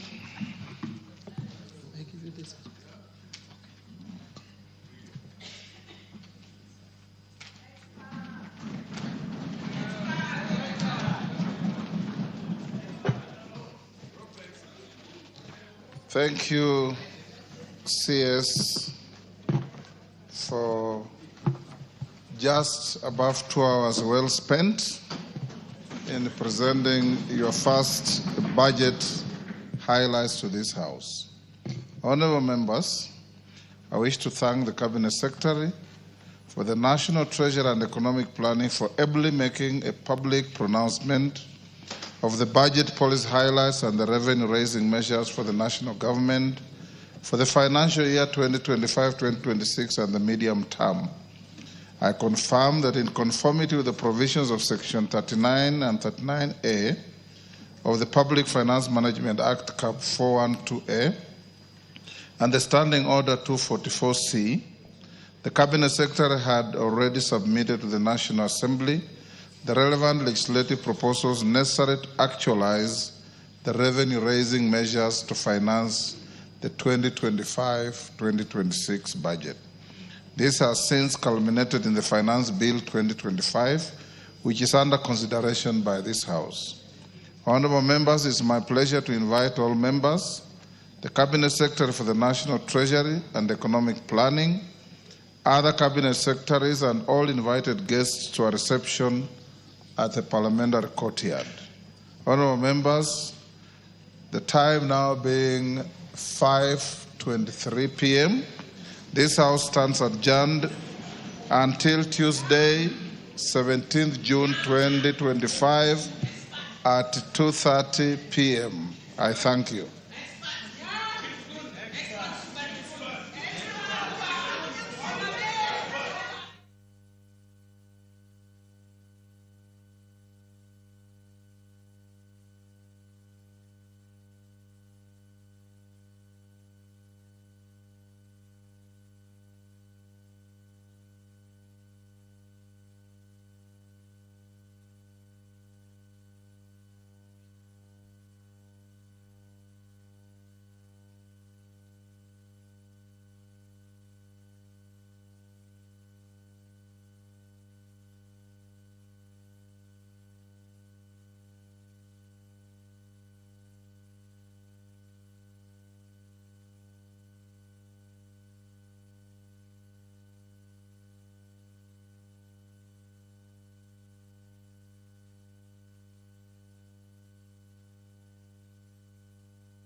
That marks the climax of the budget highlights for the year 2025-2026 financial year, delivered by the Cabinet Secretary for the National Treasury, Honourable John Mbadi, highlighting a number of issues and a number of sectors that the government is keen on. To just take you through some of the areas that the CS for the National Treasury has highlighted is the aspect of Kenya being told it works on an realistic budget, and the CS says for the first time the country will be moving forward with a zero budget, where before the budget was allocated to various state departments, we had various state agencies as well as ministries appearing before Parliament to justify why those items should be factored in the budget to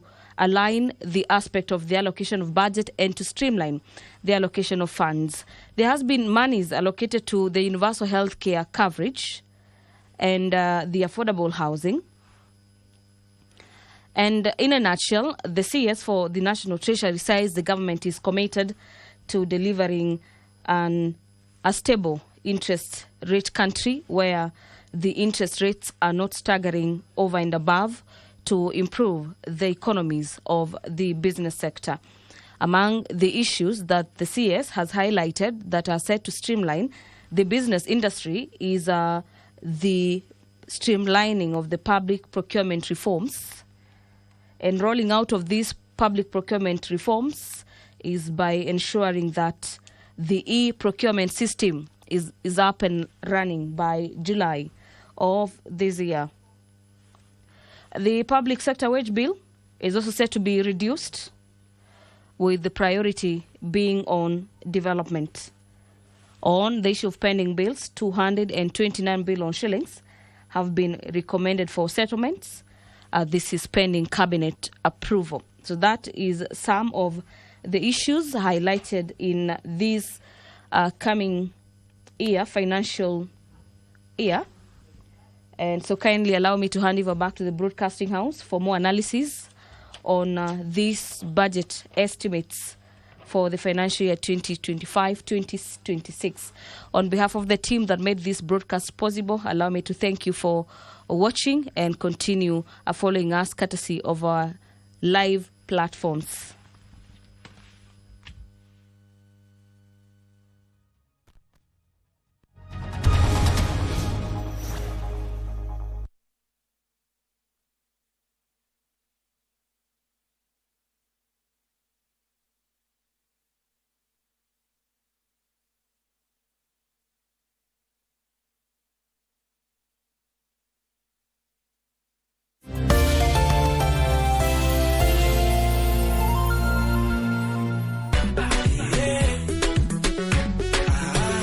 I have two talents. One of them is dancing and the other one is acting.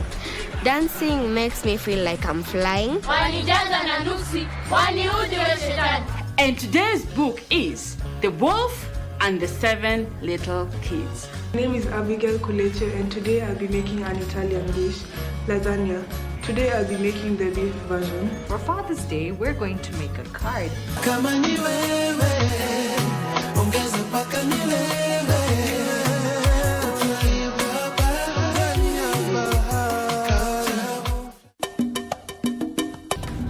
He tortured you, didn't he? I've done this to a lot of people, but there is no way I'm going to let him leave this door. He's going to know who Jamal really is. What are you not telling me? Baraza is trying to frame us. That's it. Listen, this is my house. You're the one who needs to leave. So get out now. This is my father's house, and you need to come with us right now. Come with you where? Come with you where, Paul? And if I don't, what will you do? What exactly will you do? Do not come near. You need to leave me alone. Aloniza kanilea, kanifunza kila jema. Kinyume na mitazamo potovu, wanawake wengi huchagua kuvaa hijab kwa hiari kama ishara ya uhuru na kiroho na uhuru wa kujieleza. Ni uamuzi wa moyo, si wa shinikizo.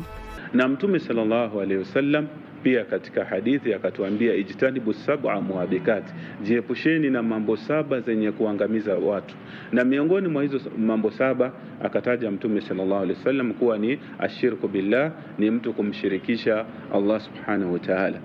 Hiyo basi njia rahisi ya wewe kujikinga kutokana na shida na dhiki na balaa ni kusoma suratul Falaq, suratul Nas na suratul Ikhlas. Sura hizi zitakukinga wewe mtazamaji wetu kutokana na shida ambazo zitakukumba katika maisha yako. Pepo ya dunia, pepo ya dunia. Nyamasa, tunaongea na mama, naona ni nikae chini. Mama ni nani? Nyamasa bwana, mimi naongea na mtu. Mimi unanipotezea wakati. I want to go to the lunch. Watulia wewe. Troni ya keki akafunua keki. Agabata ni inaitwa 9x9. Hii mawe ya kujenga. Mimi ndo nilikuwa nimeiba hiyo keki isingepatikana kwako na watoto wako mkiimba nyimbo za birthday. Wow. Can I kiss the bride by Muhammad? Sasa wewe una kiss the bride hapa kuna harusi. Unasikia umemaliza maswali. Hata keki hiyo siku toka kama nimeonja hata keki. Sasa ungeonja nini na keki ushaiba? Power of understanding and empathy can break down barriers and pave the way for a more inclusive world. So, let's continue to embrace that unity. In a world where technology continues to push the boundaries of what's possible. Nimetumia scratches for a while. Juu ya hiyo hundo ili wakati nilikatwa niliambiwa nikae for some time. Through the power of 3D technology, they are changing the lives of amputees. When people lose a limb due to accidents or other reasons, we give them a new limb so they can walk again. It is better to educate the people, particularly the husbands. I know the husbands can get annoyed, but it doesn't mean that you cut the hand of a lady whom you love and look after. And that is the issue I wanted to bring out. Differently.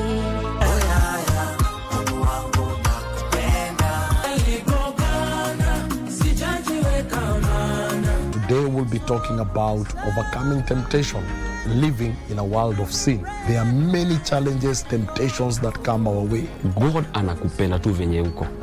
Just the way you are. So you don't need to do anything for God to love you more, and you don't need to do anything less for God to love you less. If you are in Christ, you can be in the world, but whatever is in the world will not get into you.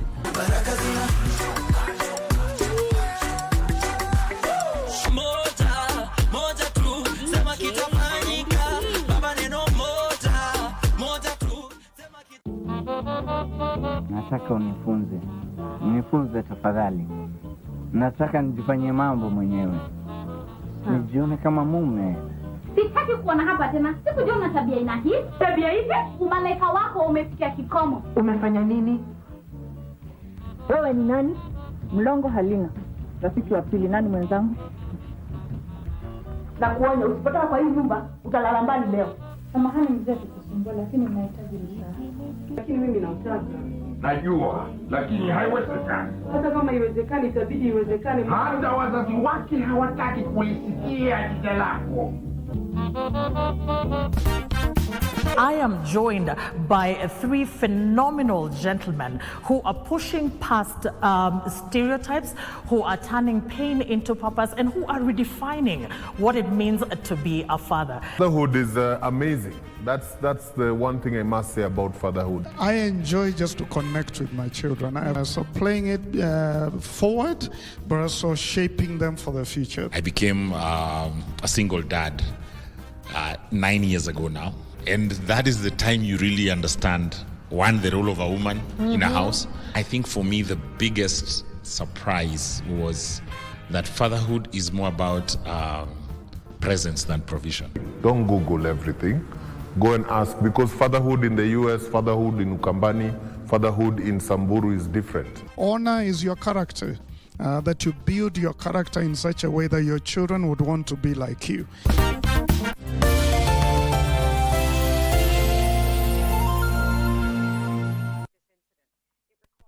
Flight data, it requires flight recorders, it requires the investigation scene be absolutely analysed for clarity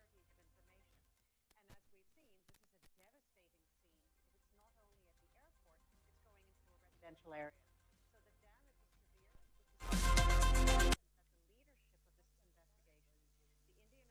So the damage is severe. At the leadership of this investigation, the Indian authorities. And National Cabinet Secretary John Mbadi there delivers his maiden budget there. That is pegged at 4.291 trillion shillings there. So you round off, it's 4.3 trillion shillings, and he has gone further to break it down on how how government intends to fund that particular budget. Just to give you a quick summary, let's look at the areas that the government has highly prioritized in this particular budget. Education is the main beneficiary for this particular budget, raking in a cool 28% of the total budget at 702.7 billion shillings. And the Teacher Service Commission is going to take the bulk of it, or rather the lion's share, at 387.2 billion shillings. This is to support training as well as employment of employment and training of teachers there. The footage that you're getting, this is a post-budget presentation press briefing by National Cabinet Secretary John Mbadi there. We're just waiting to have the team on ground ready so that we can have a listen into what the CS has to say in regard to the presentation that he just made some few minutes ago. Flanking him is his PS, Dr. Chris Kipto. Let us have a listen into what is happening there.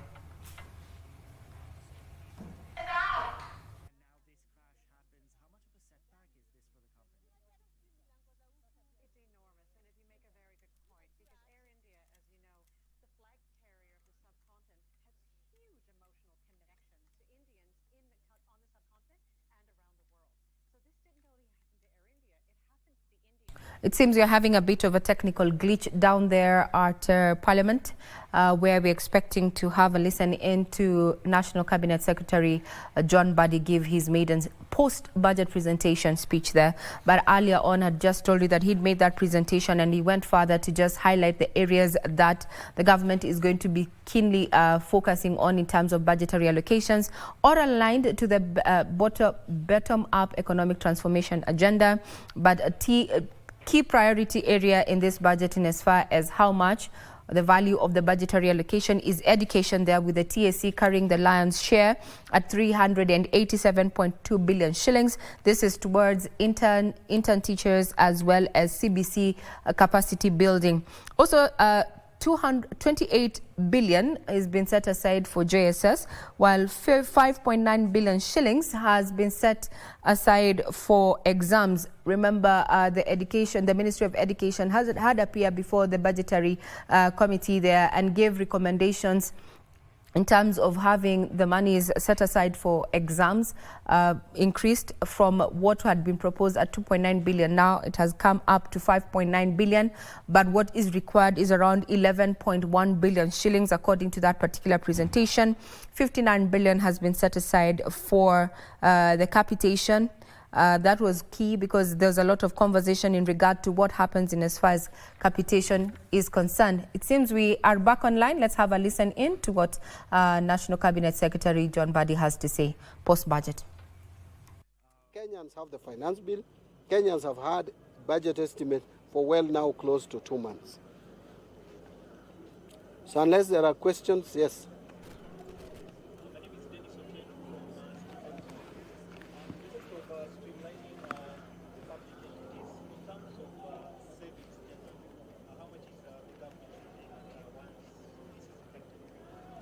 The numbers are still being calculated, but a lot will be saved, and this is something that we have communicated previously. We will save upward of even 30 billion if we do proper streamlining and restructuring of state-owned enterprises.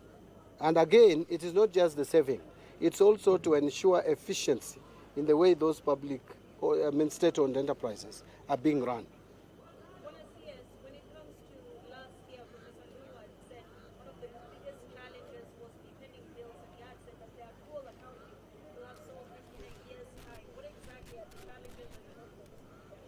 Actually, let me demystify and debunk the thought that accrual accounting would solve the pending bills equation. Accrual accounting would only help in ensuring the visibility and clear accountability of the pending bills, but it doesn't solve the pending bills. However, the pending bills question has been around for a while. From 2005, we have accumulated some bills dating back to 2005.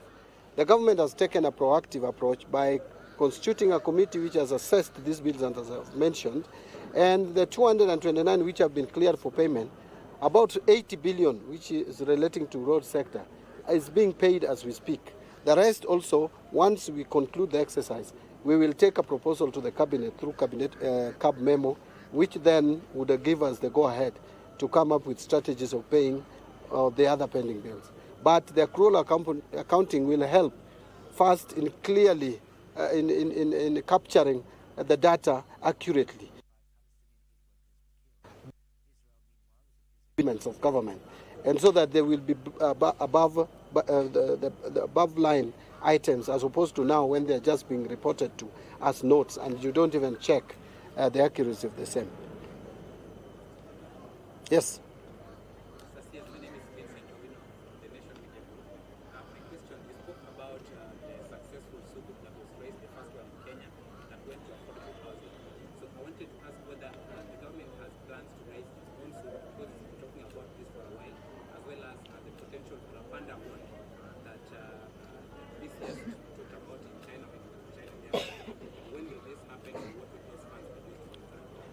Diversification of sources of our external financing to this government, and most particularly National Treasury. We are in the process of actualizing, raising more funds through Sukuk and even the Panda bond. We are diversifying. We are even going to UAE for other bonds. We don't want to confine ourselves to specific bonds like it has been previously, because there would be a serious risk in the event of certain turbulence in those particular markets. So we are diversifying, and our external resource mobilization department is very active in looking for various sources of funding our budget through external financing. Any last one? You okay? Satisfied? Thank you. Have a good evening. Now you know. Now can I? Well, that was John Mbadi, the National Treasury Cabinet Secretary, giving a brief after his presentation of the budget, just answering questions from members of the Fourth Estate in regard to his thoughts around the document that he just presented there to Parliament. And some of the key areas you'd be asking: who are the main gainers, who are the losers in this year's budget? Education takes the lion's share. We also have counties that have received a total of 474.2 billion in as far as budgetary allocation, including appropriation of aid, is concerned. Also, the security docket received quite the sum there. Followed by health as well as critical infrastructure, with the Cabinet Secretary there emphasizing that there is need to upgrade the roads and bridges, as well as build new roads to improve movement of persons as well as goods across the country. When it comes to those equity and poverty reduction, women and youth empowerment, he highlighted that there's been a challenge and noted that he had proposed 105.6 billion for several initiatives to support youth and support businesses owned by youth and women. And this includes an allocation of 10 billion for the National Youth Service, as well as 3.6 billion for the National Youth Opportunity, that is Nyota. 318 million for the Youth Enterprise Fund, as well as 990 million for film development services. When it comes to matters of environment and protection, those are proposed total allocation of 10.7 billion shillings to support forest resources and conservation. And with him also saying there's been a raft of tax measures that have also been introduced. I can quickly just run them through. One of the tax proposals or tax amendments is companies certified by the Nairobi International Finance Center Authority that invest new capital of at least 3 billion over a period of 3 years are to pay a reduced corporate tax of 15% for the first 10 years and 20% for the subsequent 10 years.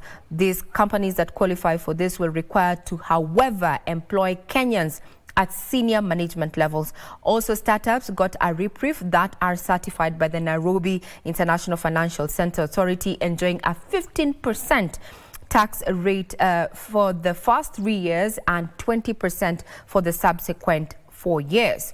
Further, when it comes to matters of increasing tax compliance and working with the Kenya Revenue Authority, is that Mbadi noted that some of the employees seek refunds from KRA on reliefs, and he said that there is need to have suppliers will be required to issue a tax invoice at the point of sale, and there is currently no definition of a tax invoice under the VAT Act, and this creates ambiguity on what constitutes a tax invoice. And to resolve this, the bill has proposed to amend the VAT, or rather VAT Act, to define what indeed constitutes a tax invoice.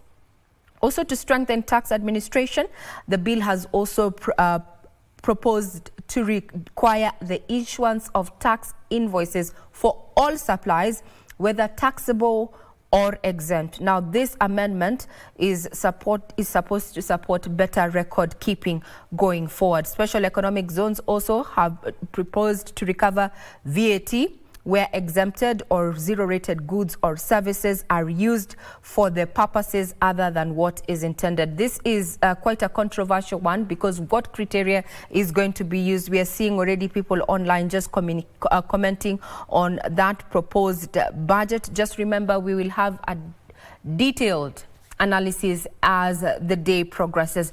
There on set, or rather on screen, is Kamchemeza. She's been there since morning at the Parliament buildings. Let her, we're going to take you to her so that she can tell us what members of Parliament at Parliament have to say in regard to that particular budget that has been presented. Over to you, Kamche. Good evening.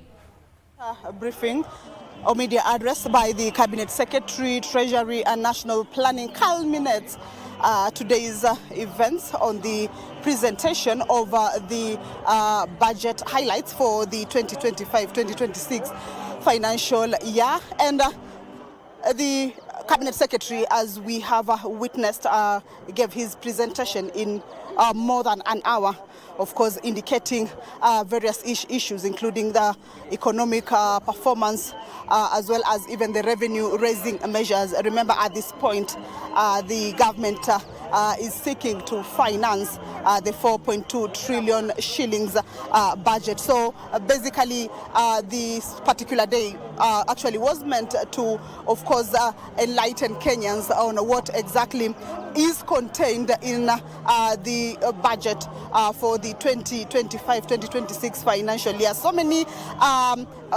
issues around the revenue-raising measures. We can recall that the Cabinet Secretary indicated categorically that he is not planning, or the government is not planning in any way to increase taxes or bring on board new tax measures. So that must have been a relief to many Kenyans, because you can recall that there has been fears or concerns from the public with the upcoming finance bill that is set to be considered from next week, now that we already have the budget in place.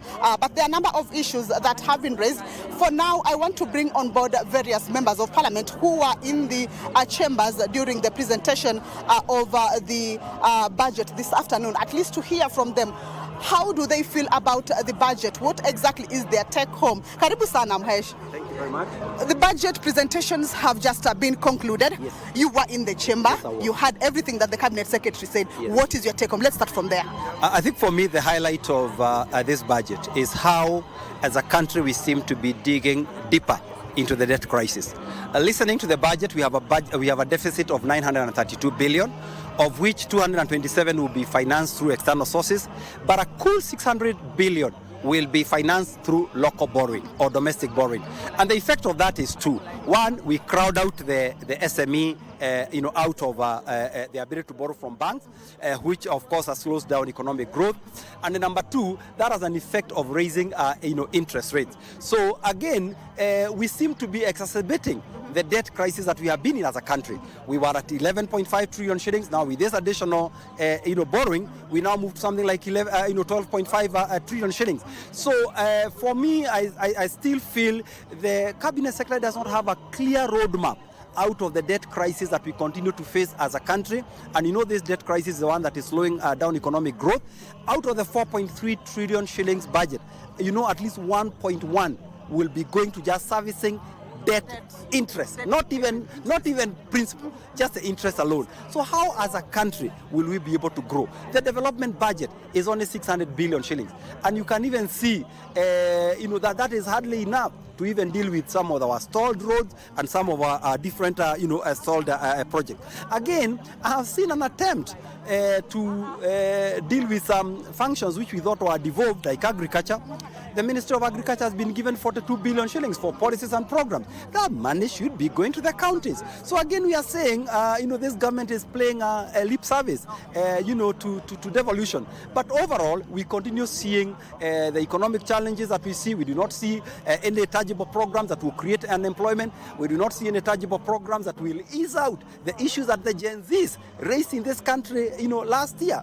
So, as maybe in 1 minute, so you are saying there is nothing good in this budget? that? Well, the fact that they never raise, significant taxes is a good thing. But even if we don't raise the taxes, how do we rein in on expenditure so that one, we create headroom for investments, because it is investments that are going to create jobs. So long as the budget is by and large a recurrent expenditure budget, we are going nowhere. Thank you. Thank you so much. Well, issues of expenditure. Hi, how are you? Fine. You were in the chamber. You heard what exactly the presentations on the budget highlights were. What is your take home? What is your highlight? My take home is a very carefully considered budget. It's tried to keep the taxes down. That is actually quite important. Started by no tax increase. Has just looked at processes, so that is important. He has also said that they have tried to keep the revenue down so that it can meet the taxes, but keep it within the limits so that you don't have a huge deficit. But to me, where I'm actually most impressed, and I hope things will work out, because this is a budget, whether the money will be raised, that's another issue, is in the health sector. Because the health sector in this country has actually had a major problem in three major areas. One is the management of human resource, that is the staff and the workers. You know, the strikes we have been having have been a lot. Two, there's been now the issue of SHA. When the NHIF was scrapped and SHA came in, it has not worked well and people are not concerned. The other one is the issue of availability of drugs in the health facilities.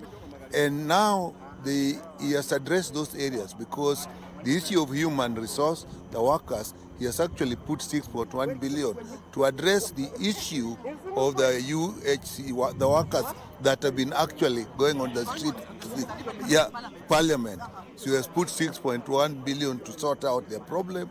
He has put 4.3 billion to sort out the issue of interns. Again, interns have been a big issue. So I think that's a good thing. In the area of SHA has had a problem, it still has problems, because SHA consists of three funds. NHF was just one fund, contribution. And now with SHA, what we've been having before was just the shift, which is what is contributed. We haven't been putting much on the primary health care fund and the emergency care fund, which is to come from the tax. And now this time he has actually put that down, so that we now expect that things should improve if the management is okay. Because before we had only the contributions, and all the people who are registering were expecting services, but only out of the 22 million he was talking about, only 4 million had paid the contribution. So the other couldn't possibly get any service. But now the 13 billion for the primary care fund, the 8 billion for the emergency should cover that. So that, in terms of funding, is a good thing. The issue with KEMSA since the time of COVID, KEMSA had a problem of funding of drugs. They don't have enough drugs. The fill rate is low. That means you ask for drugs and you don't get all. And the turnaround, it takes too long. Now they have been given about 1.5 billion, he has indicated, and more. So in all, in terms of funding, I think he has addressed the health sector well. What is now remaining is the management of the sector. Thank you so much. And being the chair of the health committee in the National Assembly, meaning you will be following up on the allocation? Definitely, we will follow up on the implementation of this. We have to look at how they're doing it. But another very important thing is how the county government organize themselves, because most of the health services are offered by the county governments. So we hope there'll be adequate coordination to give the services. Thank you so much. Well, I've heard opinions from members of the Parliament. All right, okay. Hi. Hi, how are you? Oh, fine. Maybe your take home from today's presentation by the Ministry of Treasury and National Planning. As required under the Constitution, the Cabinet Secretary has come to highlight the budget estimates, has come to highlight revenue-raising measures, and also taken the opportunity to expound on the challenges and opportunities facing this economy. We appreciate the economy of Kenya has grown tremendously. It's now the 6th largest economy in Africa. But of course, we have boundless opportunities to do far much more. Many times, and this has continued the trend, is disheartening and disappointing that the productive sectors have not been given adequate funding. By productive sector, which one? We are looking at the manufacturing sector, industries, value addition, and the rest. And the Vision 2030, manufacturing sector ought to have contributed 15% of the GDP, close to this time. The latest results announced this year, it has shrunk to about 5%. We had expected the government, that's the executive, will make concerted efforts to ensure there's enough allocation or budgetary allocation towards enablers of industry and manufacturing, because that's where jobs are created. If you don't increase consumption, and if you don't increase consumption, there are no taxes, and the economy continues to shrink. Overall in the budget? It is a balanced budget focusing on the social sector, but very little on the development sector. Thank you. Thank you so much. Allow me to bring on board Likoni, Member of Parliament. Vipi Mhesh? Salama sana. Umekuwa ndani ya chemba, umesikia mazungumzo ama makadirio ya bajeti yalivyosomwa na waziri. Ni yapi ambayo unaweza sema haya ndio mazuri yetu? Kwanza mimi nataka nimshukuru na nimpongeze sana waziri kwa sababu ametengeza ile budget ambayo tunasema ni balance budget. Katika mambo ya taxation na ameangalia pia ataboresha sekta gani ili tuweze kuwa na uchumi ambao uko bora. Tukiangalia kabisa tumeona kama kilimo samawati ambacho sasa ni kilimo ambacho kilikuwa kimesaulika hapo nyuma, lakini sasa hivi kimewekewa bajeti ya 8.2 billion. Hiyo ni kumaanisha kilimo hichi kitakachoboreshwa, watu wengi watapata kazi, wavuvi wetu wataweza kuvua katika hali ya kisasa, ile tunasema commercialized fishing. Tunajua pia mabaharia na zile kazi za ubaharia, vijana wengi wataweza kupata ajira hapo. Hasa tukiangalia kama ile fish park ya Mombasa ikiweza kumalizwa, takriban vijana 1000 wataweza kuandikwa kazi. Tukiangalia jambo jingine katika afya,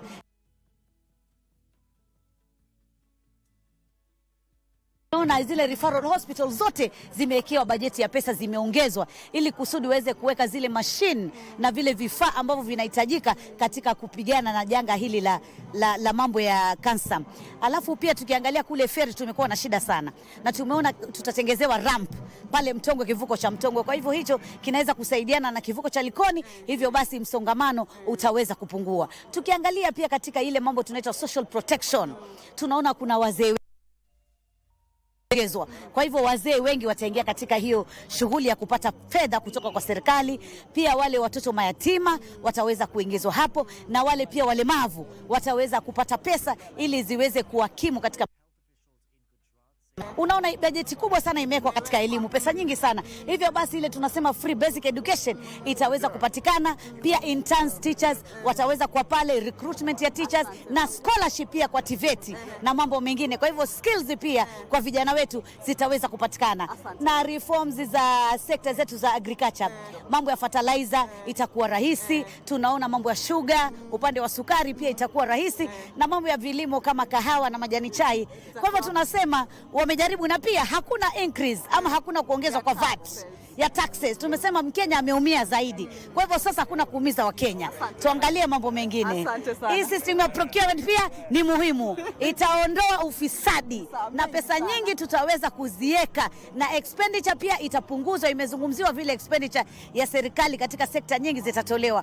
Kwa hivyo sisi tunasema kongole waziri, kongole rais wa taifa la Kenya kwa bajeti ya mwaka huu, mwaka 2026.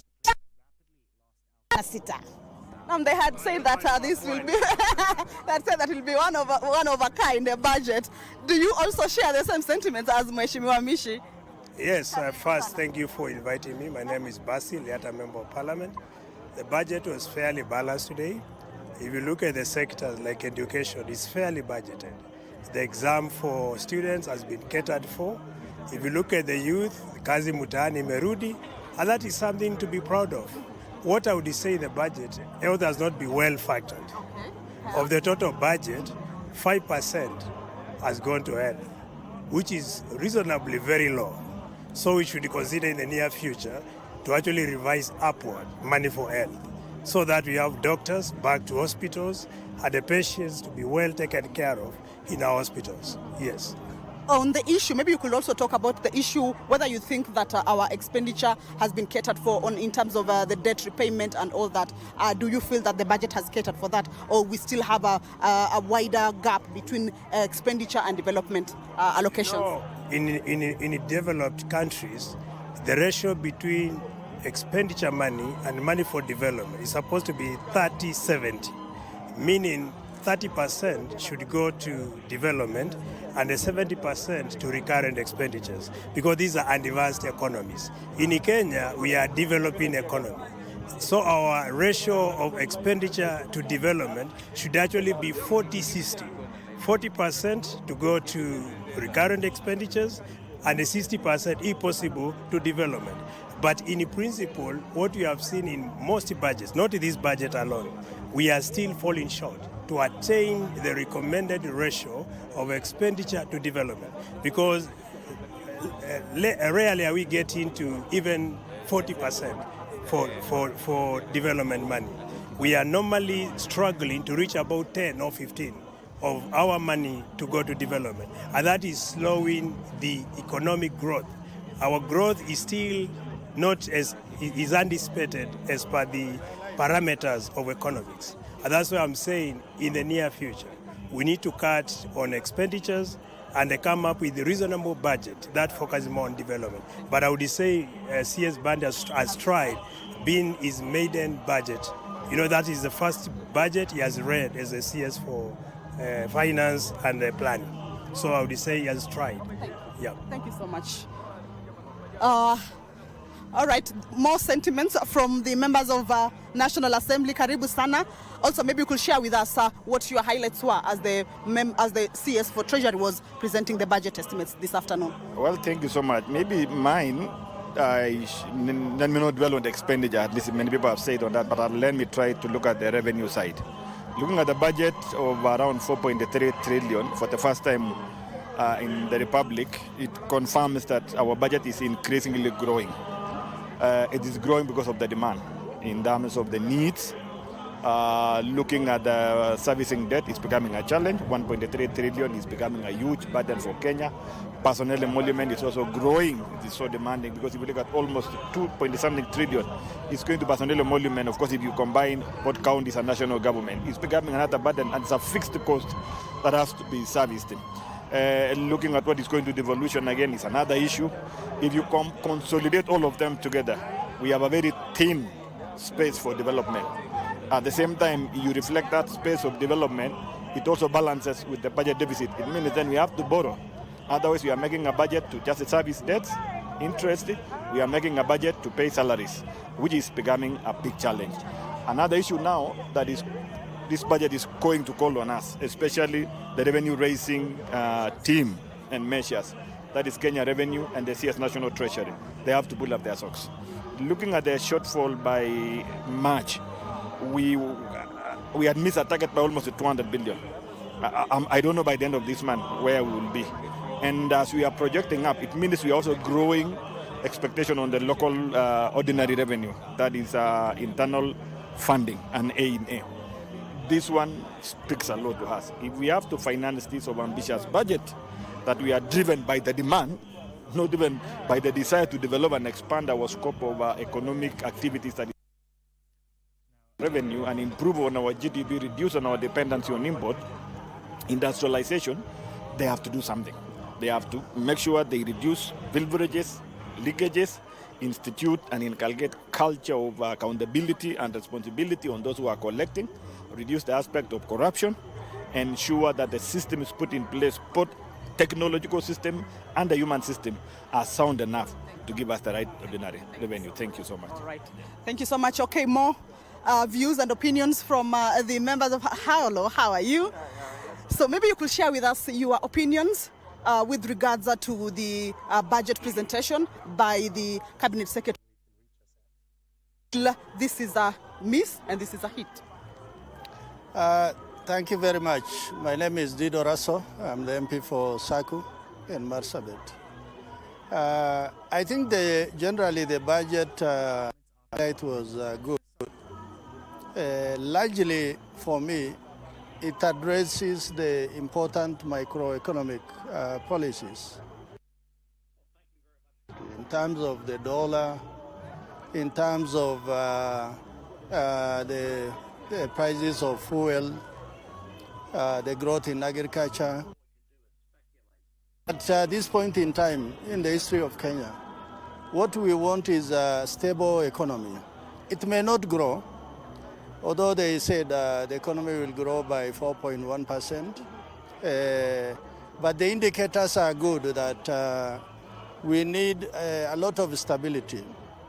Then the other thing of significance is the issue of borrowing. What the CS assured the country that they will attempt to reduce in borrowing. Down development and the money in the pockets of Kenyans is paying debt, both internal and external. And for me, the more money going to development, it means Kenyans will be having more money in their pockets. The final issue, which is also good, is Kenya Kwanza. In the last budget, 24-25, because the finance bill was thrown out of the window, the economy was really struggling. But this time round, if Kenyans are going to rally and they are going to consolidate their effort, it simply means we are going to pull in one direction. So those are the good things. But as a pastoralist, people who are really concerned about the fate of the pastoralist people, the issue of drought, livestock, water, we really need to look at what are areas of marginalization and where the government can put more resources if and when it's available. We heard that 7 billion has been allocated for equalization fund. Yes, equalization fund 7 billion. But the way currently equalization fund is being distributed, or the way it is being operationalized, they are doing penny packeting, putting 5 million here, 7 million there, 10 million, 2 million. In the end, equalization fund will only make a difference for people if it is put in starlight projects. That will have significant effect on the lives of the different communities in those areas. But in the current system, some of us, we are not happy. We are saying, don't penny packet it. You rather put it in hospital, in water, in infrastructure, so that after 1 year you're able to see equalization fund this year has done this. So those pillar projects is what people will talk about. Not 5,000 in Maram or 2,000 in water. At the end of the day, it doesn't have much significance for us. Yeah. Thank you. Thank you so much. Well, all right, we still have more sentiments or opinions from the members of parliament. Karibu sana, Mohesh. Maybe you could just tell us, what do you feel about the budget highlights for this year? What are the hits and misses from the Ministry of Treasury?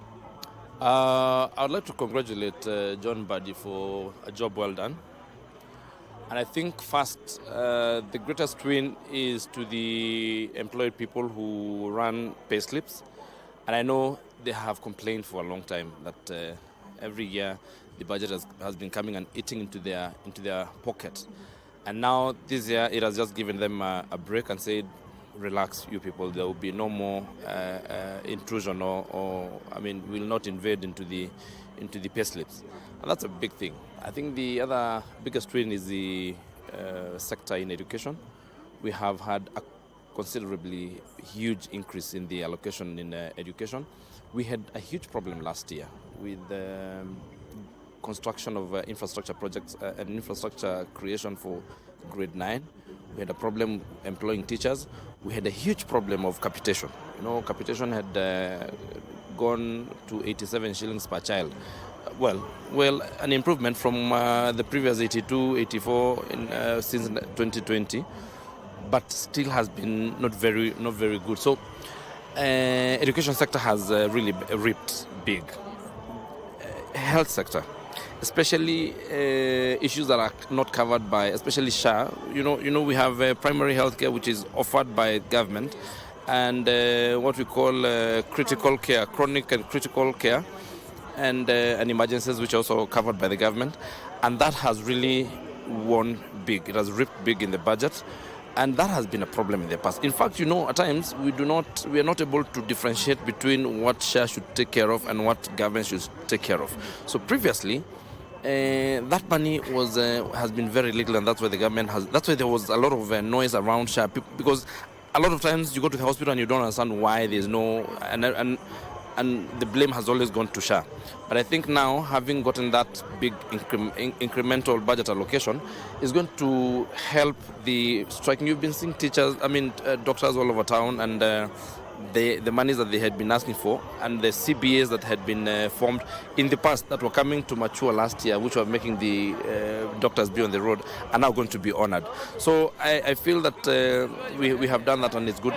The third sector is agriculture sector. And I think especially the tea sector has really benefited big, because why we have not been able to do value addition for tea properly is because packaging was very expensive in Kenya, because packaging materials used to attract so many taxes. We used to attract VAT at 60%, at 25%, and customs at 35%. I am happy that when Mbadi went to the meeting with other EAC ministers, they agreed that we are going to be on remission for all packaging materials that especially appertain to food grade, what we call paper craft that appertains to tea, and all other packaging materials. So that is a really big win.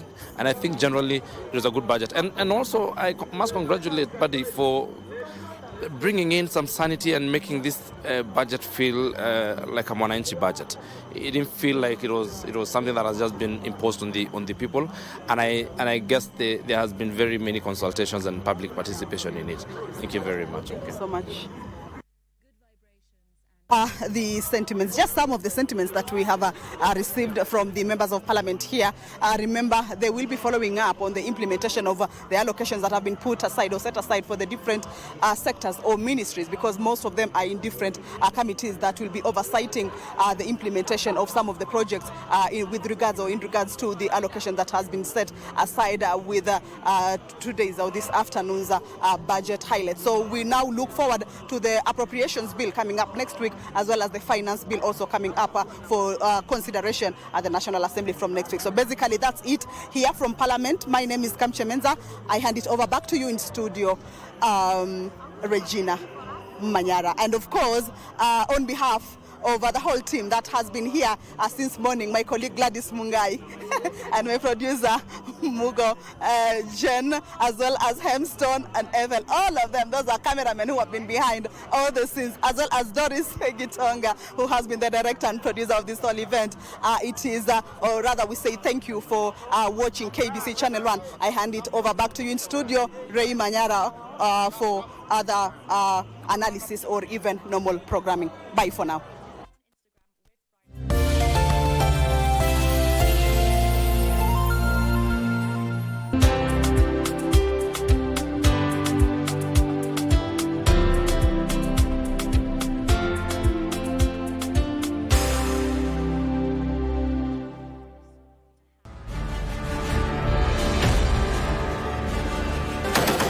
The men and women in boots, their core mandate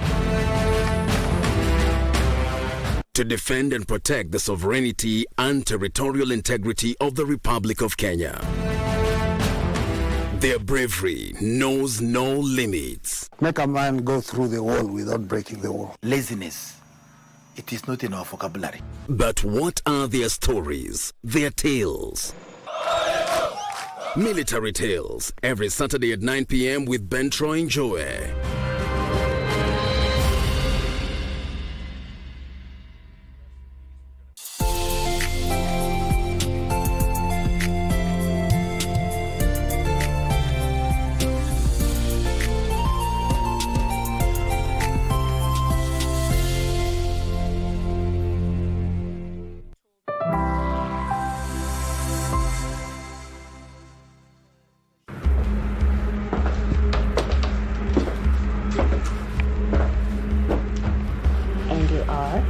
Jill Njuguna.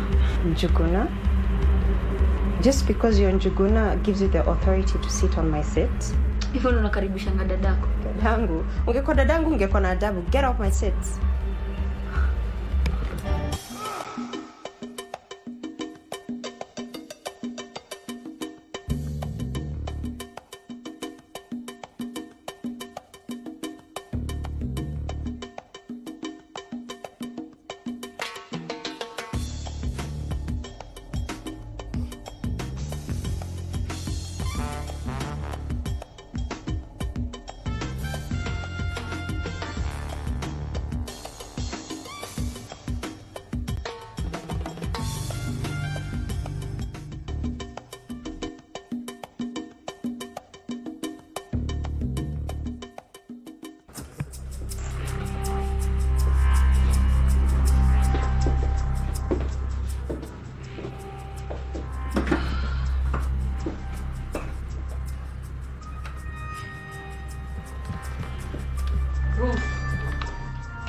Ruth.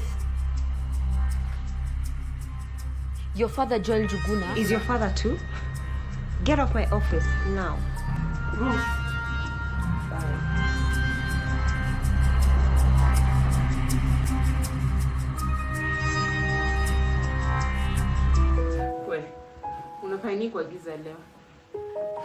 When you're playing a piano, you need total silence, total darkness, and you must respect the piano.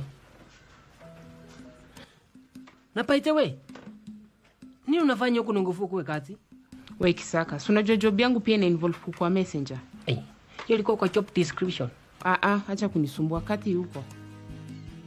Ako, lakini hataki kusumbuliwa. Hiyo message unaweza nipatia? Ukimwambia ni mimi nataka kumuona, atakubali kuniona. Ungempikia timu. Kisaka, sina credit na kukuja hapa ni much easier. Si unaona? Kati yuko ama yuko. Shiru usiongee mbaya. Ukiwa kwa ofisi kama receptionist, unakubalingi nani wa kuona boss, nani tu wa kuona boss. Sasa mimi kukua receptionist iko related aje na mimi kutaka kuona kati. Sasa mimi huku ndio receptionist. So, hiyo message unaweza nipatia nimpatie? Ona, fanya hivi Kisaka. Hiyo ni info tu naweza patia kati peke yake. Na najua tani sort poa nitakujenga pia. Ni hapo umesema kwa kujenga ni kuzuri. Nitakujenga ngapi? Okay, last time alinipe punch. Leo najua atanijenga na kaso 6 hivi, nitakurushia hata karuabi. Yaani 200 ndio tunaongelea hapa. Waenda. Kisaka, okay fine, alinipe 5,000.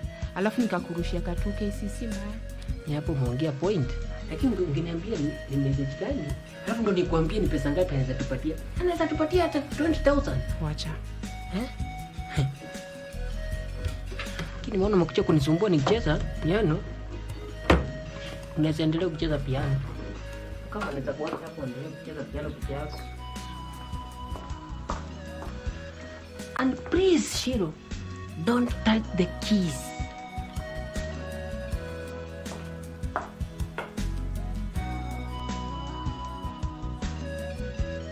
Are you going to be a problem, or should I call security to walk you out? Miss Joel... It's Jill Njuguna. Joel, Jill, Bill, I don't care. The last thing I want right now is more family drama, or some random stepsister to walk in here calling herself Njuguna and act almighty. If you came here for a vacation, girl, wrong timing. I'm sorry. Yeah. Pole. I'm really sorry. I was warned about you. Warned about me by whom? Warned by our father, the old man. You're right. Talk to Kisaka.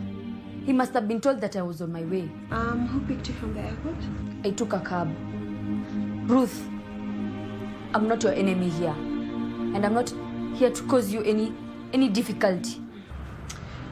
So, umekuja kunisaidia? Yes. Okay. All the way from South Africa? Hey.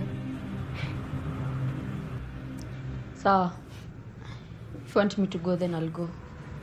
Ngoja.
Enyewe Kisaka inaonekana uko na info zote za huku.